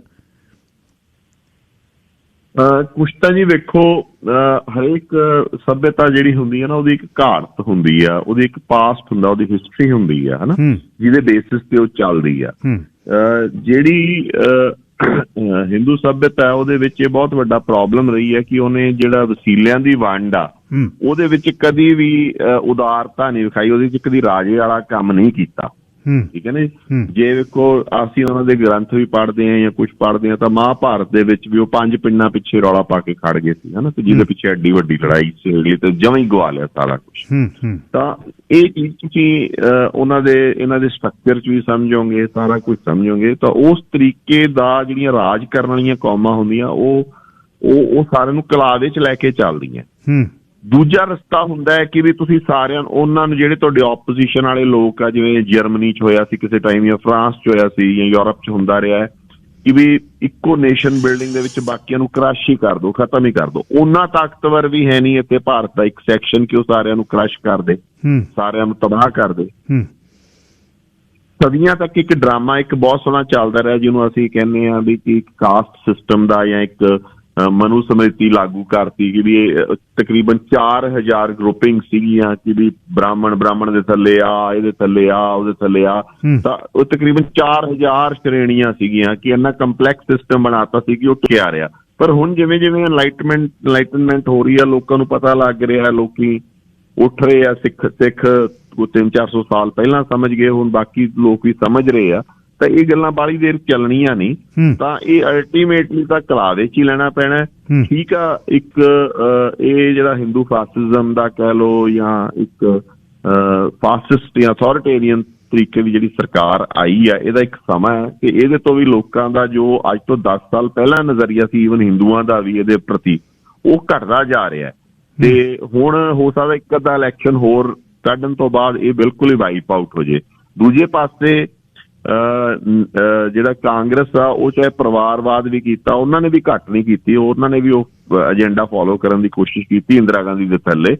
ਬਟ ਹੁਣ ਜਿਵੇਂ ਰਾਹੁਲ ਭਾਰਤ ਜੋੜੋ ਯਾਤਰਾ ਤੇ ਨਿਕਲਿਆ ਤੇ ਸੈਕੂਲਰਿਜ਼ਮ ਦੀ ਗੱਲ ਕਰਦਾ ਹੈ, ਤੇ ਇੱਕ ਵਾਰੀ ਉਹਨੇ ਲੈਕਚਰ ਦੇ ਕੇ ਕਿਹਾ ਤਾਂ ਅਸੀਂ Tamil Nadu India union of states ਤੇ ਗਿਆ ਤੇ ਹਰੇਕ ਦੀਆਂ ਰਾਈਟਸ ਆ, ਤਾਂ ਉਹਨੇ ਇੱਕ ਉਹਨੂੰ ਜਿਹੜੀਆਂ ਨੌਨ ਕਾਓ ਬੈਲਟ ਕਹਿ ਲਓ ਜਾਂ ਨੌਨ ਹਿੰਦੂਤਵ ਸਟੇਟ ਸੀਗੀਆਂ, ਉਹਦੇ ਵਿੱਚ ਉਹਨੇ ਬਹੁਤ ਉਹਨੂੰ ਇੰਪੀਟਸ ਮਿਲ ਰਿਹਾ, ਉਹਨੂੰ ਗੇਨ ਕਰ ਰਿਹਾ ਉਹ, ਤੇ ਉਹ ਸਟਰੈਂਥਨ ਹੋ ਰਿਹਾ ਜੀ। ਅੱਛਾ ਜੀ, ਇੱਕ ਮੇਰੇ ਬਹੁਤ ਪਰਮ ਦੋਸਤ ਨੇ, ਭਰਾ ਨੇ, ਅਮਰੀਕਾ 'ਚ ਰਹਿੰਦੇ, ਉਹਨਾਂ ਦਾ ਰਿਟਾਇਰਡ ਇੱਕ ਜਨਰਲ ਬੜਾ ਦੋਸਤ ਆ ਜਿਹੜਾ ਸਿਕਿਉਰਿਟੀ ਕੌਂਸਲ ਤੇ ਵਾਈਟ ਹਾਊਸ 'ਚ ਬੈਠਾ। ਉਹ ਮੇਰੀ ਉਹਨਾਂ ਦੇ ਨਾਲ ਡਿਸਕਸ਼ਨ ਸਦਾ ਇਹ ਚੱਲਦੀ ਹੈ ਵੀ ਚੀਨ ਕਦੇ ਵੀ ਭਾਰਤ 'ਤੇ ਹਮਲਾ ਨਹੀਂ ਕਰ ਸਕਦਾ, ਨਾਸਾਂ ਭੰਨੀਆਂ ਜਾ ਸਕਦੀਆਂ। ਉਹ ਮੈਨੂੰ ਇਹ ਡਿਸਕਸ਼ਨ ਕਰਦਾ ਹੈ ਵੀ ਚੀਨ ਨੇ ਇਹ ਡਿਸਾਈਡ ਕਰਨਾ ਹੈ ਕਿ ਉਹ ਤਾਇਵਾਨ 'ਤੇ ਅਟੈਕ ਕਰੇ ਜਾਂ ਤਾਇਵਾਨ ਤੋਂ ਪਹਿਲਾਂ ਭਾਰਤ ਵਾਲੇ ਪਾਸਿਓਂ ਉਹ ਆਪਣੇ ਆਪ ਨੂੰ ਸਿਕਿਉਰ ਕਰੇ। ਤੁਸੀਂ ਇਸ ਨੂੰ ਕਿਵੇਂ ਲੈਂਦੇ ਹੋ ਜੀ? ਆਏ ਹੈ ਜੀ ਕਿ ਵੇਖੋ, ਇਹ ਕਹਿ ਦੇਣਾ ਵੀ ਕਦੀ ਵੀ ਹਮਲਾ ਨਹੀਂ ਕਰ ਸਕਦਾ, ਇਹ ਤਾਂ ਬਹੁਤ ਹੀ ਮਤਲਬ ਇਤਿਹਾਸ ਇਸ ਗੱਲ ਦਾ ਗਵਾਹ ਨਹੀਂ ਗਾ। ਜਦੋਂ ਵੀ ਵੇਖੋ ਹਥਿਆਰ ਬਣਦੇ ਆ, ਤਿਆਰੀਆਂ ਹੁੰਦੀਆਂ, ਤਾਂ ਉਹ ਹਮਲੇ ਵਾਸਤੇ ਹੀ ਹੁੰਦੀਆਂ ਗਿੱਲ ਸਾਹਿਬ, ਹਨਾ, ਉਹ ਕੋਈ ਵਿਖਾਉਣ ਵਾਸਤੇ ਤਾਂ ਹੁੰਦੀਆਂ ਨਹੀਂ। ਇਹ ਸੋਚ ਕੇ ਕੀਤੀਆਂ ਜਾਂਦੀਆਂ ਤਿਆਰੀਆਂ ਕਿ ਵੀ ਆਪਾਂ ਹਮਲਾ ਕਰਨਾ ਹੈ ਨਾ ਜੀ। ਸੋ ਜਦੋਂ ਇਹ ਇੱਕ ਤਰੀਕੇ ਨਾਲ ਸਟ੍ਰੈਟਜੀ ਦੇ ਵਿੱਚ ਇਨਬਿਲਟ ਹੈ ਕਿ ਆਪਾਂ ਹਮਲਾ ਕਰਨਾ ਹੈ ਕਿਸੇ ਤੇ, ਜੇ ਆਪਾਂ ਤਿਆਰੀਆਂ ਉਸ ਹਿਸਾਬ ਨਾਲ ਕਰ ਰਹੇ ਹਾਂ ਤੇ ਹਮਲਾ ਹੋਣ ਦੇ ਚਾਂਸ ਵੀ ਹੈਗੇ ਆ, ਹਨਾ। ਫਿਰ ਤਾਂ ਹੁਣ ਗੱਲ ਆ ਕਿ ਕੀ ਉਹਨੂੰ ਇਹ ਮੌਕਾ ਮਿਲਦਾ ਹੈ ਕਿ ਨਹੀਂ ਮਿਲਦਾ, ਕੀ ਉਹਦਾ ਕੰਮ ਹਮਲੇ ਤੋਂ ਬਗੈਰ ਹੋ ਜਾਂਦਾ। ਵੇਖੋ, ਉਹਨਾਂ ਦੀ ਜਿਹੜੀ ਫਿਲਾਸਫੀ ਆ ਉਹ ਕਿੱਥੋਂ ਓਰੀਜਿਨੇਟ ਹੁੰਦੀ ਆ, ਆਪਾਂ ਨੂੰ ਇਹ ਵੀ ਸਮਝਣਾ ਪਊਗਾ। ਉਹਨਾਂ ਦੀ ਜਿਹੜੀ ਮਿਲਟਰੀ ਸਟ੍ਰੈਟਜੀ ਆ, ਉਹ ਸੁਨ ਤzu ਨਾਂ ਦਾ ਇੱਕ ਉਹਨਾਂ ਦਾ ਹੋਇਆ ਸੀ ਥਿੰਕਰ, ਉਹਦੇ ਵਿੱਚ ਓਰੀਜਿਨੇਟ ਸੀ। ਉਹ ਕਹਿੰਦਾ ਸੀਗਾ ਕਿ ਵੀ ਬੈਸਟ ਲੜਾਈ ਉਹ ਹੁੰਦੀ ਹੈ ਜਿਹੜੀ ਲੜੇ ਬਗੈਰ ਜਿੱਤੀ ਜਾਵੇ। ਠੀਕ ਹੈ ਨਾ ਜੀ। ਉਹ ਜਰਨੈਲ ਸਭ ਤੋਂ ਸਿਆਣਾ ਹੁੰਦਾ ਜਿਹੜਾ ਲੜੇ ਬਗੈਰ ਲੜਾਈ ਜਿੱਤ ਜੇ। ਤਾਂ ਤੁਸੀਂ ਕਦੀ ਚਾਈਨੀਜ਼ ਦਾ ਤੁਸੀਂ ਮਾਰਸ਼ਲ ਆਰਟ ਵੀ ਵੇਖਿਓ, ਕਿੰਨੇ ਮਿੰਟ ਇੱਕੋ ਪੋਜ਼ 'ਚ ਹੌਲੀ ਹੌਲੀ ਖੜੇ ਰਹਿੰਦੇ ਤੇ ਇੱਕਦਮ ਹੀ ਸਟ੍ਰਾਈਕ ਕਰਦੇ ਆ ਤੇ ਸਿੱਟ ਦਿੰਦੇ ਆ ਐਨਮੀ ਨੂੰ। ਕਦੀ ਉਹਨਾਂ ਦੀ ਫਾਈਟ ਵੇਖਿਓ ਇੰਡ ਵਿੱਚ, ਠੀਕ ਹੈ। ਸੋ ਉਹਨਾਂ ਨੇ ਕਦੋਂ ਸਟ੍ਰਾਈਕ ਕਰਨਾ ਤੇ ਕਿਵੇਂ ਕਰਨਾ ਉਹ ਡਿਪੈਂਡ ਕਰਦਾ। ਸੈਕੰਡਲੀ, ਇਹ ਗੱਲ ਬਿਲਕੁਲ ਠੀਕ ਆ ਕਿ ਉਹਨਾਂ ਦੇ ਦੋ ਆਬਜੈਕਟਿਵ ਆ, ਇੱਕ ਤਾਇਵਾਨ ਇੱਕ ਆਬਜੈਕਟਿਵ ਆ ਤੇ ਸੈਕੰਡ ਇੰਡੀਆ ਵਾਲਾ ਪਾਸਾ ਇੱਕ ਆਬਜੈਕਟਿਵ ਆ। ਜੇ ਚੀਨ ਸੁਪਰ ਪਾਵਰ ਬਣਨਾ ਚਾਹੁੰਦਾ, ਜੇ ਉਹਦੇ ਵਿੱਚ ਇੱਛਾ ਹੈ ਸੁਪਰ ਪਾਵਰ ਬਣਨ ਦੀ, ਤਾਂ ਉਹ ਤਾਇਵਾਨ ਤੇ ਭਾਰਤ ਦੋਨਾਂ ਏਰੀਆਜ਼ ਨੂੰ ਆਪਦੇ ਕੰਟਰੋਲ 'ਚ ਕਰੂਗਾ। ਹੁਣ ਇਹ ਅੱਡ ਕਿਆਸ ਆ, ਇੱਕ ਮੇਰਾ ਕੋਈ ਕਿਆਸ ਹੋ ਸਕਦਾ, ਕਿਸੇ ਦਾ ਕੋਈ ਹੋਰ ਕਿਆਸ ਹੋ ਸਕਦਾ ਕਿ ਵੀ ਪਹਿਲਾਂ ਤਾਇਵਾਨ ਕੇ ਪਹਿਲਾਂ ਭਾਰਤ, ਠੀਕ ਹੈ ਨਾ। ਪਰ ਇਹ ਡੈਫੀਨੇਟਲੀ ਉਹ ਜੇ ਸੁਪਰ ਪਾਵਰ ਬਣਨਾ ਚਾਹੁੰਦਾ ਹੈ, ਜੇ ਸੁਪਰ ਪਾਵਰ ਬਣਨ ਦੇ ਰਾਹ ਤੇ ਜਾਂਦਾ ਹੈ, ਜੇ ਉਹ ਉਸ ਚੀਜ਼ ਨੂੰ ਟੱਪ ਕਲੀਅਰ ਕਰ ਦੂਗਾ, ਉਹ ਹੋ ਸਕਦਾ 5 ਸਾਲਾਂ ਨੂੰ ਹੋ ਜੇ, 2 ਨੂੰ ਹੋ ਜੇ, 50 ਨੂੰ ਹੋਵੇ। ਇਹ ਡਿਪੈਂਡ ਕਰਦਾ ਕਿ ਉਹ ਰੇਸ ਦੇ ਵਿੱਚ ਕਿੱਥੇ ਜਾਂਦਾ। ਤਾਂ ਉਹ ਡੈਫੀਨੇਟਲੀ ਉਹ ਆਪਦੇ ਦੋਨੇ ਇਲਾਕਿਆਂ ਨੂੰ ਉਹ ਸੈਨੀਟਾਈਜ਼ ਕਰੂਗਾ। ਸੈਨੀਟਾਈਜ਼ ਤੋਂ ਭਾਵ ਮਿਲਟਰੀ ਟਰਮਸ ਕਿ ਉਹਨਾਂ ਨੂੰ ਕਮਜ਼ੋਰ ਕਰੂਗਾ ਤੇ ਉਹਨਾਂ ਨੂੰ ਇੰਨਾ ਕਮਜ਼ੋਰ ਕਰ ਦੂਗਾ ਕਿ ਵੀ ਉਹ ਚੀਨ ਵੱਲ ਵੇਖ ਵੀ ਨਾ ਸਕਣ। ਤੇ ਤਾਇਵਾਨ ਨੂੰ ਤਾਂ ਆਪਦੇ ਅੰਦਰ ਹੀ ਕਰ ਲੂਗਾ ਤੇ ਉੱਥੇ ਉਹਨੂੰ ਭਾਰਤ ਨੂੰ ਇੰਨਾ ਕਮਜ਼ੋਰ ਕਰੂ, ਹੋ ਸਕਦਾ ਟੁਕੜਿਆਂ 'ਚ ਕਰੇ, ਹੋ ਸਕਦਾ ਬਿਲਕੁਲ ਮਿਲੀਟੈਰਲੀ ਖਤਮ ਕਰ ਦੇ। ਉਹਦੀ ਕੋਸ਼ਿਸ਼ ਇਹ ਰਹੂਗੀ। ਤੇ ਜੇ ਇਹ ਨਹੀਂ ਕਰਦਾ ਤਾਂ ਸੁਪਰ ਪਾਵਰ ਵੀ ਨਹੀਂ ਬਣ ਸਕਦਾ, ਉਹ ਅਮਰੀਕਾ ਦੇ ਟੱਕਰ ਦਾ ਮੁਲਕ ਨਹੀਂ ਬਣ ਸਕਦਾ। ਹੁਣ ਆਉਂਦੀ ਹੈ ਕਿ ਵੀ ਕਿਹੜੀ ਚੀਜ਼ ਪਹਿਲਾਂ ਹੋਊਗੀ। ਤਾਂ ਉਹਦੇ ਵਿੱਚ ਜਿਹੜਾ ਇੱਕ ਥਿੰਕਰ ਕਰਨਲ ਸਾਨੀ ਹੈਗੇ ਆ, ਉਹਨਾਂ ਦਾ ਕਹਿਣਾ ਹੈ ਕਿ ਵੀ ਉਹ ਇਸ ਲੈਵਲ ਤੇ ਪਹੁੰਚ ਚੁੱਕਿਆ ਹੈ ਕਿ ਉਹ ਭਾਰਤ ਤੇ ਅਟੈਕ ਕਰੂਗਾ। ਸੈਕਿੰਡ ਗੱਲ ਇਹ ਹੈਗੀ ਆ, ਉਹਦਾ ਇਹ ਮੰਨਣਾ ਹੈ ਕਿ ਉਹ ਚੀਨ ਵਾਸਤੇ 370 ਨੂੰ ਅਬੋਲਿਸ਼ ਕਰਨ ਤੋਂ ਬਾਅਦ ਚੀਨ ਵਾਸਤੇ ਆਬਜੈਕਟਿਵ ਨੰਬਰ 1 ਲਦਾਖ ਹੋ ਗਿਆ ਜੀ, ਠੀਕ ਹੈ ਨਾ ਜੀ। ਇਹ ਉਹ ਕਹਿੰਦਾ ਵੀ ਭਾਰਤ ਦਾ ਪੋਲੀਟੀਕਲ ਬਲੰਡਰ ਆ ਕਿ ਉਹਨਾਂ ਨੇ ਸੈਕਸ਼ਨ 370 ਅਬੋਲਿਸ਼ ਕਰਕੇ ਉਹ ਰੀਆਰਗੇਨਾਈਜ਼ ਕਰਤੀਆਂ ਉੱਥੇ ਸਟੇਟ। ਉਦੋਂ ਬਾਅਦ ਚੀਨ ਦਾ ਜਿਹੜਾ ਟਾਰਗੇਟ ਨੰਬਰ 1 ਆ ਉਹ ਲਦਾਖ ਹੋ ਗਿਆ ਤੇ ਇਨਕਰਸ਼ਨਸ ਵੀ ਬਹੁਤ ਵੱਧ ਗਈਆਂ। ਉਹਨਾਂ ਨੇ ਤਿਆਰੀ ਵੀ ਕੀਤੀ ਵੀ ਆ, ਉਹਨਾਂ ਕੋਲੇ ਟੈਕਨੋਲੋਜੀ ਵੀ ਅਵੇਲੇਬਲ ਆ। ਹੁਣ ਇਹ ਹੁੰਦਾ ਹੈ ਜਾਂ ਨਹੀਂ ਹੁੰਦਾ, ਦੇਖੋ ਇਹਦੇ ਵਿੱਚ ਨੰਬਰ ਆਫ ਇਫਸ ਐਂਡ ਬਟਸ ਹੈਗੇ ਆ, ਪਰ ਇਹ ਕਹਿ ਦੇਣਾ ਕਿ ਇਹ ਨਹੀਂ ਹੋ ਸਕਦਾ ਜਾਂ ਇਹ ਰੂਲ ਆਊਟ ਹੀ ਕਰ ਦੇਣਾ ਇਹ ਪੋਸੀਬਲ ਨਹੀਂ ਗਾ। ਕਿਉਂਕਿ ਜੇ ਦੋਨੇ ਪਾਸੇ ਹਥਿਆਰ ਲੈ ਕੇ ਲੋਕ ਬੈਠੇ ਤਾਂ ਸਮਝ ਲਓ ਲੜਾਈ ਵਾਸਤੇ ਬੈਠੇ ਆ, ਉਹ ਤਾਂ ਉਹਨਾਂ ਨੂੰ ਕੋਈ ਆਬਜੈਕਟਿਵ ਹੀ ਹੈ। ਤੇ ਪੰਜਾਬ ਦੇ ਵਿੱਚੋਂ ਲੰਘਦੇ ਹਾਈਵੇ, ਆਉਣ ਵਾਲੇ ਸਾਲਾਂ 'ਚ ਬਣਦੇ ਹਾਈਵੇ, ਜ਼ਮੀਨਾਂ ਨੂੰ ਵੰਡ ਕੇ ਕਿੱਲੇ ਅੱਧੇ ਇੱਕ ਬੰਨੇ ਪਤਾ ਨਹੀਂ 5 ਕਿਲੋਮੀਟਰ ਤੋਂ ਘੁੰਮ ਕੇ ਕਿੱਥੇ ਆਉਣਾ ਪਊ। ਨੈਸ਼ਨਲ ਇੰਟਰਸਟ ਦੇ ਚੱਲਦੇ ਆ ਹਾਈਵੇ ਜਿਹੜੇ ਨੇ ਇਹ ਮੋਬਿਲਾਈਜੇਸ਼ਨ ਦਾ ਹੀ ਇੱਕ ਪੁਆਇੰਟ ਆ, ਅਦਰਵਾਈਜ਼ ਤਾਂ ਹੋਰ ਕੀ ਅੰਮ੍ਰਿਤਸਰ ਸਾਹਿਬ ਦੇ ਵਿੱਚੋਂ ਉਹਨਾਂ ਨੇ ਕੀ ਕੱਢ ਕੇ ਲਿਜਾਣਾ ਜਿਹੜਾ ਪਹਿਲਾਂ ਨਹੀਂ ਜਾ ਰਿਹਾ? ਹਾਈਵੇਜ਼ ਦੇ ਨਾ ਜੀ ਦੇਖੋ, ਇੱਕ ਗੱਲ ਨੂੰ ਸਮਝਣਾ ਆਪਾਂ ਨੂੰ ਪਊਗਾ ਕਿ ਪੰਜਾਬ ਨੂੰ ਜਦੋਂ ਵੀ ਲਿੰਕ ਕੀਤਾ ਗਿਆ, ਚਾਹੇ ਪਹਿਲਾਂ ਅੰਗਰੇਜ਼ ਨੇ ਬੰਬੇ ਪੰਜਾਬ ਮੇਲ ਰਾਹੀਂ ਬੰਬੇ ਫਰੰਟੀਅਰ ਮੇਲ, ਪੰਜਾਬ ਮੇਲ 2 ਲਿੰਕ ਕੀਤੀਆਂ ਸੀ ਜਿਹੜੀਆਂ ਬੰਬੇ ਤੋਂ ਪਸ਼ਾਵਰ ਤੱਕ ਜਾਂਦੀਆਂ ਸੀ ਜੀ, ਠੀਕ ਹੈ ਜੀ। ਤਾਂ ਉਹਦਾ ਮੁੱਖ ਕੀ ਸੀਗਾ ਕਿ ਸਾਡੀਆਂ ਕਨਾਲ ਕਾਲੋਨੀਜ਼ ਚੋਂ ਅਸੀਂ ਜੋ ਪ੍ਰੋਡਿਊਸ ਕਰਦੇ ਹਾਂ ਉਹ ਲੰਡਨ ਦੀਆਂ ਆਪਣਾ ਇੰਗਲੈਂਡ ਦੀਆਂ ਮਿੱਲਾਂ ਨੂੰ ਜਾ ਸਕੇ, ਜਿਹੜੀ ਕਾਟਨ ਆ ਜਾਂ ਸਮਾਨ ਆ, ਹੈ ਨਾ, ਤੇ ਉਧਰੋਂ ਜਿਹੜਾ ਫੌਜੀਆਂ ਨੂੰ ਮੂਵ ਕੀਤਾ ਜਾ ਸਕੇ ਅਫਗਾਨਿਸਤਾਨ ਦੇ ਫਰੰਟ ਤੇ ਫਟਾਫਟ ਜਿੰਨੀ ਜਲਦੀ ਵੀ ਹੋ ਸਕੇ ਜੀ। ਉਦੋਂ ਬਾਅਦ ਵੀ ਜਿੰਨੀ ਸਟ੍ਰੈਟਜੀ ਰਹੀ ਆ ਭਾਰਤ ਦੀ ਉਹ ਹੈਗੀ ਹੈ ਕਿ ਪਾਕਿਸਤਾਨ ਵਾਲੇ ਪਾਸੇ ਨੂੰ ਸੜਕਾਂ ਬਣੀਆਂ, ਚਾਹੇ ਤੁਸੀਂ ਵੇਖੋ ਅੰਬਾਲੇ ਤੋਂ ਲੈ ਕੇ ਹੁਣ ਮਲੋਟ ਤੱਕ ਬਹੁਤ ਸੋਹਣੀ ਸੜਕ ਆ, ਮਲੋਟ ਤੋਂ ਵੀ ਅੱਗੇ ਅਬੋਹਰ ਤੱਕ ਹੀ ਬਣ ਚੱਲੀ ਆ ਤੇ ਉਹਨੂੰ ਗੰਗਾਨਗਰ ਤੱਕ ਟੱਚ ਕਰਨਾ ਹੈ, ਤੇ ਉਦੋਂ ਬਾਅਦ ਅੰਮ੍ਰਿਤਸਰ ਸਾਹਿਬ ਤੱਕ ਬਹੁਤ ਚੰਗੀਆਂ ਸੜਕਾਂ। ਇਹ ਸਾਰੀਆਂ ਸੜਕਾਂ ਐਕਚੁਅਲੀ ਮਿਲਟਰੀ ਸੜਕਾਂ ਹੈ। ਇਹਨਾਂ ਦਾ ਜਿਹੜੇ ਸਟਰਕਚਰ ਵੀ ਵੇਖੋਗੇ ਤੁਸੀਂ, ਇਹਨਾਂ ਤੇ ਹਵਾਈ ਜਹਾਜ਼ ਵੀ ਲੈਂਡ ਹੋ ਸਕਦੇ ਆ। ਉਹ ਤਾਂ ਸੁਖਬੀਰ ਬਾਦਲ ਕਹਿੰਦਾ ਸੀ ਵੀ ਮੋਟੀਆਂ ਇੰਨੀਆਂ ਵੱਡੀਆਂ ਮੋਟੀਆਂ ਬਣਾਤੀਆਂ ਸੀ, ਉਹ ਮੋਟੀਆਂ ਇੱਕ ਪਾਸੇ ਬਣਾਈਆਂ ਜਿਹਦੇ ਤੇ ਜਹਾਜ਼ ਵੀ ਉਤਾਰਿਆ ਜਾ ਸਕਦਾ। ਹੁਣ ਦੂਜਾ ਜਿਹੜਾ ਸਟਰਕਚਰ ਨਾਲ ਬਣ ਰਿਹਾ ਜੀ, ਉਹ 2 ਚੀਜ਼ਾਂ ਬਣ ਰਹੀਆਂ। ਇੱਕ ਤਾਂ ਉਹ ਜਾਮਨਗਰ ਤੋਂ ਲੈ ਕੇ ਤੇ ਅੰਮ੍ਰਿਤਸਰ ਸਾਹਿਬ ਤੱਕ ਇੱਕ ਰੋਡ ਬਣਾ ਰਹੇ, ਠੀਕ ਹੈ ਜੀ।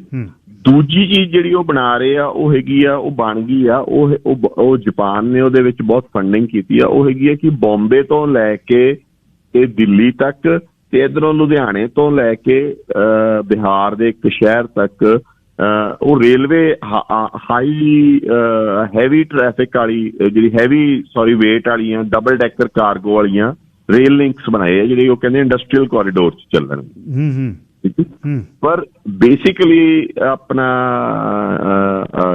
ਗਿੱਲ ਸਾਹਿਬ, ਇਹ ਆਰਮੀ ਮੂਵ ਕਰਨ ਵਾਸਤੇ ਤੇ ਆਰਮੀ ਤੋਂ ਵੀ ਵੱਧ ਇਹਦੇ ਤੇ ਨਿਊਕਲੀਅਰ ਵਾਰਹੈਡ ਮੂਵ ਕਰਨਾ ਬੜਾ ਸੌਖਾ ਹੋ ਜਾਂਦਾ ਹੈ,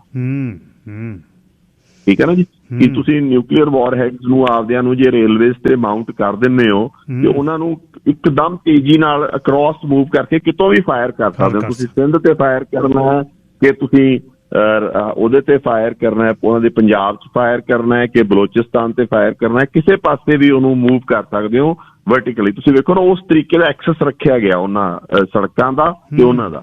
ਸੋ ਇਹ ਮਿਲਟਰੀ ਦੀਆਂ ਰੋਡਸ ਹੈਗੀਆਂ। ਇਹਨੂੰ ਹੁਣ ਲੱਖ ਕਹਿ ਲਓ ਕਿ ਵੀ ਇਹ ਸਾਡੇ ਤੁਹਾਨੂੰ ਜੀ ਪੰਜਾਬ ਨੂੰ ਉਹਦੇ ਨਾਲ ਕਨੈਕਟ ਕਰਤਾ, ਨਹੀਂ ਤਾਂ ਦੱਸੋ ਅੰਮ੍ਰਿਤਸਰੋਂ ਕਿਹੜੇ ਨੇ ਜਾਮਨਗਰ ਨੂੰ ਜਾਣਾ। ਬਿਲਕੁਲ ਠੀਕ ਹੈ ਜੀ ਜੀ ਜੀ। ਪਰ ਇਵੈਂਚੁਅਲੀ ਹਾਲਾਂਕਿ ਆਪਣਾ ਉਹ ਜ਼ਮੀਨ ਵੱਢੀ ਜਾਂਦੀ ਪਈ ਆ, ਆਪਾਂ ਨੂੰ ਦਿੱਕਤਾਂ ਵੀ ਆਉਣਗੀਆਂ ਉਹਦੀਆਂ, ਪਰ ਇਵੈਂਚੁਅਲੀ ਇਹਦਾ ਪੰਜਾਬ ਨੂੰ ਫਾਇਦਾ ਹੋਊਗਾ ਕਿ ਪੰਜਾਬ ਜਿਹੜਾ ਇਸ ਟਾਈਮ ਹਰ ਗੱਲ ਵਾਸਤੇ ਦਿੱਲੀ ਨਾਲ ਲਿੰਕ ਹੋਇਆ ਹੋਇਆ ਤੇ ਉਹਦਾ ਜਿਹੜੀ ਹਿੰਦੂ ਮਹਾਸਭਾ ਦਾ ਜਾਂ ਪੰਜਾਬੀ ਹਿੰਦੂ ਦਾ ਇੱਕ ਗਲਬਾ ਜਿਹਾ ਪਿਆ ਹੋਇਆ ਦਿੱਲੀ ਦੇ ਵਿੱਚ, ਤੇ ਜਿਹਦੇ ਕਰਕੇ ਉਹ ਪੰਜਾਬ ਦੀਆਂ ਪਾਲਿਸੀਆਂ ਤੇ ਅਸਰ ਕਰਦਾ। ਉਹਦਾ ਅਸਰ ਮੈਂ ਸਮਝਦਾ ਘਟੂਗਾ ਕਿ ਅਸੀਂ ਹੋ ਸਕਦਾ ਹੈ ਸਾਡਾ ਜਿਹੜਾ ਲਿੰਕਿੰਗ ਆ ਉਹ ਬੰਬੇ ਤੇ ਗੁਜਰਾਤ ਨਾਲ ਹੋਣ ਨਾਲ ਉਹਨਾਂ ਦਾ ਨਜ਼ਰੀਆ ਡਿਫਰੈਂਟ ਹੋਊਗਾ ਸਾਡੇ ਵੱਲ। ਉਹ ਸਾਨੂੰ ਕੁਛ ਦੇਣਾ ਵੀ ਚਾਹੁਣਗੇ, ਆਪਦੇ ਨਾਲ ਰੱਖਣਾ ਵੀ ਚਾਹੁਣਗੇ। ਸੋ ਪਹਿਲੀ ਗੱਲ। ਦੂਸਰੀ ਗੱਲ, ਇਹ ਹਾਈਵੇ ਬਣਨਾ ਡੈਫੀਨੇਟਲੀ ਸਾਡੇ ਪ੍ਰੋਡਕਟ ਦੀ, ਜੇ ਸਾਡੇ ਪਲੈਨਰ ਸਿਆਣੇ ਹੋਣ ਤਾਂ ਸਾਡਾ ਜਿਹੜਾ ਐਗਰੀਕਲਚਰਲ ਪ੍ਰੋਡਿਊਸ ਆ ਉਹਦੀ ਮਾਰ ਬਹੁਤ ਚੰਗੀ ਬਣ ਸਕਦੀ ਹੈ। ਡਾਇਵਰਸੀਫਾਈ ਕਰ ਸਕਦੇ ਹਾਂ ਅਸੀਂ ਇਹਨੂੰ ਵਰਤ ਕੇ ਤੇ ਇਹਨੂੰ ਯੂਜ਼ ਕਰ ਸਕਦੇ ਹਾਂ। ਪਰ ਇਹ ਗਾਂ ਸਾਡੇ ਬੰਦਿਆਂ ਤੇ ਹੈ ਜੀ, ਉਹ ਕਿਵੇਂ ਯੂਜ਼ ਕਰਦੇ ਆ। ਪਰ ਅਸਲ ਇਹਦਾ ਮਿਲਟਰੀ ਪਰਪਸ ਹੀ ਹੈਗਾ।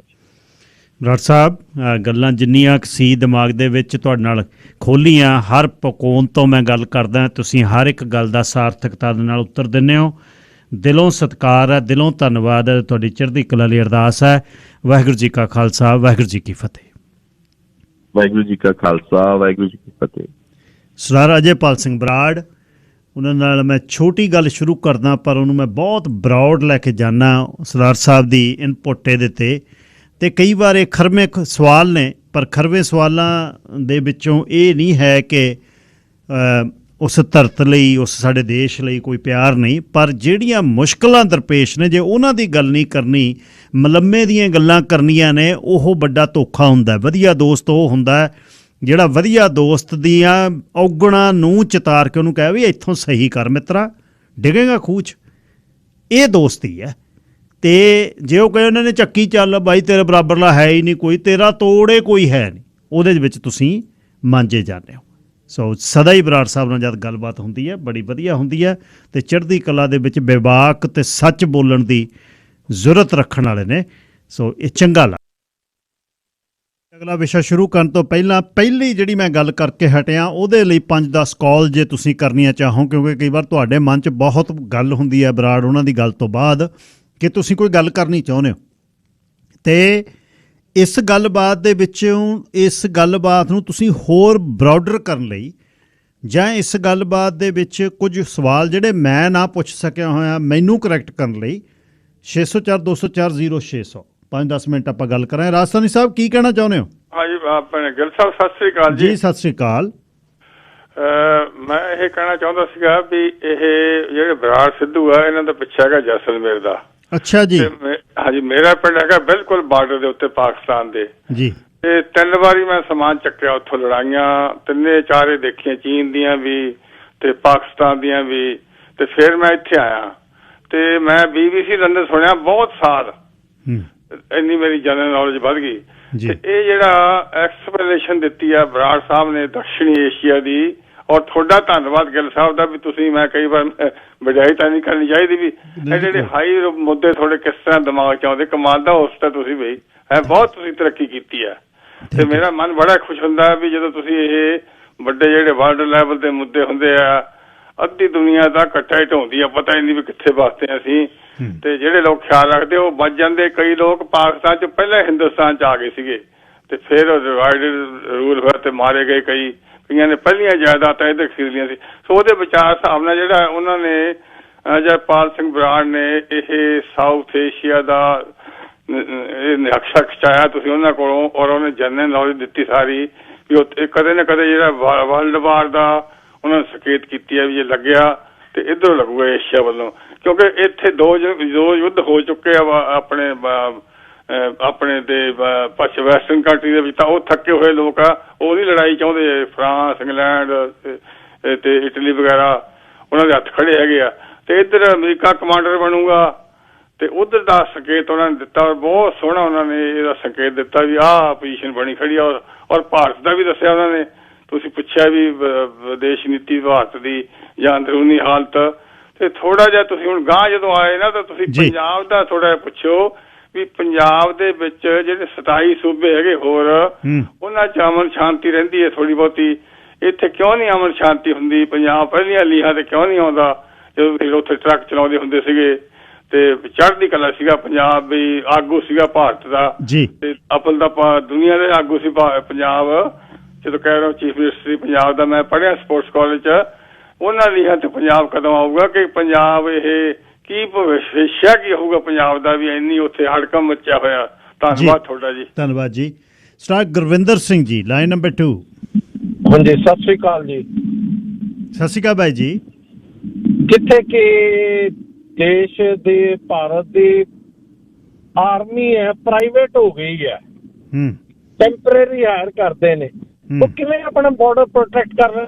4000 ਜਿਵੇਂ ਬਰਾੜ ਸਾਹਿਬ ਦੱਸ ਰਹੇ ਸੀ ਕਿ ਇੰਨਾ ਕਿਲੋਮੀਟਰ ਹੈਗਾ ਤੇ ਹੋਰ ਵੱਧ ਜਾਣਾ ਇਹਨਾਂ ਦੇ ਰਿਸੋਰਸਿਸ। ਜੀ ਜੀ, ਉਹਨਾਂ ਨੂੰ ਪੁੱਛਣਾ ਕਿ ਕਿਵੇਂ ਫਿਲ ਕਰਨਗੇ?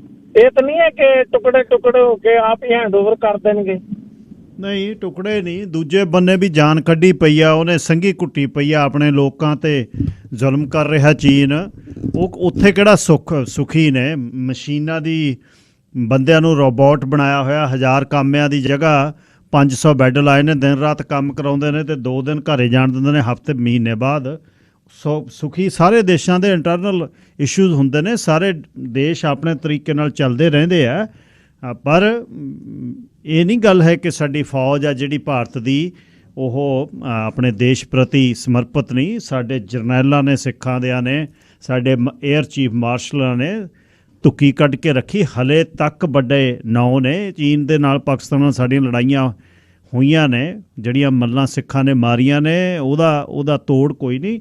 ਪਰ ਮੈਂ ਲੜਾਈ ਦੇ ਹੱਕ 'ਚ ਨਹੀਂ ਹੈ, ਮੈਂ ਨਹੀਂ ਚਾਹੁੰਦਾ, ਕਿਉਂਕਿ ਬਰਬਾਦੀ ਜਿੱਥੇ ਪੰਜਾਬ ਬੈਠਾ ਉੱਥੇ ਨੇਸਤੋ ਨਬੂਦ ਹੋ ਜਾਣਾ, ਬਚਣਾ ਹੀ ਕੱਖ ਨਹੀਂ ਉੱਥੇ। ਸੋ ਆਪਾਂ ਅਰਦਾਸ ਇਹੀ ਕਰਨੀ ਆ ਸੁੱਖ ਰਹੇ। ਸਰਦਾਰ ਜਗਜੀਤ ਸਿੰਘ ਬਰਾੜ। ਹਾਂਜੀ, ਸਤਿ ਸ੍ਰੀ ਅਕਾਲ ਜੀ। ਸਤਿ ਸ੍ਰੀ ਅਕਾਲ ਜੀ।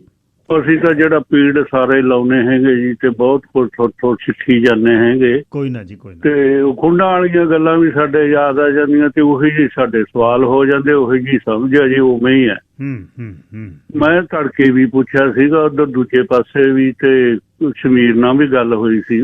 ਉਹ ਸਵਾਲ ਐ ਹੋ ਜਾਂਦੇ ਆ ਜੀ, ਮੈਨੂੰ ਤਾਂ ਸਿੱਖਣ ਵਾਸਤੇ ਹੋਰ ਗੱਲਾਂ ਵੀ ਸੁਣ ਕੇ ਸਿੱਖੀ ਜਾਂਦੀਆਂ। ਇੱਥੋਂ ਦੇ ਮਾਹੌਲ ਦੇ ਬਰਾਬਰ ਉਹਦੀ ਜਦੋਂ ਵੇਖੀਦਾ ਨਾ ਮਿਲਾ ਕੇ ਜੀ, ਤੇ ਉਹ ਗੱਲਾਂ ਮੇਰੇ ਮਨ 'ਚ ਅੱਜ ਇਹ ਸੀਗੀ ਵੀ ਯਾਰ ਸਾਡੇ ਉੱਥੇ ਜ਼ਿਲ੍ਹੇ ਤੱਕ ਅਸੀਂ ਜਿਹੜਾ ਪਿੰਡ ਆ 4 ਥਾਈਂ ਵੰਡੇ ਜਾਂਦੇ ਆ। ਪੰਚਾਇਤ 'ਚ ਵੰਡ ਤੇ, ਫਿਰ ਕੋਆਪਰੇਟਿਵ ਸੋਸਾਇਟੀ ਸਾਨੂੰ ਵੰਡਤਾ, ਬੰਦੇ ਵੀ ਮਰੇ ਉਹਦੇ 'ਚ ਨੁਕਸਾਨੇ ਗਏ ਆ। ਫਿਰ ਸਾਨੂੰ ਬਲਾਕ ਸੰਮਤੀਆਂ 'ਚ ਵੰਡ ਲਿਆ, ਫਿਰ ਜ਼ਿਲ੍ਹਾ ਪ੍ਰੀਸ਼ਦਾਂ 'ਚ ਵੀ ਵੰਡਦੇ ਆ ਜੀ। ਪਰ ਉੱਥੇ ਮੈਂ ਸੋਚਿਆ ਵੀ ਤਨਖਾਹਾਂ ਨਾ ਪੰਚਾਇਤ ਦੀਆਂ ਨਾ ਬਲਾਕ ਸੰਮਤੀ ਵਾਲਿਆਂ ਨੂੰ ਕੋਈ ਦਵਾਨੀ ਦਿੰਦਾ। ਇੱਥੇ ਕੀ ਹਾਲ ਹੈ? ਤੇ ਉੱਥੇ ਇਸ ਦਾ ਸਿਸਟਮ ਕਿਉਂ ਹੈ? ਲੋਕ ਰਾਜ ਉੱਥੇ ਹੈ, ਲੋਕ ਰਾਜ ਇੱਥੇ, ਵੋਟਾਂ ਨਹੀਂ ਇੱਥੇ ਹੁੰਦਾ। ਤੇ ਗੱਲ ਕੀ ਹੈ ਜੀ? ਇਹੋ ਜਿਹੀਆਂ ਗੱਲਾਂ ਕੋਈ ਬੰਦੇ ਤੋਂ ਲਿਆ ਕੇ ਸਾਨੂੰ ਸੁਣਾਇਓ ਕਿਤੇ। ਜ਼ਰੂਰ ਜੀ। ਇਹ ਮਨ ਦੀ ਇੱਕ ਅਵਸਥਾ ਜੀ। ਇੱਥੇ ਤੁਸੀਂ ਦੇਖ ਲਓ, ਅਸੀਂ ਗੱਲਾਂ ਸਿੱਖ ਕੌਮ ਸਦਾ ਗੱਲ ਕਰਦੀ ਆ ਆਪਣੇ ਇਸ਼ੂਜ਼ ਦੇ ਲਈ, ਭਾਰਤ 'ਚ ਸਾਡੋ ਆਹ ਦੀ, ਸਾਡੂ ਇਹਦੀ, ਅਤੇ ਇੱਥੇ ਉਸੇ ਇਕੱਠ 'ਚੋਂ ਕੋਈ ਬਾਹਰ ਨਿਕਲਣ ਦੀ ਕੋਸ਼ਿਸ਼ ਕਰ ਲਵੇ, ਹੱਥ ਛੱਡਵੀਆਂ ਕੈਂਚੀਆਂ ਨੇ, ਡਿੰਗ ਨਹੀਂ ਤੁਰਨ ਦਿੰਦੇ ਅਸੀਂ, ਡਿੰਗ। ਸੋ ਇਹ ਤਾਂ ਇੱਕ ਮਨ ਦਾ ਇੱਕ ਜੀ, ਮੇਰੇ ਖਿਆਲ ਇਨਸਾਨ ਜੰਮੇ ਹੀ ਇਹਦੇ 'ਚ ਆ ਵੀ ਈਗੋ ਉਹਨੇ ਨਾਲ ਲੈ ਕੇ ਚੱਲਣੀ ਆ। ਅਗਲਾ ਵਿਸ਼ਾ ਸ਼ੁਰੂ ਕਰਦੇ ਹਾਂ, ਪਰ ਇੱਕ ਕਾਲਰ ਨਾਲ ਹੋਰ ਗੱਲ ਕਰਦੇ ਹਾਂ, ਸਰਦਾਰ ਸਾਹਿਬ ਨਾਲ। ਸਰਦਾਰ ਜਸਵੀਰ ਸਿੰਘ ਜੀ, ਲਾਈਨ ਨੰਬਰ 5। ਧੰਨਵਾਦ ਸਰਦਾਰ ਜੀ। ਸਰਦਾਰ ਉਹਨਾਂ ਦੀ ਗੱਲਬਾਤ ਸੁਣੀ, ਕਈ ਚੀਜ਼ਾਂ ਇੱਦਾਂ ਦੀਆਂ ਉਹਨਾਂ ਨੇ ਖੋਲ ਕੇ ਤੁਲਨਾਤਮਕ ਕੀਤੀਆਂ ਨੇ ਜਿਹੜੀਆਂ ਵਿਚਾਰ ਵਿੱਚ ਅਸੰਭਵ ਲੱਗਦੀਆਂ ਸੀ। ਮੈਂ ਧੰਨਵਾਦ ਕਰਦਾ ਤੁਹਾਡਾ ਇਹਦੇ ਲਈ। ਦੂਸਰੀ ਗੱਲ ਇਹ ਆ ਵੀ ਸਵਾਦ ਉਦੋਂ ਆਉਂਦਾ ਬੁਲਾਰੇ ਦਾ ਜਾਂ ਕਿਸੇ ਐਕਸਪਰਟੀ ਦਾ ਸੁਣਨ ਦਾ ਜਦੋਂ ਨਿਰਪੱਖ ਹੋ ਕੇ ਉਹ ਗੱਲ ਕਰਦਾ। ਨਿਰਪੱਖਤਾ ਦੇ ਵਿੱਚ ਇਹ ਨਹੀਂ ਹੁੰਦਾ ਵੀ ਮੈਨੂੰ ਨਿਰਪੱਖ ਲੱਗਦਾ, ਪਰ ਨਿਰਪੱਖਤਾ ਦੇ ਵਿੱਚ ਜਦੋਂ ਮਨੁੱਖ ਦਲੀਲ ਦਿੰਦਾ ਹੈ, ਉਹ ਦਲੀਲ ਦੇ ਦੋਨੋਂ ਪਹਿਲੂਆਂ ਨੂੰ ਜਦੋਂ ਉਜਾਗਰ ਕਰਦਾ, ਸਮਝਣ ਵਿੱਚ ਸੌਖ ਮਹਿਸੂਸ ਹੁੰਦੀ ਹੈ। ਹੁਣ ਜਿਹੜੀ ਗੱਲ ਇਹਨਾਂ ਨੇ ਪੰਜਾਬ ਦੇ ਹਾਈਵੇਜ਼ ਦੀ ਗੱਲ ਕੀਤੀ ਆ, ਮੇਰੇ ਖੇਤ ਦੇ ਐਨ ਬਿਲਕੁਲ, ਮੇਰਾ ਖੇਤ ਤਾਂ ਛੱਡ ਗਏ, ਮੈਂ ਤਾਂ ਕਹਿੰਦਾ ਸੀ ਵਿੱਚ ਦੀ ਲੰਘ ਜਾਂਦਾ, ਵਧੀਆ ਬਣ ਜਾਂਦੀ ਗੱਲ ਜੀ। ਤੇ ਉਹ ਛੱਡ ਕੇ ਨਾਲ ਦੀ ਨਿਕਲਿਆ। ਮੈਂ ਉੱਥੇ ਪੁੱਛਿਆ, ਈਵਨ ਮੈਂ ਲੁਧਿਆਣੇ ਵੀ ਪੁੱਛਿਆ ਵੀ ਇਹਦਾ ਜਿਹੜਾ ਹਾਈਵੇ ਨਿਕਲ ਰਿਹਾ ਦਾ ਮਨੋਰਥ ਕੀ ਹੈ। ਉੱਥੇ ਲੋਕਾਂ ਨੂੰ ਇਹ ਗਿਆਨ ਨਹੀਂ ਜਿਹੜਾ ਅੱਜ ਇਹਨਾਂ ਨੇ ਦੱਸਿਆ। ਪਹਿਲੀ ਗੱਲ ਤਾਂ ਸਾਨੂੰ ਇਹ ਸੋਚਣ ਦੀ ਲੋੜ ਆ ਵੀ ਤੇ ਕਾਰਨ ਕੀ ਨੇ, ਕਿ ਅਸੀਂ ਇੰਨੇ ਅਵੇਸਣ ਆ ਕਿ ਅਸੀਂ ਸਮੇਂ ਦੇ ਨਾਲ ਸਰਕਾਰਾਂ ਜਿਹੜਾ ਕੁਛ ਕਰ ਰਹੀਆਂ ਨੇ ਉਹਨਾਂ ਦੇ ਜਿਹੜੇ ਫਾਇਦੇ ਨੇ ਪੰਜਾਬ ਨੂੰ ਜਾਂ ਦੇਸ਼ ਨੂੰ, ਉਹਨਾਂ ਤੋਂ ਅਸੀਂ ਅਣਭੋਲ ਆ। ਇਹ ਮੈਨੂੰ ਇੱਕ ਚੀਜ਼ ਇਹ ਮਹਿਸੂਸ ਹੋਈ ਵੀ ਪੰਜਾਬ ਦੇ ਵਿੱਚ ਬਹੁਤ ਗਿਣਤੀ ਲੋਕ ਇਹਨਾਂ ਤੋਂ ਅਣਜਾਣ ਨੇ ਜੀ। ਦੂਸਰੀ ਜਿਹੜੀ ਇਹਨਾਂ ਨੇ ਇੱਕ ਖਾਸ ਗੱਲ ਕੀਤੀ ਆ, ਉਹ ਇਹ ਕੀਤੀ ਹੈ ਕਿ ਦੋਗਲੀ ਨੀਤੀ ਜਿਹੜੀ ਹੈ ਉਹ ਸਰਕਾਰ ਕਰਦੀ ਹੈ। ਉਹਦਾ ਕਾਰਨ ਮੈਨੂੰ ਜੋ ਲੱਗਦਾ, ਉਹ ਮੈਨੂੰ ਲੱਗਦਾ ਵੀ ਉਹ ਜਿਹੜੀ ਧਾਰਮਿਕ ਪ੍ਰਵਿਰਤੀ ਹੈ ਨਾ, ਉਹ ਉਹਨਾਂ ਦੀ ਮਜਬੂਰੀ ਹੈ। ਧਾਰਮਿਕ ਪ੍ਰਵਿਰਤੀ ਦੇ ਵਿੱਚ ਮਨੁੱਖ ਦੀ ਡਿਵੀਜ਼ਨ ਵੱਡਾ ਦੋਸ਼ ਹੈ। ਇਹ ਦੋਸ਼ ਤੋਂ ਨਿਕਲ ਸਕੂਗਾ ਕਿ ਨਹੀਂ, ਇਹ ਆਉਣ ਵਾਲਾ ਸਮਾਂ ਦੱਸੂ। ਤੁਸੀਂ ਉਹਨਾਂ ਨੂੰ ਲਿਆਂਦਾ, ਸਵਾਲ ਪੁੱਛੇ, ਬਹੁਤ ਹੀ ਜਾਣਕਾਰੀ ਭਰਪੂਰ ਮਤਲਬ ਇੱਦਾਂ ਦਾ ਪ੍ਰੋਗਰਾਮ ਹੁੰਦਾ, ਔਰ ਧੰਨਵਾਦ ਹੀ ਕਰਨਾ ਬਣਦਾ ਤੁਹਾਡਾ। ਮਿਹਰਬਾਨੀ। ਧੰਨਵਾਦ ਜੀ, ਬਹੁਤ ਬਹੁਤ। ਤੁਸੀਂ ਆ ਕੇ ਸਦਾ ਬਹੁਤ ਕਰੈਕਸ਼ਨ ਵੀ ਕਰਦੇ ਹੋ ਜਿੱਥੇ ਠੀਕ ਕਰਨ ਦਾ, ਅਤੇ ਮੈਂ ਉਹਨੂੰ ਸਿੱਖਣ ਦੀ ਵੀ ਕੋਸ਼ਿਸ਼ ਕਰਦਾ। ਜਿਹੜੇ ਭਾਈ ਸਾਹਿਬ ਅਮਰੀਕਾ ਵਾਲੇ ਪਾਸੇ ਜਿਨ੍ਹਾਂ ਦਾ ਮੈਂ ਜ਼ਿਕਰ ਕਰਦਾ, ਹਰ ਰੋਜ਼ ਘੰਟਿਆਂ ਵੱਧੀ ਟਿਊਟਰ ਹੈ ਮੇਰਾ, ਤੇ ਮੈਨੂੰ ਦੱਸਣਾ ਇੱਥੋਂ ਪਕੜ, ਇੱਥੋਂ ਖਿਆਲ ਕਰੋ, ਆਹ ਆਰਟੀਕਲ ਉਹ ਆਰਟੀਕਲ, ਜੇ ਉਹਨਾਂ ਦਾ ਕੰਮ ਨਹੀਂ ਹੈ, ਇਹ ਬਹੁਤ ਵੱਡਾ ਬਿਜ਼ਨਸ ਹੈ। ਪਰ ਜਿੱਥੇ ਪਿਆਰ ਹੋ ਜਾਂਦਾ ਹੈ ਉੱਥੇ ਫਿਰ ਉਹ ਕੋਸ਼ਿਸ਼ ਹੁੰਦੀ ਹੈ ਵੀ ਯਾਰ ਮੇਰਾ ਮਿੱਤਰ ਪਿਆਰਾ ਜਿਹੜਾ ਉਹ ਵਧੀਆ ਕਰੇ, ਹੋਰ ਵਧੀਆ ਕਰੇ। ਸੋ ਇਹ ਜਿਹੜੀ ਗੱਲਬਾਤ ਜਦ ਇਸ ਨੂੰ ਖਾਸ ਤੌਰ 'ਤੇ ਮੱਧ ਏਸ਼ੀਆ ਦੀ ਪਕੜ, ਮੈਨੂੰ ਉਹਨਾਂ ਤੋਂ ਮੈਂ ਬਹੁਤ ਕੁਛ ਸਿੱਖਦਾ। ਉਹਨਾਂ ਦੀ ਬੜੀ ਪਹੁੰਚ ਹੈ ਆਪਣੀ, ਜਿਹੜਾ ਅਮਰੀਕਾ ਦੀ ਰਾਜਨੀਤੀ ਵਾਲੇ ਪਾਸੇ ਵੱਡੇ ਫੈਸਲੇ ਕਿਵੇਂ ਲਏ ਜਾਂਦੇ ਨੇ, ਕੀ ਹੁੰਦਾ ਹੈ, ਫਿਰ ਉਹਨਾਂ ਤੋਂ ਚੀਜ਼ਾਂ ਬਹੁਤ ਪਤਾ ਲੱਗਦੀਆਂ ਨੇ ਕਿ ਆਊਟ ਆਫ ਬਾਕਸ ਕਿਵੇਂ ਸੋਚਣਾ, ਅਤੇ ਆਨੰਦ ਵੀ ਆਉਂਦਾ ਸਿੱਖਣ ਦਾ। ਹਾਲੇ ਵੀ ਸਿੱਖਦੇ ਹੀ ਆਪਾਂ ਇੱਥੋਂ ਤੁਰ ਜਾਣਾ, ਇਹੀ ਹੈ। ਹੀਰਾ ਜੀ, ਲਾਈਨ ਨੰਬਰ 1। ਹਾਂਜੀ, ਸਤਿ ਸ਼੍ਰੀ ਅਕਾਲ ਗਿੱਲ ਸਾਹਿਬ। ਸਤਿ ਸ਼੍ਰੀ ਅਕਾਲ ਵੀਰ ਜੀ। ਗਿੱਲ ਸਾਹਿਬ, ਮੈਂ ਤਾਂ ਇਹ ਗੱਲ ਕਰਨੀ ਸੀ, ਆਪਾਂ ਸਾਰੇ ਇੱਥੇ ਜਿੰਨੇ ਬਾਹਰ ਆ, ਆਪਾਂ ਪੰਜਾਬ ਦਾ ਬਹੁਤ ਫਿਕਰ ਕਰਦੇ ਆ, ਉੱਥੇ ਦਾ এনवायरमेंट ਦਾ, ਉੱਥੇ ਪਾਣੀ ਮੁੱਕ ਚੱਲਾ, ਝੋਨਾ ਲਾਉਣੋਂ ਨਹੀਂ ਹਟਦੇ। ਇਹ ਜਿੰਨੇ ਬਾਹਰ ਲੋਕ ਆਇਓ ਆ ਸਾਰੇ ਹੀ, ਇਹਨੀ ਸਭ ਨੇ ਜ਼ਮੀਨਾਂ ਹਾਲੇ ਤੇ ਦਿੱਤੀਆਂ। ਉੱਥੇ ਕੋਈ 40,000 ਲੈਂਦਾ, ਕੋਈ 35,000 ਲੈਂਦਾ ਕਿੱਲੇ ਦਾ, ਕੋਈ 50,000 ਲੈਂਦਾ। ਇਹ ਸਾਰੇ ਐਡ ਕਰ ਲੈਣ ਬਈ ਅਸੀਂ ਤੁਹਾਨੂੰ ਜਿਹੜਾ 50 ਵਾਲਾ ਉਹ ਕਹੇ ਮੈਂ 25 ਨੂੰ ਦਊਂਗਾ, ਤੇ ਜਿਹੜਾ 40 ਵਾਲਾ ਉਹ ਕਹੇ ਮੈਂ 20 ਨੂੰ ਦਊਂਗਾ, ਵੀ ਤੁਸੀਂ ਝੋਨਾ ਨਹੀਂ ਲਾਉਣਾ। ਹਾਂ, ਬਿਲਕੁਲ ਠੀਕ ਹੈ। ਇੱਕ ਸਾਲ 'ਚ ਫਰਕ ਪੈ ਜੂ। ਹਾਂਜੀ, ਕੀ ਇਹ ਕਰ ਸਕਦੇ ਕਿ ਗੱਲਾਂ ਕਰਨ ਜੋਗ ਹੀ ਆ? ਪੰਜਾਬ ਦਾ ਫਿਕਰ। ਮੈਨੂੰ ਤਾਂ ਲੱਗਦਾ ਗੱਲਾਂ ਕਰਨ ਜੋਗ ਹੀ ਆ। ਕੰਨ ਤਾਂ ਆਪ ਜਿੰਨੇ ਬਾਹਰ ਆਏ ਹੋ, ਜਿੰਨੇ ਵੀ ਬਾਕੀ ਸਾਰੇ ਮੁਲਕਾਂ 'ਚ ਆਏ ਹੋ ਆ, ਬਈ ਭਾਈ ਅਸੀਂ ਤੁਹਾਨੂੰ ਛੱਡਿਆ 30,000, ਅਸੀਂ 25 ਲਵਾਂਗੇ। ਪੰਜਾਬ ਦਾ ਸਾਨੂੰ ਬਹੁਤ ਫਿਕਰ ਆ, ਤੇ ਅੱਜ ਤੋਂ ਝੋਨਾ ਲਾਉਣਾ ਬੰਦ ਕਰ ਦਿਓ, ਕਿਉਂਕਿ ਹਰੇਕ ਪਿੰਡ 'ਚੋਂ 10 ਘਰ ਆਏ ਹੋ ਆ ਬਾਹਰ। ਬਿਲਕੁਲ ਠੀਕ ਹੈ ਜੀ। ਉਹ ਜ਼ਮੀਨਾਂ ਬਾਕੀ ਬਹੁਤੇ ਲੋਕ ਲੈ ਤਾਂ ਇਹ ਕਰ ਸਕਦੇ ਆ, ਪਰ ਗੱਲਾਂ ਕਰਨ ਜੋਗ ਹੀ ਹੈ ਵੀ, ਹੋਰ ਹੀ ਨਹੀਂ, ਕੁਛ ਨਹੀਂ ਕਰਨਾ ਜੀ। ਥੈਂਕ ਯੂ ਜੀ। Thank you. ਬਹੁਤਾਂ ਨੇ ਸ਼ੁਰੂ ਕਰਤਾ ਜੀ, ਬਹੁਤ ਲੈ ਰਹੇ ਨੇ, ਬਹੁਤ ਦੋਸਤ ਨੇ ਜਿਨ੍ਹਾਂ ਨੂੰ ਜਾਣਦਾ ਮੈਂ, ਜਿਹੜੇ ਅੱਧਾ ਜਿਹੜਾ ਉਹ ਠੇਕਾ ਜਿਹੜਾ ਲੈ ਰਹੇ ਨੇ। ਪਰ ਵਾਕਿਆ ਹੀ ਇਹ ਠੀਕ ਹੈ, ਜੇ ਉੱਥੇ ਦਾ ਫਿਕਰ ਹੈ। ਨਾਲੇ ਉਹਨਾਂ ਨੇ 5-4 ਲੱਖ ਨੇ, $5,000 6 ਬਣਨਾ, ਉਹਨੇ ਕੀ ਕਰ ਲੈਣਾ ਇੱਥੇ, ਜਿੱਥੇ ਇੰਨਾ ਨਹੀਂ ਸਾਰ ਸਕਿਆ ਜਿਹੜਾ ਹਜ਼ਾਰਾਂ 'ਚ, ਉੱਥੇ ਉਹਨੇ ਕੀ ਕਰਦਾ। ਲਓ ਜੀ, ਅਗਲਾ ਵਿਸ਼ਾ ਸ਼ੁਰੂ ਕਰਦੇ ਹਾਂ। ਜ਼ਿੰਦਗੀ ਦੇ ਵਿੱਚ ਬੜਾ ਕੁਛ ਤੁਸੀਂ ਸਿੱਖਦੇ ਹੋ, ਪਰ ਤੁਹਾਨੂੰ ਸਿੱਖਣ ਲਈ ਗੱਲ ਤੋਰਨੀ ਪੈਂਦੀ ਹੈ। ਕੱਲ੍ਹ ਜਿਮ 'ਚ ਬੈਠੇ ਸਟੀਮ ਰੂਮ ਦੇ ਵਿੱਚ ਨਾਲ ਇੱਕ ਗੋਰਾ ਭਾਈ, ਹਰ ਵਕਤ ਮੇਰੇ ਨਾਲ ਅਸੀਂ ਗੱਲਾਂ ਬਾਤਾਂ ਕਰਦੇ ਹਾਂ, ਕੱਲ੍ਹ ਫੇਰ ਗੱਲ ਤੁਰ ਗਈ। ਉਹ ਮੈਨੂੰ ਕਹਿੰਦਾ ਯਾਰ ਤੁਹਾਡੀ ਇੱਕ ਪ੍ਰੋਬਲਮ ਮੈਨੂੰ ਪਤਾ ਲੱਗੀ ਆ। ਮੈਂ ਕੀ? ਕਹਿੰਦਾ ਤੁਸੀਂ ਇੱਕ ਅਕਸਰ ਬੜਾ ਕਹਿੰਦੇ ਹੋ ਬਈ ਮੇਰੀ ਅਗਲੀ ਪੀੜ੍ਹੀ ਕਿਵੇਂ ਅਫੋਰਡ ਕਰੂ। ਘਰ 'ਚ ਰਹਿੰਦਿਆਂ ਹੋਇਆਂ ਤੁਸੀਂ ਕਹਿੰਦੇ ਹੋ ਅਗਲੀ ਪੀੜ੍ਹੀ ਮੇਰੀ ਹਾਊ ਦੇ ਵਿਲ ਅਫੋਰਡ। ਕਹਿੰਦਾ ਇਹਦਾ ਤੁੱਕ ਕੀ ਹੈ? ਮੈਂ ਤੁੱਕ ਇਹੀ ਹੈ ਵੀ ਜਿਹੜਾ ਘਰ-ਬਾਰ ਅਸੀਂ ਬਣਾ ਕੇ ਜਾਣਾ ਹੈ, ਦੇਣਾ ਹੈ, ਅਸੀਂ ਚਾਹੁੰਦੇ ਹਾਂ ਬਈ ਉਹ ਇਹਨੂੰ ਅਫੋਰਡ ਕਰਨ। ਉਹ ਕਹਿੰਦਾ ਵੀ ਤੇਰੇ ਮਰਨ ਤੋਂ ਬਾਅਦ ਤੈਨੂੰ ਕਿਹੜੀ ਚੀਜ਼ ਹੈ ਜਿਹੜੀ ਉਹ ਖੁਸ਼ ਕਰੂਗੀ, ਕਿਵੇਂ ਦੇਖੇਗਾ ਤੂੰ ਵੀ ਉਹ ਅਫੋਰਡ ਕਰ ਰਿਹਾ। ਮੈਂ ਨਿਰੁੱਤਰ।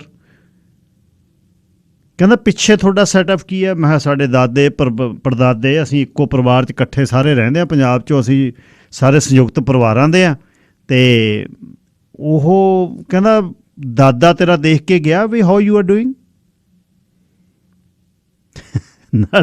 ਨਾਲੇ ਮੇਰੇ ਵੱਲ ਹੱਸੇ ਦੇਖ ਕੇ, ਫਸ ਗਿਆ ਬਾੜ 'ਚ। ਉਹ ਕਹਿੰਦਾ ਮੈਂ ਇੱਕ ਕਿਤਾਬ ਪੜ੍ਹ ਰਿਹਾ, ਤੂੰ ਵੀ ਪੜ੍ਹੀ, ਥਾਮਸ ਜੇ ਸਟੈਨਲੇ ਦੀ ਹੈ, ਦ ਮਿਲੀਨਰ ਨੈਕਸਟ ਡੋਰ। ਕਹਿੰਦਾ ਉਹਨੂੰ ਪੜ੍ਹੀ, ਕਹਿੰਦਾ ਮੈਂ ਪੜ੍ਹੀ। ਉਹ ਕਹਿੰਦਾ ਮੇਰੇ ਬਾਬੇ ਨੇ 5300 'ਚ ਵਿਕਟੋਰੀਆ 'ਚ ਘਰ ਲਿਆ ਸੀ, $5300 'ਚ ਮੇਰੇ ਸਾਹਮਣੇ, $5,300।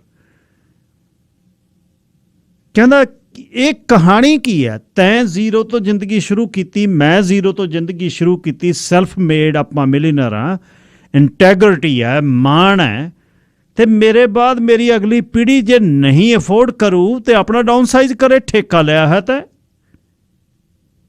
ਕਿਵੇਂ ਅਫੋਰਡ ਕਰਨਗੇ? ਕਹਿੰਦਾ ਕਿਵੇਂ ਅਫੋਰਡ ਕਰਨਗੇ? ਜਿਵੇਂ ਤੂੰ ਕੀਤਾ ਅਫੋਰਡ ਜ਼ੀਰੋ ਦੇ ਨਾਲ, ਸੈਕੰਡ ਲੈਂਗੁਏਜ ਤੇਰੀ, ਦੂਜੀ ਭਾਸ਼ਾ ਤੇਰੀ ਅੰਗਰੇਜ਼ੀ, ਪਹਿਲੀ ਭਾਸ਼ਾ ਨਹੀਂ, ਪਹਿਲੀ ਭਾਸ਼ਾ ਤੇਰੀ ਪੰਜਾਬੀ ਹੈ, ਅਤੇ ਤੇਰਾ ਇੱਥੇ ਜੰਮ ਪਾਲ ਕੇ ਜਵਾਕ ਕੀ ਉਹ ਅਫੋਰਡ ਨਹੀਂ ਕਰ ਸਕਦਾ?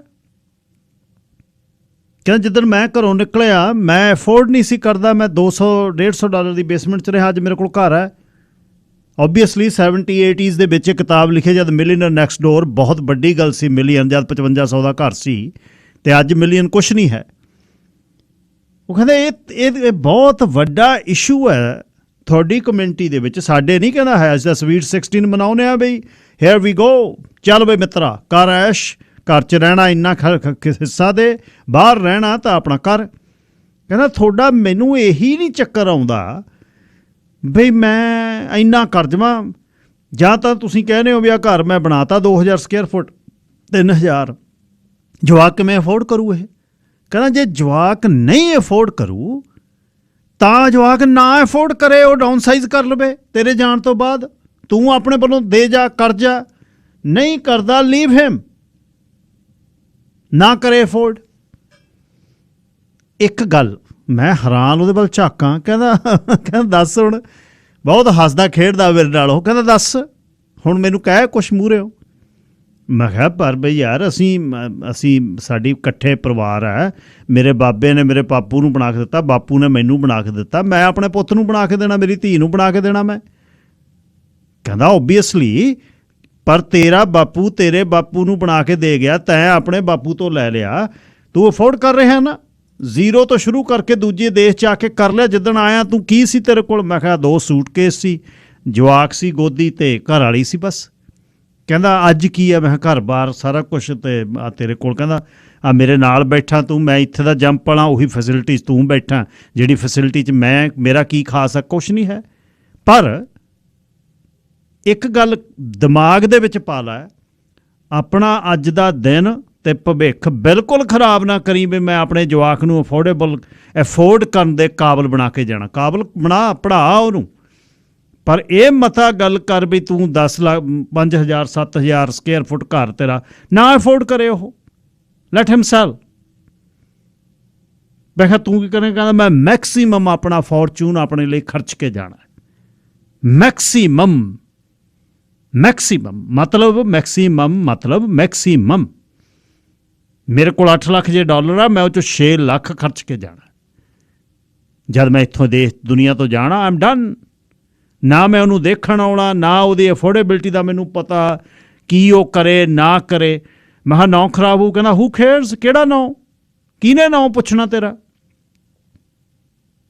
ਕਹਿੰਦਾ ਵੀ ਆਰ ਆਰਡੀਨਰੀ ਪਰਸਨ, ਆਪਾਂ ਕਿਤੇ ਕੋਈ ਦੁਨੀਆ ਦੇ ਮਾਲਕ ਥੋੜ੍ਹਾ ਵੀ ਨਾਂ, ਅਤੇ ਦੁਨੀਆ ਦੇ ਮਾਲਕਾਂ ਦੇ ਵੀ ਨਾਂ ਖਰਾਬ ਹੋ ਜਾਣ। ਕਹਿੰਦਾ ਕੀ ਕਿਸੇ ਨੂੰ ਮਤਲਬ ਹੈ? ਕਹਿੰਦਾ ਜੇ ਤੈਨੂੰ ਅੱਜ ਦੇਖੋ, ਮੈਂ ਉਹਦੀ ਕਨਵਰਸੇਸ਼ਨ ਤੁਹਾਨੂੰ ਦੱਸ ਰਿਹਾ, ਕਹਿੰਦਾ ਜੇ ਤੈਨੂੰ ਕੋਈ ਆਪਣੇ ਤੇਰੇ ਦਾਦੇ ਬਾਬੇ ਦੇ ਨਾਂ ਨਾਲ ਬਦਨਾਮ ਕਰਨ ਦੀ ਕੋਸ਼ਿਸ਼ ਕਰੇ, ਤੂੰ ਕੀ ਕਹੇਂਗਾ? ਮੈਂ ਕਹਿੰਦਾ ਓਬਵੀਅਸ ਕੀ ਇਹਦਾ ਆਨਸਰ ਹੈ? ਮੈਂ ਕਿਹਾ ਓਬਵੀਅਸ ਆਨਸਰ ਇਹ ਆ ਵੀ I am responsible for my life, ਅਤੇ ਫਾਦਰ ਦੀ ਮੇਰੇ ਦਾਦੇ ਦੀ ਉਹਨਾਂ ਨਾਲ ਸੀ। ਕਹਿੰਦਾ ਹੇਅਰ ਵੀ ਗੋ, ਇਹੀ ਤੈਨੂੰ ਮੈਂ ਕਹਿਣਾ, ਕੁਛ ਨਹੀਂ ਹੈ। ਮੈਨੂੰ ਐਂ ਲੱਗੇ ਵੀ ਮੇਰੇ ਸਾਹਮਣੇ ਕਥਾਕਾਰ ਬੈਠਾ ਸਾਡਾ, ਦਾੜੀ ਰੱਖਦਾ, ਉਹ ਹੁਣ ਕ੍ਰਿਸਚੀਅਨ ਹੈ, ਅਤੇ ਐਨ ਚਮਕਦਾ ਉਹਦਾ ਚਿਹਰਾ। ਮੈਨੂੰ ਕਹਿੰਦਾ ਭਾਈ ਸਾਹਿਬ ਆਪਣੀ ਜ਼ਿੰਦਗੀ ਇਸ ਗੱਲ 'ਤੇ ਨਾ ਖਰਾਬ ਕਰੋ ਵੀ ਮੇਰੇ ਜਵਾਕਾਂ ਨੇ ਅਫੋਰਡ ਨਹੀਂ ਕਰਨਾ, ਨਾ ਅਫੋਰਡ ਕਰੇ। ਕਹਿੰਦਾ let him downsize, let her downsize, ਨਾ ਕਰੇ। ਤੁਸੀਂ ਉਹਨੂੰ ਕਿਉਂ, ਤੂੰ ਕਹਿੰਦਾ ਕਰ ਰਿਹਾ, ਤੂੰ 50 ਮੀਟਰ ਭੱਜਣ ਵਾਲੇ ਨੂੰ 200 ਮੀਟਰ ਕਿਉਂ ਭਜਾ ਰਿਹਾ? ਆਪਣੀ ਜ਼ਿੰਦਗੀ ਜਿਉ ਕੇ, ਆਪਣੀ ਜ਼ਿੰਦਗੀ ਵੱਲੋਂ ਅਰਨ ਕੀਤੀਆਂ ਫੈਸਿਲਿਟੀਜ਼ ਨੂੰ ਮੈਕਸੀਮਮ ਭੋਗ ਕੇ ਤੇ ਜਾ। ਪਲੈਨਟ 'ਤੇ ਵਿਜ਼ਿਟ ਕਰਨ ਆਇਆ, ਅਗਲੀ ਜ਼ਿੰਦਗੀ ਤੂੰ ਪਤਾ ਨਹੀਂ ਕਿੱਥੇ ਜਾਣਾ ਹੈ, ਹੂ ਨੋਜ਼। ਕੋਈ ਇਹਦਾ ਕਹਿੰਦਾ ਕਲੀਅਰ ਆਨਸਰ ਨਹੀਂ, ਕੀ ਕਰਨਾ ਹੈ, ਕਿੱਥੇ ਜਾਣਾ ਹੈ। ਅਤੇ ਆ ਬਾਕੀ ਦੁਨੀਆ ਤੁਰੀ ਫਿਰਦੀ ਹੈ, ਕੀਟ ਪਤੰਗੇ ਸਾਰੇ ਵਿੱਚ, ਇਹਦੇ 'ਚ ਵੀ ਸੋਲ ਆ, you will be part of this another soul, another body ਲੈ ਲੈਣੀ ਹੈ ਤੂੰ, ਸਿੰਪਲ। ਮੈਂ ਕਿਹਾ ਫੇਰ ਪਿਛਲਾ? ਕਹਿੰਦਾ ਪਿਛਲਾ ਕੁਝ ਨਹੀਂ ਹੈ, nothing is there like that. ਅਤੇ ਉਹਦੇ ਨਾਲ ਮੈਂ ਇਹੋ ਜਿਹੀਆਂ ਗੱਲਾਂ ਕਰਕੇ, ਅਸੀਂ ਹਰ ਰੋਜ਼ ਬਹਿੰਦੇ ਹਾਂ, ਗੱਲਾਂ ਬਾਤਾਂ ਕਰਦੇ ਹਾਂ ਸਟੀਮ ਰੂਮ 'ਚ। ਅਸੀਂ 12-14 ਮਿੰਟ ਬਹਿੰਦੇ, ਫਿਰ ਉੱਥੋਂ ਬਾਹਰ ਆ ਜਾਂਦਾ, ਮੈਂ ਵੀ ਨਾਲ ਆਉਂਦਾ, ਖੜ੍ਹੇ ਗੱਲਾਂ ਕਰੀ ਜਾਂਦੇ ਹਾਂ, ਨਹਾਉਣ ਦੇ ਗੱਲਾਂ ਕਰੀ ਜਾਂਦੇ ਹਾਂ, ਫਿਰ ਕੱਪੜੇ ਪਾਉਣ ਤੱਕ। ਹੈਵ ਅ ਵੰਡਰਫੁਲ ਈਵਨਿੰਗ, ਚੱਲ ਖਤਮ, ਕੱਲ੍ਹ ਨੂੰ ਫੇਰ ਮਿਲਾਂਗੇ। ਸੋ ਮੇਰੇ ਕਹਿਣ ਦਾ ਮਤਲਬ, ਇੱਕ ਚੀਜ਼ ਸਾਨੂੰ ਬਹੁਤ ਪੇਨ 'ਚ ਲੈ ਕੇ ਜਾ ਰਹੀ ਹੈ, ਸਾਡਾ ਅੱਜ ਜਿਹੜਾ ਉਜਾੜਿਆ ਜਾ ਰਿਹਾ, ਇੱਥੇ ਦੇ ਜੰਪਲ ਬੱਚਿਆਂ ਨੂੰ ਵਧੀਆ ਐਜੂਕੇਸ਼ਨ ਦੇ ਕੇ ਵਧੀਆ ਇਨਸਾਨ ਬਣਾਉਣ ਤੋਂ ਬਾਅਦ ਜਾਇਦਾਦਾਂ ਕਿਵੇਂ ਅਫੋਰਡ ਕਰੂਗਾ, ਇਹਦੇ ਤੇ ਸਾਨੂੰ ਇਹ ਚੀਜ਼ ਖਾ ਰਹੀ ਹੈ। ਜਵਾਕ ਮੁੜ ਮੁੜ ਕੇ ਕਹਿੰਦੇ ਨੇ ਡੈਡ ਮਮ ਤੁਸੀਂ ਜ਼ਿੰਦਗੀ ਆਪਣੀ ਇੰਜੋਏ ਕਰੋ, ਇੰਜੋਏ ਕਰੋ, ਇੰਜੋਏ ਕਰੋ। ਆਪਾਂ ਕੀ ਕਹਿੰਦੇ, ਉਹਨੇ ਨੇ ਐ ਨਹੀਂ ਹੁੰਦਾ, ਐ ਨਹੀਂ ਹੁੰਦਾ, ਤੈਨੂੰ ਕਰਕੇ ਜਾਣਾ, ਤੈਨੂੰ ਸਾਂਭ ਕੇ ਜਾਣਾ, ਤੈਨੂੰ ਬਣਾ ਕੇ ਜਾਣਾ, ਇਹ ਐਵੇਂ ਨਹੀਂ ਚੀਜ਼ਾਂ ਬਣੀਆਂ, ਸਾਂਭ ਕੇ ਰੱਖੀ। ਉਹ ਕਹਿੰਦਾ ਓਕੇ ਸਾਂਭ ਕੇ ਰੱਖਾਂਗੇ, ਸਾਂਭ ਕੇ ਰੱਖਾਂਗੇ। ਉਹਨੂੰ ਕਹਿੰਦੇ ਤਾਂ ਹੈ ਨੇ ਇਜ਼ ਮਾਈ ਡੈਡਸ ਹਾਊਸ, ਪਰ ਉਹਨਾਂ ਨੂੰ ਪਤਾ ਨੋ ਡੈਡਸ ਨਹੀਂ, ਇਹ ਮੇਰਾ ਘਰ ਹੈ। ਡੈਡ ਤਾਂ ਬਰਸ਼ ਜਿਹੜਾ ਕਰਦਾ ਹੈ, ਬਰਸ਼ ਜਦ ਖਰਾਬ ਹੋ ਜਾਂਦੇ ਨੇ ਉਹ ਡੰਡੀ ਨਾਲ ਨਾਲਾ, ਬਰਸ਼ ਖਰਾਬ ਹੋਣ ਤੋਂ ਬਾਅਦ ਡਾਈ ਲਾਉਂਦਾ, ਡਾਈ ਖਰਾਬ ਹੋਣ ਤੋਂ ਬਾਅਦ ਫਿਰ ਉਹ ਨਾਲ ਨਾਲਾ ਪਾਉਂਦਾ। ਡੈਡ ਨੇ ਘਰ ਕਿਹਨੂੰ ਦੇਣਾ, ਕਿਸੇ ਨੂੰ ਨਹੀਂ ਦੇਣਾ, ਦੈਟਸ ਆਵਰ। ਫਿਰ ਆਪਾਂ ਕੀ ਕਹਿੰਦੇ ਹਾਂ, ਤੈਨੂੰ ਫ੍ਰੀ ਕਰਕੇ ਦੇਣਾ, ਯਾਦ ਰੱਖੀ ਪੁੱਤ ਤੇਰੇ ਤੇ ਬਿਲਕੁਲ ਲੋਨ ਨਹੀਂ ਹੋ। ਲੋਨ ਤਾਂ ਉਦੋਂ ਹੀ ਤੁਰ ਪੈਣਾ ਜਿੱਦਣ ਤੁਸੀਂ ਤੁਰਨਾ, ਜਾਂ ਇੱਥੇ ਕਿਤੇ ਆਪਾਂ ਗਏ ਕੇਅਰ ਹੋਮ 'ਚ ਜਿੱਦਣ ਦਸਤਖਤਾਂ ਦੀ ਮੁਹਿੰਮ ਖਤਮ ਹੋ ਗਈ, ਹੋ ਗਿਆ ਨੋ ਡਾਊਨ ਸਾਈਜ਼ ਕਰੋ, get some couple of 100,000 from it, let's go for world tour. So ਜਵਾਕ ਅਫੋਰਡ ਕਰਨਗੇ, ਕਿਵੇਂ ਅਫੋਰਡ ਕਰਨਗੇ, ਇਹਦੀ ਕਿੰਨੀ ਕੁ ਚਿੰਤਾ। 604-204-0 604-204-0600 ਭਵਿੱਖ ਜਵਾਕ ਕਿਵੇਂ ਅਫੋਰਡ ਕਰਨਗੇ, ਇਹਦਾ ਸਵਾਲ ਕਿੰਨਾ ਕੁ ਆਪਣੇ ਕੋਲ। Gogi line number 1। ਬਾਈ ਜੀ ਮੱਥਾ ਟੇਕਦੇ ਜੀ, ਸਤਿ ਸ੍ਰੀ ਅਕਾਲ ਬਾਈ ਜੀ। ਅੱਜ 3 ਦਿਨ ਪਹਿਲਾਂ ਤੁਸੀਂ ਨਾ ਸਿਹਤ ਬਾਰੇ ਕੁਝ ਦੱਸਦੇ ਸੀ, ਹੈ ਨਾ ਜੀ, ਕਿ ਵੀ ਸਵੇਰੇ ਉੱਠ ਕੇ ਜਦ ਤੱਕ ਤੁਸੀਂ ਵਾਸ਼ਰੂਮ ਨਹੀਂ ਨਾ ਜਾਂਦੇ ਤੁਹਾਡਾ ਸਿਸਟਮ ਨਹੀਂ ਠੀਕ ਹੁੰਦਾ। ਉਹ ਮੇਰੀ ਆਦਤ ਬਣੀ ਹੋਈ ਜੀ ਵੀ ਡੋਂਗਾ ਚਾਹ ਦਾ ਤੇ ਕੁੱਕੀਆਂ ਨੂੰ ਇਸ਼ਨਾਨ। ਤੇ ਮੇਰਾ ਮੁੰਡਾ ਆ ਕੇ ਪਤਾ ਕੀ ਕਹਿੰਦਾ, ਆ ਡੋਂਗਾ ਵੀ ਛੱਡੋ, ਆ ਕੁੱਕੀਆਂ ਨੂੰ ਇਸ਼ਨਾਨ ਕਰਾਉਣਾ ਛਡਾਓ। ਉਹ ਕੁਦਰਤੀ ਸੇਮ ਵਰਡਿੰਗ ਤੁਹਾਡੇ ਵਾਲੀ ਉਹ ਬੋਲੇ, ਕਿਉਂਕਿ ਮੇਰੇ ਨਾਲ ਬੈਠਾ ਸੀ, ਮੈਂ ਉਹਨੂੰ ਜਾਂਦਾ ਹੀ ਲੈ ਕੇ ਨਾ, ਤਾਂ ਗੱਲ ਸੁਣਦਾ ਕਹਿੰਦਾ ਡੈਡ, ਕਹਿੰਦਾ ਅੰਕਲ ਨੇ ਸਾਨੂੰ ਸੁਣਾ ਤਾਂ ਰਹੇ, ਕਹਿੰਦਾ ਹੁਣ ਤੂੰ ਫੇਰ ਚੱਕ ਕੇ ਕਹਿੰਦਾ 12 ਕੁੱਕੀਆਂ ਡੋਂਗਾ ਚਾਹ ਦਾ, ਕਹਿੰਦਾ ਹਲੇ ਉੱਠਿਆ। ਮੈਂ ਕਿਹਾ ਹੱਥ ਪਈ ਹੋਈ ਆ ਪੁੱਤ। ਉਹ ਕਹਿੰਦਾ ਤਾਂ ਹੀ ਤਾਂ ਇਹ ਗੂਗਲ ਨਹੀਂ ਘੜਦੀ, ਕਹਿੰਦਾ। ਤੋ ਭਾਜੀ ਤੁਹਾਡਾ ਪ੍ਰੋਗਰਾਮ ਕਿਉਂਕਿ ਸੁਣਦਾ ਆ ਰਿਹਾ ਸੀ, ਬਹੁਤ ਵਧੀਆ ਲੱਗਦਾ। ਰੱਬ ਤੁਹਾਨੂੰ ਸਿਹਤ ਤੇ ਸਵੀਟਨੈਸ ਇਸੇ ਤਰ੍ਹਾਂ ਬਰਕਰਾਰ ਰੱਖੇ। ਤੁਹਾਡੇ ਉੱਤੇ ਪਰਿਵਾਰ ਨੂੰ ਬਹੁਤ ਬਹੁਤ ਨਵੇਂ ਸਾਲ ਦੀਆਂ ਕ੍ਰਿਸਮਸ ਦੀਆਂ ਵਧਾਈਆਂ ਜੀ। Thank you Gogi Chandigarhia. ਸਰਦਾਰ ਸਾਹਿਬ ਜਸਵੀਰ ਸਿੰਘ ਜੀ ਲਾਈਨ ਨੰਬਰ 2। ਸਰਦਾਰ ਜੀ ਬੜਾ ਮੇਰਾ ਬਹੁਤ ਪਸੰਦ ਦਾ ਟੌਪਿਕ ਤੁਸੀਂ ਅੱਜ ਛੇੜਿਆ। ਮੈਂ ਸੋਚ ਰਿਹਾ ਸੀ ਤੁਹਾਡੇ ਬਾਰੇ ਬੋਲਣ ਵੇਲੇ। ਜਿਹੜਾ ਦੇਖੋ ਧਰਮ ਕੋਈ ਹੋਵੇ, ਮਨੁੱਖ ਕਿਸੇ ਮੁਲਕ 'ਚ ਹੋਵੇ, ਸਵਾਲ ਤਾਂ ਇਹ ਆ ਵੀ ਮਨੁੱਖ ਅਵੇਕਨ ਹੈ, ਉਹ ਜਾਗਰੂਕ ਹੈ। ਕ੍ਰਿਸਚਨਿਟੀ ਹੋਣੀ ਜਾਂ ਸਿੱਖੀਜ਼ਮ ਹੋਣਾ, ਹਿੰਦੂਇਜ਼ਮ ਹੋਣਾ, ਇਹਦਾ ਕੋਈ ਮਤਲਬ ਨਹੀਂ ਜੀਵਨ ਨਾਲ। ਜੀਵਨ ਨਾਲ ਮਤਲਬ ਹੈ ਕਿ ਮਨੁੱਖ ਕਿੰਨਾ ਕੁ ਅਵੇਕਨ ਹੈ, ਉਹ ਕਿੰਨਾ ਕੁ ਆਪਣੇ ਆਪ ਦੇ ਵਿੱਚ ਜਾਗਰੂਕ ਹੈ ਕਿ ਉਹ ਆਪਣੇ ਆਪ ਨੂੰ ਔਰ ਸੰਸਾਰ ਨੂੰ ਕਿਵੇਂ ਸਮਝ ਰਿਹਾ। ਹੁਣ ਅਸੀਂ ਦੇਖੋ, ਅਸੀਂ ਤਾਂ ਆਪਣੀ ਗੱਲ ਕਰ ਸਕਦੇ ਹਾਂ, ਆਪਦੀ ਬਾਤ ਪਾ ਸਕਦੇ ਹਾਂ। ਸਾਡੇ ਗੁਰੂਆਂ ਨੇ ਸਾਨੂੰ ਰਸਤੇ ਦਿੱਤੇ ਨੇ, ਅਸੀਂ ਤਾਂ ਉਹਨਾਂ ਤੋਂ ਆਦਰਸ਼, ਉਹਨਾਂ ਦੇ ਆਦਰਸ਼ਾਂ ਤੋਂ ਅਸੀਂ ਪ੍ਰੇਰਿਤ ਹਾਂ। ਮਹਾਰਾਜ ਕਹਿੰਦੇ ਨੇ ਉਦਮ ਕਰਿੰਦੇ ਆ ਜੀਓ ਤੂੰ, ਖਾਵਦੇ ਆ ਸੁਖ ਪੁੰਚ। ਹੁਣ ਜੇ ਮੈਂ ਇਹ ਕਹਾਂ ਵੀ ਮੇਰੇ ਧੀ ਪੁੱਤ ਮੇਰੇ ਕੀਤੇ ਦੇ ਉੱਤੋਂ ਆਪਣਾ ਜੀਵਨ ਵਸਨ ਕਰਨਗੇ, ਅਸੀਂ ਤਾਂ ਗੁਰੂ ਨਾਨਕ ਸਾਹਿਬ ਦੇ ਦਿੱਤੇ ਹੋਏ ਫਲਸਫੇ ਦੀ ਉਲੰਘਣਾ ਕਰ ਰਹੇ ਹਾਂ। ਉਹਨਾਂ ਨੇ ਇਹ ਥੋੜੀ ਕਿਹਾ ਵੀ ਤੂੰ ਉਦਮ ਕਰਕੇ ਦੂਜਿਆਂ ਨੂੰ ਖਿਲਾ ਜੀ। ਉਹ ਕਹਿੰਦੇ ਤੂੰ ਉਦਮ ਕਰੇਗਾ, ਜੇ ਤੂੰ ਇੰਡੀਵਿਜੂਅਲ ਇਸ ਫਸਟ ਹੈਂਡ ਮਤਲਬ ਲਾਗੂ ਹੁੰਦੀ ਹੈ, ਫਸਟ ਹੈਂਡ ਗੁਰਬਾਣੀ ਹੈ। ਜਿਹੜਾ ਮਨੁੱਖ ਉਦਮ ਕਰੂਗਾ ਉਹ ਆਪਣੇ ਜੀਵਨ ਦੇ ਸੁੱਖਾਂ ਨੂੰ ਖਾਣ ਦੇ ਵਿੱਚ, ਆਨੰਦ ਮਾਣਨ 'ਚ ਸੁਖਾਲਾ ਰਹੂ। ਹੁਣ ਇਹਨੂੰ ਤੁਸੀਂ ਕੀ, ਅਸੀਂ ਜਿਹਨੂੰ ਮਨੌਤ ਦੇ ਵਿੱਚ, ਹਾਂ ਅਸੀਂ ਸਿੱਖ ਲੋਕ ਜਿਹੜੇ ਗੁਰੂਆਂ ਨੂੰ ਨਮਸਕਾਰ ਕਰਦੇ ਹਾਂ, ਕੀ ਅਸੀਂ ਉਹਦੇ ਨਾਲ ਜੀਵਨ ਜਿਉਂਦੇ ਹਾਂ? ਪਹਿਲਾ ਮਸਲਾ ਤਾਂ ਇੱਥੇ ਖੜਾ ਜੀ। ਮਸਲਾ ਇਸ ਕਰਕੇ ਇੱਥੇ ਖੜਾ ਕਿ ਸਾਡੀ ਸਭਿਅਤਾ ਦੇ ਵਿੱਚ ਇਹ ਚੀਜ਼ਾਂ ਸਾਨੂੰ ਪਿੰਡਾਂ ਦੇ ਵਿੱਚ ਪ੍ਰਚਾਰੀਆਂ ਗਈਆਂ ਜੀ, ਕਿ ਤੇਰੀ ਗੱਤ, ਤੇਰਾ ਕੰਮ, ਤੇਰਾ ਨਾਂ, ਤੇਰੀ ਪੀੜ੍ਹੀ ਤਾਂ ਚੱਲੂ ਜੇ ਮੁੰਡਾ ਹੋ। ਸਾਇੰਸ ਨੇ ਪ੍ਰੂਵ ਕੀਤਾ ਕਿ ਪੀੜ੍ਹੀ ਚੱਲਣ ਦੇ ਜਿਹੜੇ ਗੁਣ ਨੇ, ਜਿਹੜਾ DNA ਆ, ਉਹ ਲੜਕੀ ਤੋਂ ਮਿਲਦਾ, ਪਰ ਸਾਡਾ ਕੰਮ ਪੁੱਠਾ। ਸੋ ਇਸ ਕਰਕੇ ਜਿਹੜੀ ਚੀਜ਼ ਨੂੰ ਅਸੀਂ ਰੋਜ਼ ਅੱਜ ਆ, ਸਾਡਾ ਕੰਮ ਆ ਬੱਚਿਆਂ ਨੂੰ ਪੈਦਾ ਕੀਤਾ, ਉਹਨਾਂ ਦੀ ਪਰਵਰਿਸ਼ ਕਰਨੀ, ਵਧੀਆ ਉਹਨਾਂ ਦੀ ਸਿਹਤ ਬਣਾਉਣੀ, ਉਹਨਾਂ ਨੂੰ ਐਜੂਕੇਸ਼ਨ ਦੇਣੀ। ਉਹਨਾਂ ਨੂੰ ਛੱਡ ਦਿਓ, ਲੈਟ ਦੈਮ ਡੂ ਕਿ ਉਹ ਆਪਣਾ ਕੀ ਕਰਦੇ ਨੇ। ਮੇਰਾ ਵੱਡਾ ਬੇਟਾ, ਮੈਂ ਉਹਨੂੰ ਪੜ੍ਹਾਇਆ, ਉਹ BA ਪੜ੍ਹਿਆ, ਪਾਇਲਟ ਬਣਿਆ ਤੇ ਇੰਸ਼ੋਰੈਂਸ ਦੇ ਕੰਮ ਕਰਦਾ ਰਿਹਾ। ਤੇ ਮੈਨੂੰ ਜਦੋਂ ਹੁਣ ਮੇਰੇ ਉਹਦੇ ਸੁਭਾਅ 'ਚ ਫਰਕ ਹੈ, ਮੈਨੂੰ ਆਂਦਾ ਤੂੰ ਸਾਡੇ ਲਈ ਕੀ ਕੀਤਾ, ਸੀ ਤਾਂ ਆਪ ਪੜ੍ਹੇ ਆ। ਮੈਂ ਕਿਹਾ ਵੀ ਕਮਾਲ ਦੀ ਗੱਲ ਆ ਵੀ ਜਿੱਦਣ ਤੂੰ ਜੰਮਿਆ ਉਦੋਂ ਹੀ ਕਮਾਉਣ ਲੱਗ ਗਿਆ। ਹੁਣ ਸਾਨੂੰ ਇਹ ਸਾਡੇ ਬੱਚੇ ਕਹਿੰਦੇ ਨੇ ਜਿਹੜੇ ਇੱਥੇ ਆਏ ਨੇ। ਸੋ ਬਜਾਏ ਇਹਦੇ ਕਿ ਅਸੀਂ ਉਹਨਾਂ ਬਾਰੇ ਬਹੁਤਾ ਸੋਚੀਏ, ਮੈਂ ਧਾਰਨਾ ਦਾ ਵੀ ਉਹਨਾਂ ਨੂੰ ਤੁਸੀਂ ਛੱਡ ਦਿਓ, ਉਹਨੂੰ ਕਹੋ ਵੀ ਆਹ ਤੁਹਾਡਾ ਇੰਨਾ ਕੁ ਤੁਹਾਡਾ ਬਣਦਾ, ਇਹਦੇ ਨਾਲ ਆਪਦਾ ਆਨੰਦ ਕਰੋ। ਆਹ ਮੇਰਾ ਇਹਨੂੰ ਮੈਂ ਆਪਦੀ ਜ਼ਿੰਦਗੀ ਜਿਊਂਗਾ, ਬਾਅਦ 'ਚ ਜੇ ਮੇਰਾ ਜੀ ਤੁਹਾਨੂੰ ਦੇ ਜੂ, ਨਹੀਂ ਜੀ ਕਰੂ ਮੇਰਾ ਜਿੱਥੇ ਜਾਣਾ ਉੱਥੇ ਚਲੇ ਜਾਵੇ। ਮੈਂ ਤਾਂ ਆਪਣਾ ਜੀਵਨ ਗੁਜ਼ਾਰਾ। ਬਹੁਤਾਤ ਵਿੱਚ ਸਿੱਖ ਪਰਿਵਾਰਾਂ ਦੇ ਵਿੱਚ ਬਹੁਤੇ ਬੰਦੇ ਆਪਣੇ ਜੀਵਨ ਦੀ ਕਿਰਤ ਨੂੰ ਵਰਤਣ ਦਾ ਤਰੀਕਾ ਨਹੀਂ ਜਾਣਦੇ। ਮੈਂ ਨਹੀਂ ਕਹਿੰਦਾ ਵੀ ਮੈਨੂੰ ਬਹੁਤ ਵਧੀਆ ਆਉਂਦਾ, ਪਰ ਐਟਲੀਸਟ ਬੰਦੇ ਨੂੰ ਇਹਨਾਂ ਦਾ ਪਤਾ ਹੋਣਾ ਚਾਹੀਦਾ ਕਿ ਉਹਦਾ ਆਪਣਾ ਜੀਵਨ ਹੈ, ਉਹਦੇ ਸੁੱਖ ਦੁੱਖ ਆਪਣੇ ਨੇ, ਉਹਨਾਂ ਨੂੰ ਜਿਉਣ ਦੀ ਖਾਤਰ ਅੱਜ ਦੇ ਵਿੱਚ ਜਿਉਣਾ ਚਾਹੀਦਾ।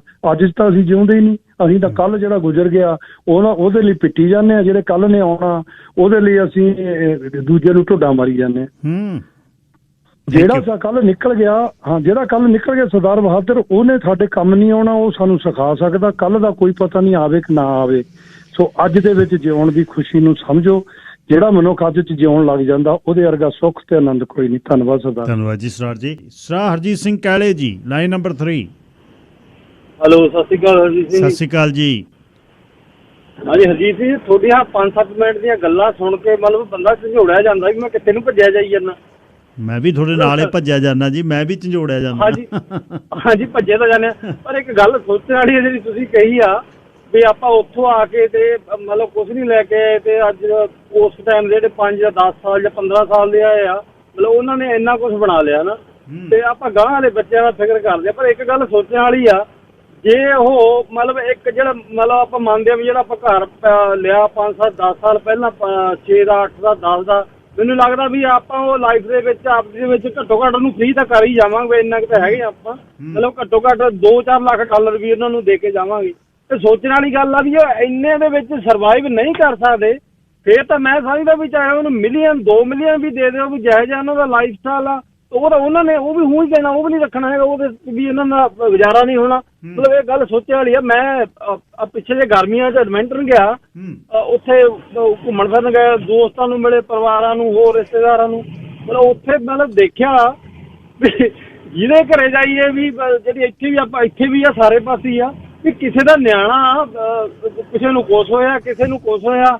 ਮਤਲਬ ਜਿਹੜੇ ਦੇਖੋ ਚਲੋ ਕੁਛ ਗਲਤ ਸੰਗਤ 'ਚ ਪਏ ਉਹਦਾ ਅਲੱਗ ਹੋ ਗਏ ਕੁਛ %, ਕੁਛ ਇਹੋ ਜਿਹੇ ਆ ਜਿਹੜੇ ਮਤਲਬ ਪੜ੍ਹਾਈ ਵੀ ਕਰ ਲਈ, ਉਹਨਾਂ ਨੇ ਵਧੀਆ ਜੋਬਾਂ ਤੇ ਵੀ ਲੱਗ ਗਏ, ਤੇ ਉਹ ਅਖੀਰ ਨੂੰ ਕਹਿੰਦੇ ਮਤਲਬ ਵਿਆਹ ਵੀ ਨਹੀਂ ਕਰਾਇਆ, ਕਹਿੰਦੇ ਇਸ ਤਰ੍ਹਾਂ ਨਾਲ ਹੀ ਰਹਿਣਾ।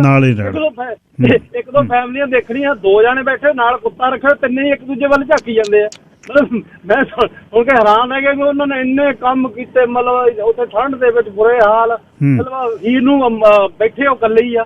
ਮਤਲਬ ਇਹ ਸੋਚਣ ਵਾਲੀ ਗੱਲ ਹੈ ਜਿਹੜੀ ਤੁਸੀਂ 3-4 ਮਿੰਟ ਜਿਹੜੀ ਇਹ ਦੱਸਿਆ, ਇਸ ਤੇ ਵਿਚਾਰ ਕਰਨੀ ਚਾਹੀਦੀ ਹੈ। ਥੈਂਕ ਯੂ ਜੀ। ਥੈਂਕ ਯੂ ਕਾਲੇ ਸਾਹਿਬ। ਗਿੱਲ ਸਾਹਿਬ, ਸਰਾਮੋਹਨ ਸਿੰਘ ਜੀ। ਹੈਲੋ, ਸਤਿ ਸ਼੍ਰੀ ਅਕਾਲ ਜੀ। ਜੀ ਸਤਿ ਸ਼੍ਰੀ ਅਕਾਲ।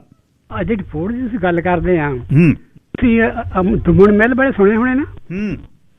ਸਭ ਤੋਂ ਬਹੁਤ ਵੱਡੇ ਅਮੀਰ ਬੰਦੇ ਸੀ ਇੱਥੇ 20 ਦੇ ਵਿੱਚ ਉਹ। ਜੀ ਜੀ ਜੀ। ਜਦੋਂ ਮੁੰਡੇ ਲੰਚ ਕਰ ਵੀ ਐਲੇ ਜਾਣ ਲੱਗ ਪਏ ਤਾਂ ਬਸ ਸਭ ਕੁਝ ਖਤਮ।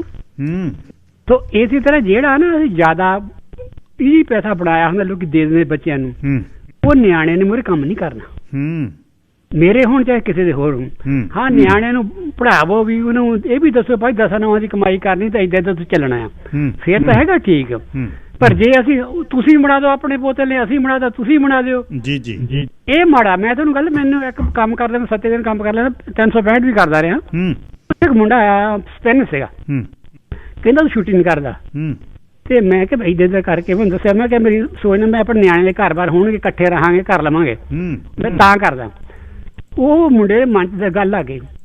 ਉਹਨੇ ਇੱਕ ਦਿਨ ਆਪਣੇ ਬਾਪ ਦੇ ਨਾਲ ਜਾਂਦਾ ਸੀ ਤਾਂ ਮੈਂ ਲਾ ਕੇ ਤੁਰਿਆ ਜਾਂਦਾ, ਉਹਨੂੰ ਯੂ ਟਰਨ ਮਾਰ ਕੇ ਉਹਨੂੰ ਚੱਕ ਲਿਆ। ਉਹ ਮੁੰਡੇ ਪੇ ਨੇ ਪਹਿਲਾਂ ਪੁੱਛਿਆ ਮੇਰੇ ਚਾਹਣ ਤੋਂ ਪਹਿਲਾਂ ਤੂੰ ਕਾਹਦੇ ਇਹਨੂੰ ਚੱਕਿਆ? ਉਹ ਕਹਿੰਦਾ ਬੰਦਾ ਇੰਨਾ ਸਿਆਣਾ, ਇਹ ਕਹਿੰਦਾ ਵੀ ਜੇ ਮੇਰੇ ਨਿਆਣੇ ਸੁਖੀ ਤਾਂ ਮੈਂ ਸੁਖੀ, ਤੇ ਜੇ ਮੇਰੇ ਦੇਖਦੇ ਨਿਆਣੇ ਮੇਰੇ ਦੁਖੀ ਹੋਣਗੇ ਤਾਂ ਮੈਂ ਕਾਹਦਾ ਸੁਖੀ ਹੋ ਜਾਊਂਗਾ। ਉਹ ਆਪਣੇ ਪੇ ਨੂੰ ਕਹਿੰਦਾ ਤੂੰ ਰੋਜ਼ ਦੀ ਰੋਜ਼ ਖਾਇਆ ਨਾ ਜਾ ਕੇ ਐਲੇ ਜਾ ਕੇ, ਕਹਿੰਦਾ ਤੂੰ ਦੂਜਾ ਆਪਣੇ ਲਾਸ ਵੇਗ ਜਾ ਕੇ ਜੂਆ ਖੇਲਿਓ ਨਾ। ਉਹ ਮੈਨੂੰ ਉਹ ਬਾਪ ਨੇ ਦੂਏ ਦਿਨ ਦੱਸਿਆ, ਕਹਿੰਦਾ ਮੇਰੇ ਮੁੰਡੇ ਨੂੰ ਵੀ ਗਾਲਾਂ ਬਹੁਤ ਕੱਢੀਆਂ, ਕਹਿੰਦਾ ਵੀ ਇਹ ਬੰਦਾ ਦੇਖ ਕਿੱਦਾਂ ਕਰਦਾ ਆ। ਇਹ ਸਾਡਾ ਫਰਜ਼ ਹੈਗਾ ਨਿਆਣੇ ਪਾਲਣੇ, ਉਹਨੂੰ ਚੰਗੇ ਰਾਸਤੇ ਪਾਉਣਾ। ਜੇ ਨਾ ਬੈਠ ਉਹਦੀ ਮਰਜ਼ੀ, ਦੁੱਖ ਭੋਗਣਗੇ, ਚੇਤਾ ਕਰਨਗੇ। ਬਿਲਕੁਲ ਠੀਕ ਹੈ, ਪਰ ਨਾਲ ਨਾਲ ਆਪਣੀ ਜ਼ਿੰਦਗੀ ਨੂੰ ਵੀ ਆਨੰਦ 'ਚ ਲੈ ਕੇ ਆਉਣਾ। ਰੀਹਲ ਜੀ, ਲਾਈਨ ਨੰਬਰ 5। ਹਾਂਜੀ, ਸਰਦਾਰ ਰਣਜੀਤ ਸਿੰਘ ਗਿੱਲ ਜੀ, ਸਤਿ ਸ਼੍ਰੀ ਅਕਾਲ ਜੀ। ਸਤਿ ਸ਼੍ਰੀ ਅਕਾਲ ਜੀ ਸਾਹਿਬ। ਬਹੁਤ ਬਹੁਤ ਤੁਹਾਡਾ ਧੰਨਵਾਦ ਜੀ। ਤੁਸੀਂ ਹਮੇਸ਼ਾ ਹੀ ਬਹੁਤ ਸੋਹਣੇ ਵਿਸ਼ੇ ਲੈ ਕੇ ਆਉਂਦੇ ਆ। ਤੁਹਾਡੇ ਪ੍ਰੋਗਰਾਮ ਬਹੁਤ ਸੁਣੀਦਾ, ਕਾਲ ਵੈਸੇ ਕਦੀ ਕਰੀ ਆ ਜੀ। ਜਿਹੜਾ ਤੁਸੀਂ ਆਪਣੇ ਗੋਲੇ ਦੇ ਜਿਹੜੀ ਤੁਹਾਡੀ ਗੱਲਬਾਤ ਹੋਈ ਹੈਗੀ ਆ ਜਿਮ ਦੇ ਵਿੱਚ, ਉਹ ਤਾਂ ਵਾਕਿਆ ਹੀ ਉਹਦੀ ਗੱਲ ਬਿਲਕੁਲ ਸਹੀ ਹੈ ਜੀ। ਆਪਾਂ ਤਾਂ ਵੈਸੇ ਦੇਖਿਆ ਵੀ ਮੈਨੂੰ ਬਹੁਤੀਆਂ ਗੱਲਾਂ ਨਹੀਂ ਕਰਨੀਆਂ ਆਉਂਦੀਆਂ, ਜਿਸ ਤਰ੍ਹਾਂ ਪਹਿਲੇ ਕਵਰ ਕਰਕੇ ਆਏ ਆ, ਪਰ ਅਸੀਂ ਤਾਂ ਆਪਣੇ ਅੱਧੀਆਂ ਬਿਮਾਰੀਆਂ ਦਾ ਜੀ ਇਸੇ ਫਿਕਰਾਂ ਦੇ ਵਿੱਚ ਲਾ ਲੈਂਦੇ ਆਪਣੇ ਆਪ ਨੂੰ ਜੀ। ਬਿਲਕੁਲ ਰਿਹਲ ਸਾਹਿਬ, ਇਹ ਵੱਡਾ ਇਸ਼ੂ ਆ। ਜਤਿੰਦਰ ਜੀ, ਲਾਈਨ ਨੰਬਰ 6। ਹੈਲੋ, ਸਤਿ ਸ਼੍ਰੀ ਅਕਾਲ ਭਾਜੀ। ਜੀ ਸਤਿ ਸ਼੍ਰੀ ਅਕਾਲ। ਆਲਵੇਜ਼ ਤੁਹਾਡੇ ਟੌਪਿਕ ਸੁਣਦੇ ਆ, ਦ ਬੈਸਟ ਹੁੰਦੇ ਨੇ ਆਲਵੇਜ਼। Thank you. ਤੇ ਕਦੇ ਕਦਾਈ ਮੌਕਾ ਮਿਲਦਾ ਕਿ ਤੁਹਾਡੇ ਨਾਲ ਗੱਲਬਾਤ ਹੋ ਸਕੇ ਟੌਪਿਕ ਸ਼ੋ ਤੇ। Thank you.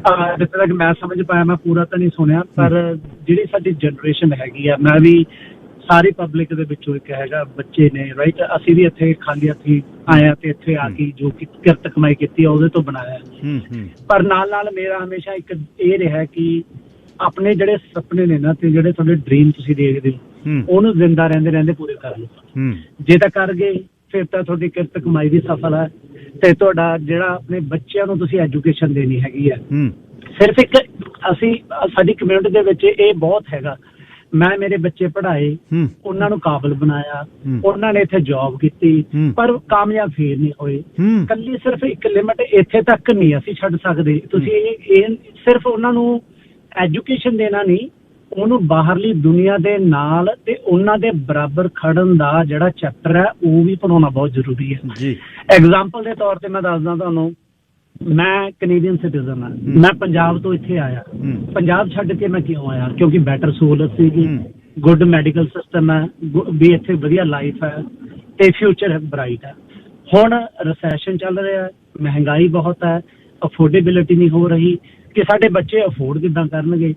ਤਾਂ ਡੈਫੀਨੇਟਲੀ ਮੈਨੂੰ 2 ਕਦਮ ਅੱਗੇ ਜਾ ਕੇ ਸੋਚਣਾ ਪੈਣਾ। ਤਾਂ ਮੈਂ 2 ਕਦਮ ਅੱਗੇ ਜਾ ਕੇ ਇਹ ਸੋਚਿਆ ਕਿ ਜੇ ਬਾਈ ਚਾਂਸ ਕੈਨੇਡਾ ਦਾ ਹਾਲਾਤ ਇੰਨੇ ਵਿਗੜ ਜਾਂਦੇ ਆ ਕਿ ਉਹ ਅਫੋਰਡੇਬਲ ਨਹੀਂ ਕਰਨਗੇ ਤਾਂ ਇਹ ਕਰ ਕੀ ਸਕਦੇ ਨੇ। ਮੈਂ ਐਜੂਕੇਸ਼ਨ ਵੀ ਦਿੱਤੀ ਹੈ ਬੱਚਿਆਂ ਨੂੰ, ਗੁੱਡ ਨੌਲੇਜ ਵੀ ਦਿੱਤੀ ਹੈ, ਤਾਂ ਮੈਂ ਇਹਦਾ ਬੈਕਅਪ ਪਲਾਨ ਬਣਾਉਣਾ ਸ਼ੁਰੂ ਕੀਤਾ ਤੇ ਮੈਂ ਹੁਣੇ ਬੈਕਅਪ ਪਲਾਨ ਬਣਾ ਲਿਆ ਹੈਗਾ। ਤੇ ਮੈਂ ਮੇਰੇ ਬੱਚਿਆਂ ਨੂੰ ਉਹਦੇ ਰੂਬਰੂ ਕਰਾਉਣਾ ਸ਼ੁਰੂ ਕਰ ਦਿੱਤਾ ਹੈ ਕਿ ਤੁਹਾਡੇ ਕੋਲੇ ਬੈਕਅਪ ਹੈਗੀ ਹੈ, ਤੁਹਾਨੂੰ ਵਰੀ ਕਰਨ ਦੀ ਲੋੜ ਨਹੀਂ ਕਿ ਜੇ ਇੱਥੇ ਜੌਬ ਨਹੀਂ ਮਿਲੂਗੀ, ਡੋਂਟ ਵਰੀ। ਸਾਡੇ ਕੋਲੇ ਨਾਲ ਗਵਾਂਢੀ ਮੁਲਕ ਹੈਗਾ USA, ਉੱਥੇ ਜਾ ਸਕਦੇ ਹਾਂ। 1-2 ਕੰਟਰੀਆਂ ਦੇ ਵਿੱਚ ਮੈਂ ਯੂਰਪ ਦੇ ਵਿੱਚ, ਜਿੱਦਾਂ ਹੁਣ ਪਰਮਾਨੈਂਟ ਰੈਜ਼ੀਡੈਂਸੀ ਵਾਸਤੇ ਪ੍ਰੋਗਰਾਮ ਨੇ, ਬੜੇ ਸੋਹਣੇ ਪ੍ਰੋਗਰਾਮ ਨੇ, ਆਪਾਂ ਉੱਥੇ ਜਾ ਕੇ ਪਲਾਨ ਅਡੋਪਟ ਕਰ ਲਏ ਨੇ। 1-2 ਕੰਟਰੀ UAE ਦੇ ਵਿੱਚ ਹੈਗੇ ਨੇ, ਉੱਥੇ ਵੀ ਸੈਟਅਪ ਕਰਨੀ ਹੈਗੀ ਆ। ਸੋ ਬੱਚੇ ਮੇਰੇ ਸੇਫ ਨੇ। ਮੈਨੂੰ ਪਤਾ ਕਿ ਜੇ ਇੱਥੇ ਹਾਲਾਤ ਵਿਗੜਨਗੇ ਕੋਈ ਨਹੀਂ, ਤੁਹਾਡੇ ਕੋਲ ਅਪਰਚੁਨਿਟੀ ਹੈਗੀ। ਜਿਵੇਂ ਅਸੀਂ PR ਲੈ ਕੇ ਇੱਥੇ ਆਏ ਸੀਗੇ ਕੈਨੇਡਾ ਦੇ ਵਿੱਚ, ਤਾਂ ਸਾਡੇ ਕੋਲ ਦੂਜੇ ਕੰਟਰੀਆਂ ਦੀ PR ਵੀ ਹੈਗੀ ਆ। ਰਹੀ ਗੱਲ, ਮੈਂ ਐਡ ਕਰਦਾ ਕਿ ਮੈਡੀਕਲ ਸਿਸਟਮ ਅਸੀਂ ਸੋਚਦੇ ਕਿਵੇਂ ਆ। ਅਸੀਂ ਇੱਥੇ ਆਲਵੇਜ਼, ਮੈਂ ਟਾਕ ਸ਼ੋ ਬਹੁਤ ਰੇਡੀਓ ਤੇ ਨਾਰਮਲੀ ਸੁਣਦਾ ਕਿ ਮੈਡੀਕਲ ਸਿਸਟਮ ਜੀ ਸਾਡਾ ਕਲੈਸ਼ ਹੋ ਰਿਹਾ, ਸਾਡਾ ਇਲਾਜ ਨਹੀਂ ਹੋ ਰਿਹਾ, 6-6 ਮਹੀਨੇ ਦੀ ਵੇਟ ਹੈ, 1 ਸਾਲ ਦੀ ਵੇਟ ਹੈ। ਇਸ ਚੀਜ਼ ਨੂੰ ਮੈਂ ਐਡ ਇੱਦਾਂ ਕਰਦਾ ਕਿ ਮੈਂ ਇਸ ਤੋਂ ਵੀ ਅੱਗੇ ਜਾ ਕੇ ਜਦੋਂ ਸੋਚਿਆ ਕਿ ਜੇ ਮੈਂ ਅਪੁਆਇੰਟਮੈਂਟ ਲੈਣੀ ਹੈ, ਮੈਂ ਬਿਮਾਰ ਹਾਂ, ਮੈਨੂੰ 6 ਮਹੀਨੇ ਬਾਅਦ ਪਤਾ ਨਹੀਂ ਕੀ ਹੋ ਜਾਣਾ ਹੈਗਾ, ਉਦੋਂ ਤੱਕ ਮੈਂ ਬਚੂੰਗਾ ਜਾਂ ਨਹੀਂ ਬਚੂੰਗਾ, ਤਾਂ ਮੈਂ ਬੈਕਅਪ ਤੇ ਜਾ ਕੇ ਇੱਕ ਪਲਾਨ ਲਿਆ ਯੂਰਪ ਦੇ ਕੰਟਰੀ ਦੇ ਵਿੱਚ ਰੈਜ਼ੀਡੈਂਸੀ ਲਈ। ਉੱਥੇ ਮੇਰਾ ਪਲਾਨ ਫ੍ਰੀ ਹੈ ਹੁਣ ਇਸ ਟਾਈਮ। ਜਿਵੇਂ ਕੈਨੇਡਾ 'ਚ ਮੇਰਾ ਮੈਡੀਕਲ ਕਵਰੇਜ ਹੈ, ਮੇਰੀ ਉੱਥੇ ਵੀ ਕਵਰੇਜ ਚੱਲ ਰਹੀ ਹੈ। ਸੋ ਮੈਂ 1000 ਰੁਪਏ ਦੀ ਟਿਕਟ ਲੈ ਕੇ ਉੱਥੇ ਜਾਣਾ, ਆਪਦਾ ਇਲਾਜ ਕਰਾਉਣਾ ਤੇ ਇੱਥੇ 13 ਘੰਟਿਆਂ 'ਚ ਵਾਪਸ। ਬਿਲਕੁਲ ਜੀ, ਠੀਕ ਹੈ ਜਤਿੰਦਰ ਜੀ, ਵਧੀਆ ਪਲਾਨ ਨੇ। ਪਰ ਮੇਰਾ ਇਸ਼ੂ ਇਹ ਹੈ ਬਈ ਜਗਦੀਪ ਸਿੰਘ ਬਰਾੜ ਜੀ, ਤੁਹਾਡੇ ਨਾਲ ਮੈਂ ਗੱਲ ਕਰਨੀ ਚਾਹੁੰਦਾ, ਤੁਸੀਂ ਫੋਨ ਕੱਟਤਾ। ਚਲੋ ਭਲਿੰਦਰਪਾਲ ਜੀ, ਲਾਈਨ ਨੰਬਰ 3। ਭਲਿੰਦਰਪਾਲ ਸਿੰਘ। ਹਾਂਜੀ, ਸਤਿ ਸ਼੍ਰੀ ਅਕਾਲ ਜੀ। ਸਤਿ ਸ਼੍ਰੀ ਅਕਾਲ ਜੀ। ਹਾਂਜੀ, ਗੱਲ ਇਹ ਆ ਜੀ ਵੀ ਜਦੋਂ ਨਾ ਤੁਸੀਂ ਆਹ ਗੱਲ ਸੁਣਾਈ ਵੀ ਗੋਰਾ ਕਹਿੰਦਾ ਵੀ ਆਪਾਂ ਤਾਂ ਆਪ ਦੇ ਖਰਚਣੇ ਆ, ਵੀ ਆਹ ਬੈਠੇ ਆ 8 ਲੱਖ ਚੋਂ 6 ਲੱਖ ਖਰਚਣਾ, ਮਤਲਬ ਮੈਨੂੰ ਬਹੁਤ ਹੌਸਲਾ ਮਿਲਿਆ ਇਹ ਗੱਲ ਸੁਣ ਕੇ। ਪਰ ਜਦੋਂ ਹੌਸਲੇ 'ਚ ਮੈਂ ਕਿਹਾ ਵੀ ਹੁਣ ਆਪਾਂ, ਪਰ ਗੱਲ ਇਹ ਆ ਵੀ ਘਰੇ ਆ ਕੇ ਕਿਹੜਾ ਗੱਲ ਕਹੂ ਇਹ, ਘਰ ਵਾਲੇ ਘਰ ਦੇ ਜਦੋਂ ਇੱਕ ਮਖੌਲ ਵਾਲੀ ਗੱਲ ਆ ਵੀ ਜਦੋਂ ਪਰਿਵਾਰ ਬੈਠਾ ਤੁਸੀਂ ਕੋਈ ਕਹਿ ਸਕਦਾ ਵੀ ਘਰ ਵਾਲੀ ਜਾਂ ਘਰ ਵਾਲੇ ਮੂਹਰੇ। ਇਹ ਨਹੀਂ ਵੀ ਮੈਂ ਡਰਦਾ ਜਾਂ ਮਤਲਬ ਇੱਕ ਆਪਾਂ ਫਰੈਂਕ ਗੱਲ ਕਰਦੇ ਆ, ਪਰ ਆਪਣੇ 'ਚ ਹਿੰਮਤ ਹੈ ਨਹੀਂ ਵੀ ਆਪਾਂ ਘਰੇ ਆ ਕੇ ਕਹਿ ਦਾਂਗੇ ਵੀ ਲਓ ਵੀ ਅੱਜ ਤੋਂ ਬਾਅਦ ਆਪਾਂ ਲੱਗੇ ਆ ਆਪਦਾ ਖਰਚਾ ਹੁੰਦਾ, ਤੁਸੀਂ ਖਰਚ ਕੇ ਦਿਖਾਇਓ, ਹਨਾ। ਇਹ ਹੈਗੀ ਤਿਓ ਪ੍ਰੇਮ ਦੀ ਗੱਲ। ਤੇ ਦੂਜੀ ਗੱਲ ਇਹ ਆ ਵੀ ਜਿਹੜਾ ਜਿਵੇਂ ਹੁਣ ਭਾਈ ਸਾਹਿਬ ਨੇ ਦੱਸਿਆ ਵੀ ਪਲਾਨ ਬਣ ਗਏ, ਹਨਾ, ਹੈ ਤਾਂ ਚਲੋ ਚੰਗੀ ਗੱਲ ਆ, ਪਰ ਹਰ ਬੰਦਾ ਇੰਨੀ ਅਫੋਰਡੇਬਿਲਿਟੀ ਇੰਨਾ ਨਹੀਂ ਹੁੰਦਾ ਜੀ ਹਰੇਕ ਬੰਦੇ ਤੋਂ, ਹਨਾ। ਮਤਲਬ ਹਰੇਕ ਬੰਦੇ ਦੀ ਆਪਦੀ ਜੇਬ ਆਪਦੇ ਉਹਦੀ ਸਿਚੁਏਸ਼ਨ ਆ ਤੇ ਆਪਦੀਆਂ ਨੇ। ਜਿਵੇਂ ਅਸੀਂ ਸਿੱਖ ਕੇ ਆਏ ਆ ਪਿੱਛੋਂ ਮਾਪਿਆਂ ਨੇ ਜਿਵੇਂ ਸਾਡੇ ਲਈ ਕੀਤਾ, ਉਹ ਸਾਡੇ ਜਿਵੇਂ ਕਹ ਲਓ ਖੂਨ ਚ ਰਚਿਆ ਹੋਇਆ, ਉਹ ਫਿਰ ਸਾਨੂੰ ਉਹ ਅਸੀਂ ਕਰ ਨਹੀਂ ਸਕਦੇ, ਉਹ ਚੀਜ਼ ਨੂੰ ਇਨਕਾਰ ਨਹੀਂ ਕਰ ਸਕਦੇ ਆਪਾਂ ਉਹ ਚੀਜ਼ ਨੂੰ ਬੱਚਿਆਂ ਲਈ ਜੋੜਨ ਲਈ ਜਾਂ ਬੱਚਿਆਂ ਲਈ ਬਣਾਉਣ ਲਈ। ਆਪਾਂ ਹਰ ਇੱਕ ਥਾਂ ਤੱਕ ਜਾਂਦੇ ਆ। ਜਿਵੇਂ ਕੱਲ ਸਕੂਲ ਦੀ ਗੱਲ ਕੀਤੀ ਵੀ ਆਪਾਂ ਆਪ ਚੌਕੀਦਾਰ ਖੜਨ ਨੂੰ ਤਿਆਰ ਆ, ਸਰਕਾਰਾਂ ਨੂੰ ਛੱਡ ਕੇ ਵੀ ਆਪਾਂ ਆਪ ਚੌਕੀਦਾਰ ਕਰਾਂਗੇ। ਆਪਾਂ ਨਹੀਂ ਪਿੱਛੇ ਹਟ ਸਕਦੇ। ਧੰਨਵਾਦ। ਥੈਂਕ ਯੂ ਜੀ। ਗੱਲ ਮੇਰੀ ਪੁਆਇੰਟ ਅਫੋਰਡੇਬਿਲਟੀ ਦਾ ਸੀ, ਬਈ ਸਾਡੇ ਜਾਣ ਤੋਂ ਬਾਅਦ ਅਫੋਰਡੇਬਿਲਟੀ ਦੀ ਗੱਲ। ਹੁਣ ਰਹਿੰਦਿਆਂ ਹੋਇਆਂ ਉਹਨਾਂ ਨੂੰ ਸਾਂਭਣ ਦੀ ਗੱਲ ਨਹੀਂ ਮੈਂ ਕੀਤੀ। ਹੁਣ ਜਿਹਦੇ ਕੋਈ ਜਵਾਕ 4 ਸਾਲ ਦਾ, ਉਹਨੂੰ ਛੱਡ ਕੇ ਥੋੜ੍ਹਾ ਉਹ ਕਹਿ ਸਕਦਾ ਵੀ 6 ਚੋਂ 3 ਮੈਂ ਖਰਚਣ ਲੱਗਿਆ, ਤੁਸੀਂ ਮੌਜਾਂ ਕਰੋ। ਮੈਂ ਇਹ ਕਿਹਾ ਉਹਨਾਂ ਦੀ ਅਫੋਰਡੇਬਿਲਟੀ ਸਾਡੇ ਜਾਣ ਤੋਂ ਬਾਅਦ ਜਿਹਦੇ ਲਈ ਚਿੰਤਾ ਤੋਰਾਂ ਸੀ, ਗੱਲ ਮੈਂ ਉਹ ਵਿਸ਼ਾ ਇਹ ਸੀ ਅੱਜ ਦਾ ਪ੍ਰੋਗਰਾਮ। ਬਾਕੀ ਕੱਲ੍ਹ ਨੂੰ ਸ਼ੁੱਕਰਵਾਰ ਦਾ ਪ੍ਰੋਗਰਾਮ ਲੈ ਕੇ ਸੇਵਾ 'ਚ ਹਾਜ਼ਰ ਹੋਵਾਂਗਾ। ਰੱਬ ਰੱਖਾ।